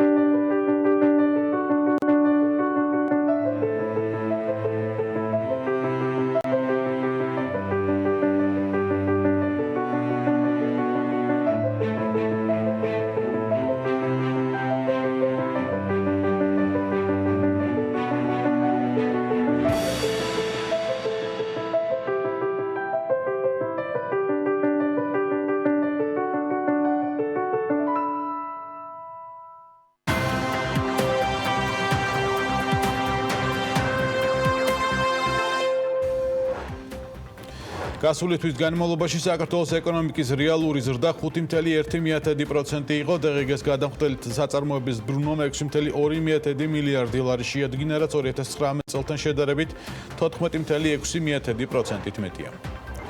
სახელმწიფო უსაფრთხოების სამსახურის ანტიკორუფციული სააგენტოს თანამშრომლებმა ქრთამის აღების ფაქტზე სოფლის მეურნეობის და გარემოს დაცვის სამინისტროს ეროვნული სატყეო სააგენტოს ყვარლის სატყეო უბნის უფროსი და ასევე სატყეო უბნის სპეციალისტი დააკავეს. სკოლებთან ერთად სწავლა თბილისის ბაგა-ბაღებში შეწყდა, დღეიდან 2 კვირის განმავლობაში მოსწავლეებსა და ბაღის აღმზრდელებს ჭარდადებები ექნებათ გადაწყვეტილება თბილისის მერიაში კორონავირუსის საწინააღმდეგო საპრევენციო ღონისძიებებთან დაკავშირებით მიმდინარე შეკრებაზე მიიღეს. საქართველოს ერთ-ერთი უმსხვილესი საინვესტიციო ჰოლდინგი საქართველოს კაპიტალის სარესტორნო ბიზნესში შევიდა ლონდონის საფონდო ბირჟაზე დალისტული კომპანიის 2019 წლის საქმიანობის ანგარიშის მიხედვით საქართველოს კაპიტალის შვილობილი კომპანია, რომელიც ტურიზმის სფეროში საქმიანობს, შეფზარეულის თეკუნა გაჩიჩილაძის 4 რესტორნის პარტნიორი გახდა. ახალი კორონავირუსის გავრცელების საშიშროებიდან გამომდინარე გერმანიის მთავრობამ გადაწყვეტილება მიიღო და პირველად 54 წლიანი არსებობის ისტორიაში ITB ბერლინი 2020 წელს არ ჩატარდება. ტუროპერატორები დახმარებას ითხოვენ Trip Travel-ის წარმომადგენლის განცხადებით, კორონავირუსთან დაკავშირებით შექმნილი ფორს-მაჟორის გამო მოქალაქეები სხვადასხვა ქვეყნებში ჯავშნებს აუქმებენ და უკვე შეძენილი ტურების თანხების უკან დაბრუნებას ითხოვენ. Toyota Casco ასე ჰქვია პროდუქტს, რომელიც Toyota-ს და სადაზღვევო კომპანია Aldac შორის თანამშრომლობის ფარგლებში შეიქმნა და ამ პროდუქტით სარგებლობას შეძლებენ ის მომხმარებლები, რომლებიც შეიძენენ ავტომობილს Toyota ცენტრ თბილისში. დილამშვიდობის ზამთრის ბოლო თვე დასრულდა და დადგა დრო თქვენთან ერთად შევაჯამოთ თებერვალი, რომელიც ნამდვილად დატვირთული იყო როგორც ადგილობრივი, ესე საერთაშორისო ამბებით. ახლა ლუკა ჯოხაძე შემოგვიერთდება და მასთან ერთად გადავხედავთ ჩვენ სოციალურ ქსელში ყველაზე ნახოთ სატელევიზიო პროდუქტებს და ჩვენი ვებგვერდის BMG-ის ყველაზე კითხოთ სიახლეებს. ანუკა, დილამშვიდობის.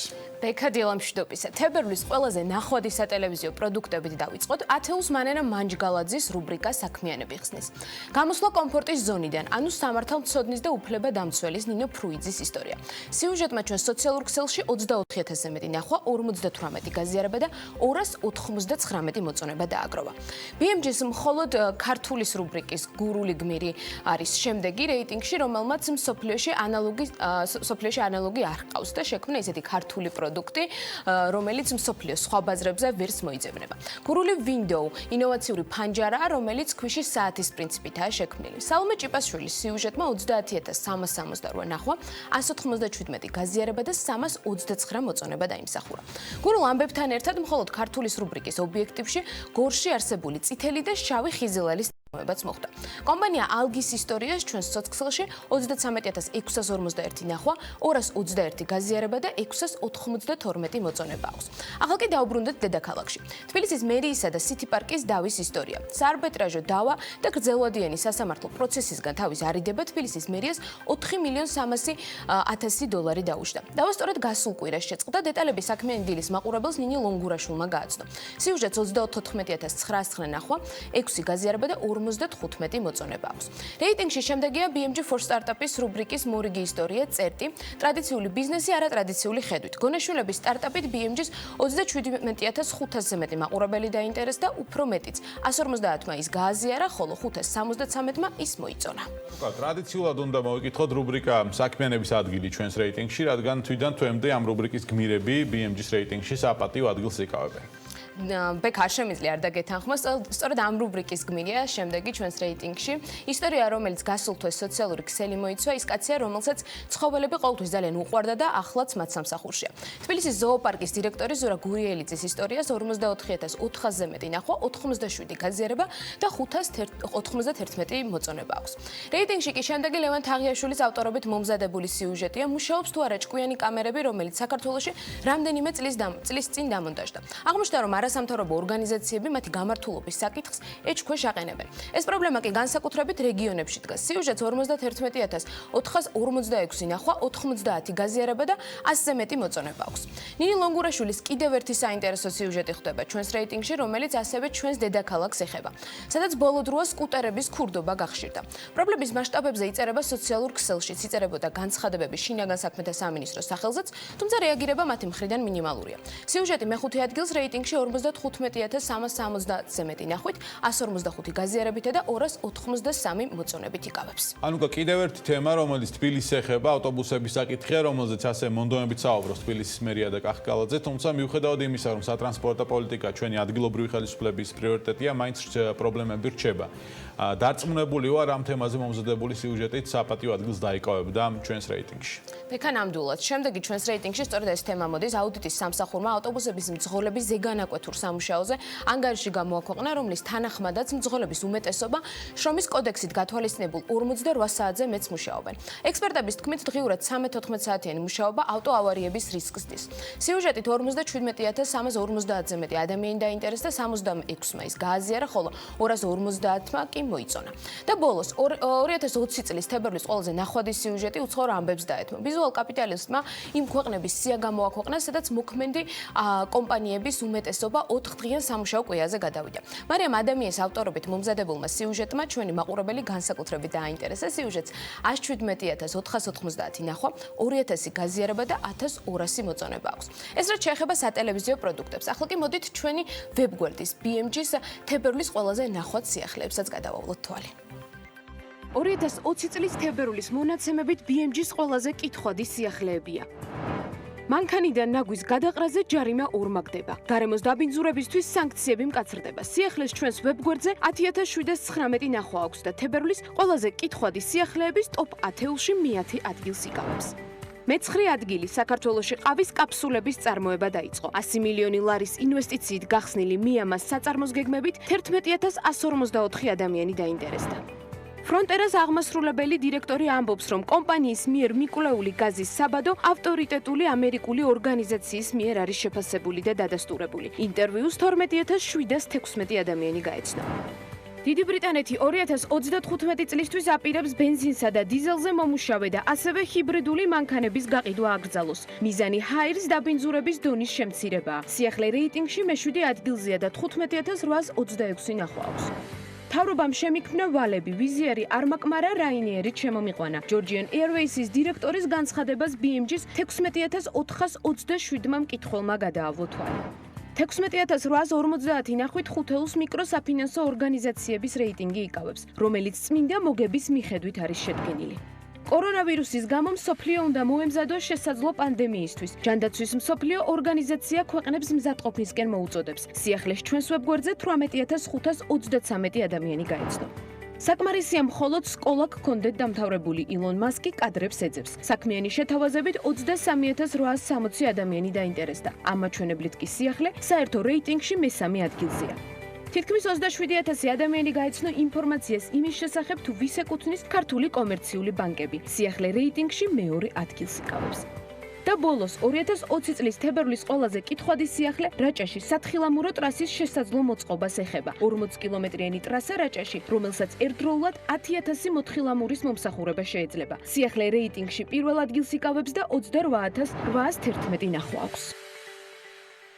მადლობა ანუკა ჯოხაძეს, განვაგრძობთ საქმიან დილას. თბილისის მერის დავალებით მუნიციპალური ტრანსპორტის სპეციალური სადეზინფექციო ხსნარებით მუშადება. რეკომენდაცია დედაქალაქის მერიამ კორონავირუსთან დაკავშირებით შექმნილი საკოორდინაციო საბჭოსგან მიიღო. დეზინფიცირება ასევე უტარდება თბილისის საჯარო ბაგაბაღებს, სადაც 10-მდე დასახელების სადეზინფექციო საშუალება გამოიყენება. სპეციალური ხსნარებით იწმინდება ყოველდღიურად მუნიციპალიტეტის სერვის ცენტრები და სახელოვნებო სკოლები. უფრო მეც თბილისის სატრანსპორტო კომპანიის დირექტორი ექსპლუატაციის საკითხებში გრიგოლ ხუცურაული გვეტყვის. დილამშვიდობის ბატონო გრიგოლ, მადლობა რომ ხარ ჩვენი გადაცემის სტუმარი.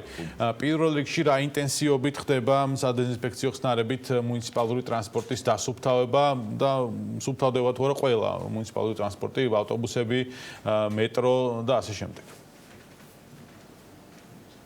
გამარჯობათ, მოგესალმებით. მოგახსენებთ, რომ ყოველდღიურად რაც გადაწყვეტილება მიღებული იქნა თბილისის მერის მიერ 29 თებერვალს ყოველ ღამე სუფთავდება აბსოლუტურად ყველა ავტობუსი, ასევე სუფთავდება თითოეული ვაგონი, ასევე სუფთავდება 23 სადგურის ინტერიერი, როგორც დაბლა, ისე მაღლა და ესკალატორის დახრილი გვირაბში ესკალატორის სახელურები, ზედაპირები და ასე შემდეგ. და ვასუფთავებთ კიდევ საბაგირო გზას. ბატონო გრიგოლ, რისი მიხედვით მიდის ამ სადეზინფექციო სამუშაოები, ანუ რა ტიპის ეფექტი უნდა მოგცეს მან? გასაგებია რომ თქვა დილით ის ადამიანებს დახვდებათ სუფთა, მაგრამ დღის განმავლობაში ხდება ცხადია კონცენტრაცია ბევრი ადამიანის და შესაბამისად იქ რაღაცა რისკები უფრო იმატებს. ანუ რა ტიპის პრევენციაა ეს დასაწყისისთვის?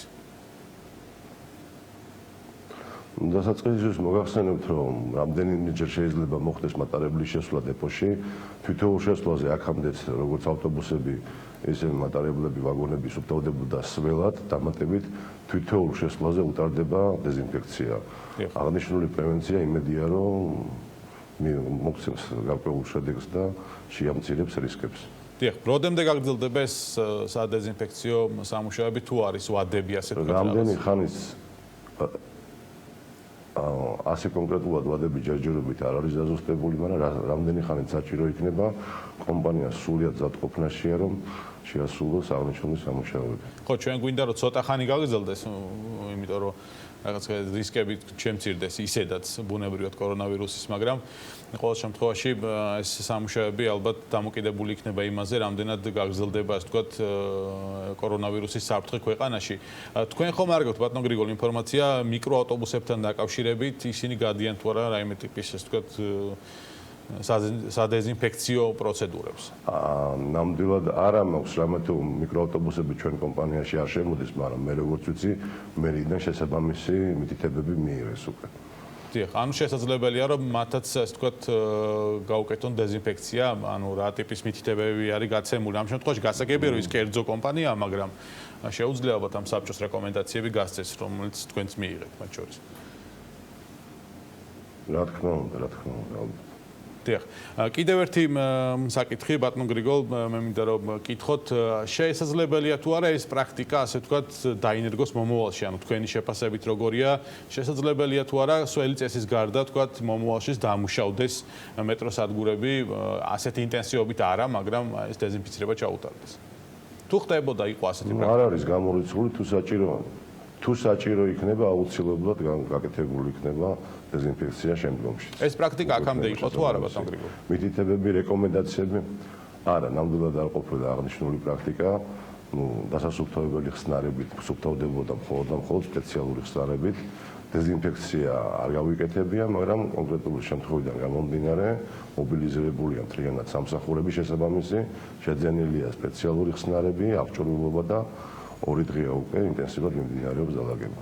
კი ბატონო, მადლობა. გრიგოლ ხუცურაული იყო ჩვენი სტუმარი, თბილისის სატრანსპორტო კომპანიის დირექტორი, ექსპლუატაციის საკითხებში ვემშვიდობებით მას და უკვე რამდენიმე წუთში ვისაუბრებთ თემაზე, რომელიც არის საქართველოში ბიზნესის დაწყება და რეგისტრაცია, უმარტივესი და უსწრაფესი პროცედურაა. ამას სხვადასხვა საერთაშორისო რეიტინგებიც ადასტურებს, თუმცა ყველაზე დიდ პრობლემას მეწარმეები ბიზნესის დახურვის ნაწილში ხვდებიან. რა ხარვეზები აქვს გადახდის უნარობის შესახებ კანონს და რა შეცვლის ახალი კანონპროექტი. რამდენიმე წუთში დავით კლიაშვილი და იურისტი ნანა ამისულაშვილი იქნებიან საქმიანი დილის სტუდიაში და სწორედ მათთან ერთად გავშლით თემას.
მიიღე და გააგზავნე ამანათი საქართველოს პოსტით საუკეთესო ფასად. საბერძნეთი 1 კილოგრამი 1.5 евро, იტალია 1 კილოგრამი 2 ევროდან, ესპანეთი 1 კილოგრამი 3 ევროდან. ყოველთვის შეგიძლია გაუგზავნო განსაკუთრებული ამანათი საყვარელ ადამიანებს. საქართველოს პოსტა ემიგრანტებისთვის. ღამის ულიმიტო ინტერნეტი ბილაინისგან. მხოლოდ ორლარად. თანამედროვე გმირებისთვის. ბილაინი იცხოვრე შენი წესებით. ჯეკ ლონდონის სათავგადასავლო რომანის ეკრანიზაცია. დაუჯერებელი თავგადასავალია. პერასიტყვება. წინაპართა ძახილი. გასტროტეკი. ხორეკა სახჭურვილობა. ყველაფერი პროფესიონალური სამზარეულოსთვის. გასტროტეკი. თბილისი, წერეთლის 66. პირველად საქართველოში სარემონტო მასალების აუთლეტ ზონა. შეიძინეთ კერამიკული ფილები, შიდა და გარე კარები, ბუნებრივი ქვები, აბაზანის აქსესუარები 70%-მდე ფასდაკლებით. ზოდი, გაარემონტეს სიყვარულით. დაიწყე გართობა მოგებით. დარეგისტრირდი აჯარაბედზე მარტივად და მიიღე უფასო ქსონების სპორტში, უფასო დატრიალებების მოდებში და ბევრი სხვა საჩუქარი. მოგება შენს ხელშია. ajarabed.com მიიღე უფრო მეტი ბილაინისგან. ახალი სატარიფო ხაზი ყველაფერი მაქსი. გაზრდილი სასაუბრო დრო და კიდევ უფრო დაბალი ფასი. ტარიფი მწვანე მაქსი. 700 მეგაბაიტი ინტერნეტი. ულიმიტო ზარები ბილაინის ქსელში. უკვე 200 წუთის სხვა მობილურ ოპერატორებთან და 700 SMS-ი მხოლოდ 6 ლარად. ბილაინი ასწორებს.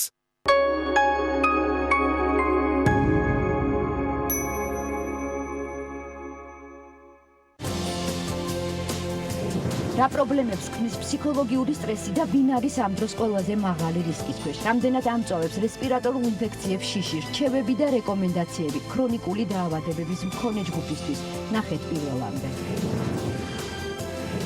ვინ გახდა ბერლინალეს ოქროს დათვის მფლობელი? ფრანგული სეზარი და პოლანსკის სკანდალი. ასევე ჰოლივუდის ქართველი ვარსკვლავი, რომლის ისტორიას და სახელს ჰოლივუდი ინახავს. კინოსიახლეები ორშაბათის კინომიმოხილვაში.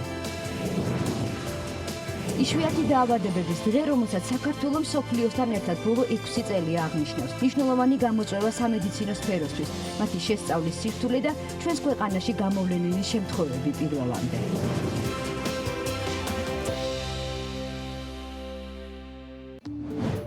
ჯანდაცვის მსოფლიო ორგანიზაციის რეკომენდაციები. კორონავირუსები.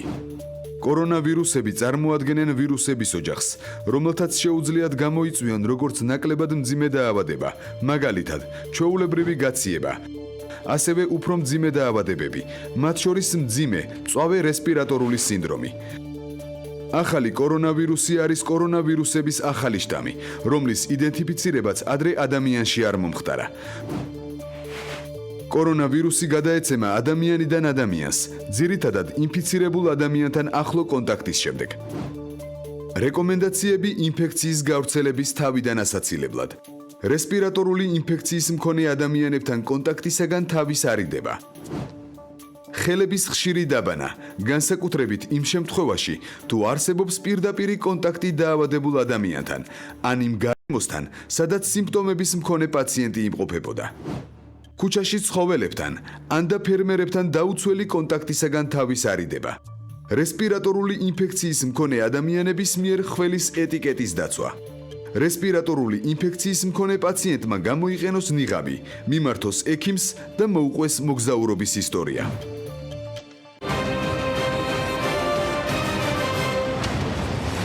ეს რეაქცია, რომელსაც ყოველ სამშაბათს და ხუთშაბათს წარმოგიდგენთ მე ჟურნალისტი ინგა გრიგოლიანი. პირველი განსაკუთრებულ განრისხებას იწვევდა მასში. ჩვენ ხედავთ, რომ ისინი ბიზნესზე მიმდინარეობს ზეწოლა, პოლიტიკოსების მიმართ ხედავთ ტელედაპატიმრებებს.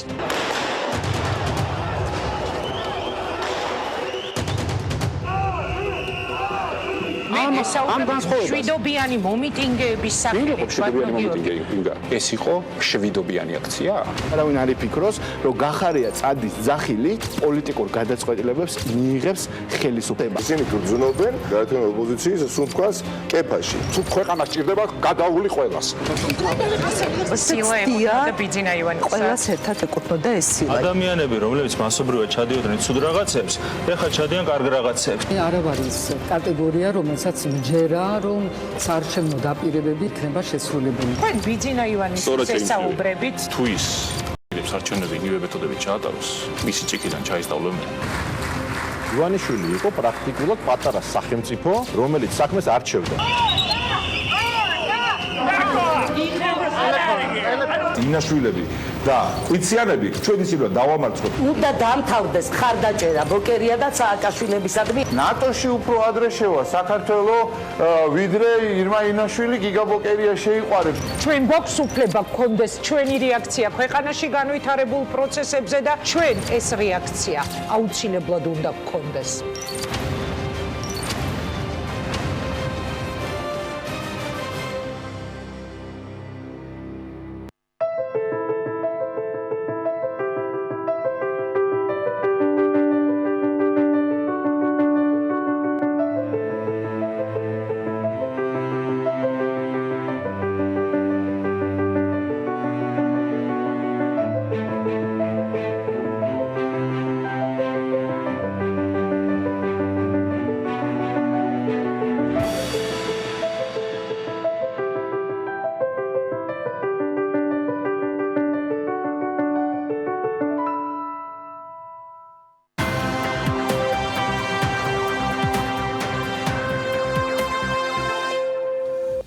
საქმიანი დილა ეკონომიკის და სამართლის რუბრიკით გრძელდება. დავით ყრიაშვილი ნანა ამისულაშვილს გადახდის უნარობის კანონზე უნდა ესაუბროს. დილომშვიდობის მოგესალმებით. დიდი მადლობა, მოგესალმებით ბექა. გადახდის უნარობის შესახებ კანონმდებლობა ძალიან მნიშვნელოვანია ჩანსაღი ბიზნეს გარემოსათვის. და სხვადასხვა რეიტინგებში შესაძლოა doing business-ი თუ სხვა აუცილებლად ყურადღება ექცევა თუ როგორი ადეკვატური და მოქნილი გადახდის უნარობის შესახებ კანონმდებლობა გვაქვს. ზოგადად რო აღწეროთ რას ნიშნავს გადახდის უნარობის შესახებ კანონმდებლობა, აი მაგალითად წარმოვიდგინოთ რომ კომპანიას აქვს ის ვალები, რომელსაც ვერ ემსახურება გადახდის უნარობის შესახებ კანონმდებლობა უზრუნველყოფს იმას, რომ გარკვეული პერიოდის განმავლობაში შეჩერდეს ახსულება მის ქონებაზე, აღარ მოუწიოს ვალების გადახდა და ეს იყოს პერიოდი, რომლის განმავლობაში შეიძლება რეაბილიტაცია მოხდეს ამ საწარმოში ან საბოლოოდ გაყოტრებისკენ წავითეს. დღესდღეობით არსებული კანონმდებლობა გადახდის უნარობის ძალიან ბევრ კრიტიკას იმსახურებს და მომზადებულია ახალი კანონპროექტი, რომელიც დარწმუნებულად მალე უკვე პარლამენტში განსახილველად იქნება მიღებული და დაიწყება აქტუალური მსჯელობები და დღეს ზუსტად ამ კანონპროექტზე ჯერჯერობით არსებული კანონის ხარვეზე და შემდეგ უკვე ახალ კანონპროექტზე სასაუბროდ სტუდიაში მოვიწვიეთ ნანა ამისულაშვილი, ერთი კანონპროექტის ერთ-ერთი თანაავტორი და დარწმუნებულად ძალიან საინტერესო საუბარი გვექნება ამაზე და როგორც მე სტრუქტურულად დავიწყე, ჯერ შევეხოთ რა პრობლემები გვაქვს დღევანდელ გადახდის უნარობის შესახებ კანონმდებლობაში რა არ მოგწონს არა მარტო იურისტებს, არამედ ბიზნეს გარემოს და შემდეგ უკვე როგორ ვცვლით ამას ახალი კანონპროექტით. ძალიან დიდი მადლობა დათო მოწვევისთვის, ძალიან მომწონს შენი კონცეფცია, იმიტომ რომ იურისტები ხშირად სამართლებრივ თეორიებში ვიხლართები და გვავიწყდება ეკონომიკა, გვავიწყდება ის კონკრეტული ეფექტი ჩვენ საქმიანობას, კანონმდებლობას, რაც შეიძლება გქონდეს ეკონომიკაზე. გადახდის უნარობაზე რომ ვისაუბროთ. ზოგადად უძველეს დროიდან რომის სამართლიდან გადახდის უნარობა კოლექტიურ აღსრულებად განიხილებოდა და ეს საფუძვლები დღესაც არის. რა თქმა უნდა, აქედან წარმოიშვა გადახდის უნარობა, მაგრამ თანამედროვე მიდგომით ეს არის უკვე ძალიან მნიშვნელოვანი როლის შემსრულებელი ეკონომიკაში. და ამიტომ უკვე დაემატა ბიზნესის ხელშეწყობა, რეაბილიტაციის პროცედურები უკვე ბოლო საუკუნეებში და ამის დახვეწა ხდება მუდმივად სხვადასხვა მექანიზმებით. ეკონომიკაზე როგორი გავლენა აქვს? ეს არის ფილტრი. წარმოვიდგინოთ ეკონომიკა, რომელიც აწყობილია მექანიზმი და სადღაც რაღაც გაფუჭდა, დაზიანდა, ეს არის ჩვენი ბიზნესი, რომელსაც აქვს ფინანსური პრობლემები. იქ უნდა მივიდეს რაღაც დახმარების ჯგუფი და კურნალობა არის საჭირო. ანუ ეს ფილტრი, რატო ვეძახით ფილტრს? ფილტრის პრინციპით მოქმედებს, რადგან სადაც შესაძლებელია ამ ბიზნესის გადარჩენა, იქ ხელს უწყობს და თუ კი შეუძლებელია, ესეც ძალიან სწრაფად უნდა მოხდეს. ამის იდენტიფიცირება და ჩანაცვლდეს აქტივი. ანუ გაჩერებული არ უნდა იყოს ეს აქტივი. თუ აღარ შეუძლია ამ კონკრეტულ მეპატრონეს, ბიზნესის მეპატრონეს ამისი გააქტიურება, იყიდება, სხვის ხელში გადადის და იქ აქტიურდება. ანუ ეს წარმოიდგინე, რამხელა მნიშვნელობა აქვს ამ ყველაფერს ეკონომიკისთვის. ჩვენი კანონი, მოქმედი კანონი, ახლა რო წარმოვიდგინოთ, როგორ მუშაობს ჩვენი ფილტრი. ანუ ფილტრი არის ანუ დავაზუსტებ ერთ საკითხს, ანუ ძალიან მნიშვნელოვანია ესე იგი, ზუსტად ხდებოდეს იმის შერჩევა, როდის შეიძლება განკურნება, ასე ვთქვათ, ბიზნესის და დიაგნოსტირება არის ყველაზე სტრატეგიული კომპონენტი, როგორც ამ კანონმდებლობაში. როგორ ეღოქ სიტუაცია დღეს? დიაგნოსტირების თვალსაზრისითაც და ბევრი თვალსაზრისითაც ჩვენი ფილტრი, რომელიც არის გადახდისუნარების კანონმდებლობა, ანუ ეს მექანიზმი, რომელიც ფილტრის სახით უნდა მუშაობდეს და ამ ყველა დავალებას ასრულებდეს, ძალიან პრობლემებით მუშაობს. რთულდება თვითონ თავის ფუნქციასაც ესე სწორად ვერ ასრულებს და ასევე აფუჭებს გარშემო რაღაცეებს. რასაც ეხლა მაქვს გეგმაში ორი მაგალითი, ჩვენი კანონმდებლობის ხარვეზის ორი მაგალითი, საიდანაც ნათელი იქნება, რას აკეთებს. ანუ თვითონ რატო ვერ ფუნქციონირებს და სხვის მიმდებარე სიტუაციას როგორ აფუჭებს. მე გამოვყავი დღეს სასაუბროდ გამოვყავი თემა ესეთი შესავალი, გარდამავალი პერიოდი ჩვენი კანონით რაც არის. იწყება გადახდისუნარობა, ეხლა მოკლედ რო აღხსნათ მაყურებლისთვისაც, როდესაც კომპანია მიმართავს ან კრედიტორები მიმართავენ სასამართლოს, იწყება გადახდისუნარობა და ჯერ არ გვაქვს გადაწყვეტილი აქ ამ წერტილში არის რეაბილიტაცია თუ გაკოტრება. არის გარკვეული სამეურვეო პერიოდი, გარდამავალი პერიოდი, რომელიც იმდენად არამოქნილად და არასწორად არის აწყობილი კანონში, რომ თვითონ ეს პერიოდის ამ გარდამავალი პერიოდის იდეა ნორმალურია, მაგრამ იმდენად არასწორად არის მექანიზმი აწყობილი, რომ ხშირად ხდება მისი ბოროტად გამოყენება ან კრედიტორების მხრიდან, ან მოვალის მხრიდან. ეს არის, ასე ვთქვათ, ბუფერული დრო, ადგილი, სადაც რთულდება კონტროლი ამ ბიზნესი, ანუ როდესაც მთავარი პრობლემა კანონმდებლობის ერთ-ერთი პირველი საწყისი ეტაპი. იმიტომ რომ ამ პერიოდში ხა უყურეთ, მე წეგან ვახსენე დრო, ანუ ძალიან სწრაფად უნდა მოხდეს იდენტიფიცირება, დიაგნოსტირება და გადაწყვეტილების მიღება და ეს წელავს საოცრად. აი დღეს მაქვს კრედიტორთა კრება საქმეზე, სადაც ეს პერიოდი გრძელდება 6 წელია. ამ პერიოდში არ ჩანს როგორ ხდება ამ ბიზნესის მართვა, ვერ კონტროლდება სამწუხაროდ ისეთია კანონმდებლობა და იკარგება გარკვეული შემოსავლები, რომლებიც კრედიტორებთან უნდა წასულიყვნენ, თვითონ ბიზნესიც სუსტდება, იმიტომ რომ ამ რეჟიმში დროის ფაქტორი რომ მნიშვნელოვანია ბიზნესისათვის ძალიან ცალსახაა, რა თქმა უნდა. გაკოტრდნენ ვიღაცები დაიხურა. ინტერესიც იკარგება, მოტივაციაც იკარგება. ეს არის საოცრად, ეს არის ერთ-ერთი მაგალითი და ასეთი მაგალითებით სავსეა დღეს ჩვენი პრაქტიკა.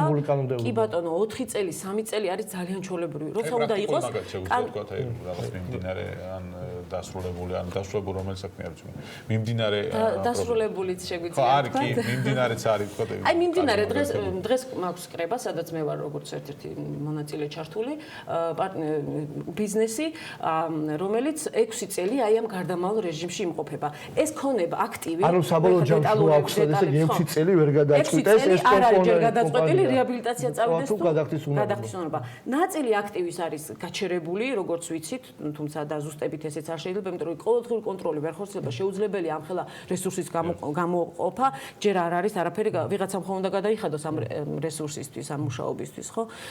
და რაღაც ნაწილი აქტივი იჯარით გაცემა ხდება, რომელიც ეს არის ყოველთვის მოვალის ინიციატივა, სხვა кейსებშიც იგივეა, თუმცა სხვა გზა არ აქვს, კრედიტორებიც და მეურვეც ახსოვებს ეროვნულ ბიურო ეთანხმებიან, იმიტომ რომ სხვანაირად ვერ შეინახავენ ამ აქტივს, ვერ შეინახავენ, ვერ მოუვლიან რო შევაჯამოთ საბოლოო ჯამში გამოვიდა რომ დროის ფაქტორი, გართულებული მექანიზმები, ყველაფერი ეს იწვევს იმას, რომ ეს ბუფერული პერიოდი გრძელდება და ვერ მივდივართ საბოლოო გადაწყვეტილებამდე. ანუ გაჯანსაღების პროცესი იმ დონეზე იწელება, რომ შეიძლება ეჭქვეშ დადგეს თავად გაჯანსაღება. მაშინ უკვე თავარზე რომ გადავიდეთ ამ შემთხვევაში, თქვენ ბრძანდებით კანონპროექტის თანაავტორი, რომელიც როგორც ვიცი არსობრივად ახალია და მოდი ვისაუბროთ იმაზე, გამოვყოთ ძირითადი მომენტები, რა განასხვავებს დღევანდელ კანონმდებლობასთან და აი მე როგორც იურისტმა არა, აი როგორც მე ბიზნესმენმა, რატომ უნდა დავუჭირო მხარი ახალ კანონპროექტს მინდა კრედიტორი ვიყო, ან მოვალე იყო, რა მნიშვნელობა აქვს, რატომ უნდა დავუჭირო ახალ კანონპროექტს მხარი, რა ძირითადი სიახლეები და დადებითს მომიტანს მე ეს.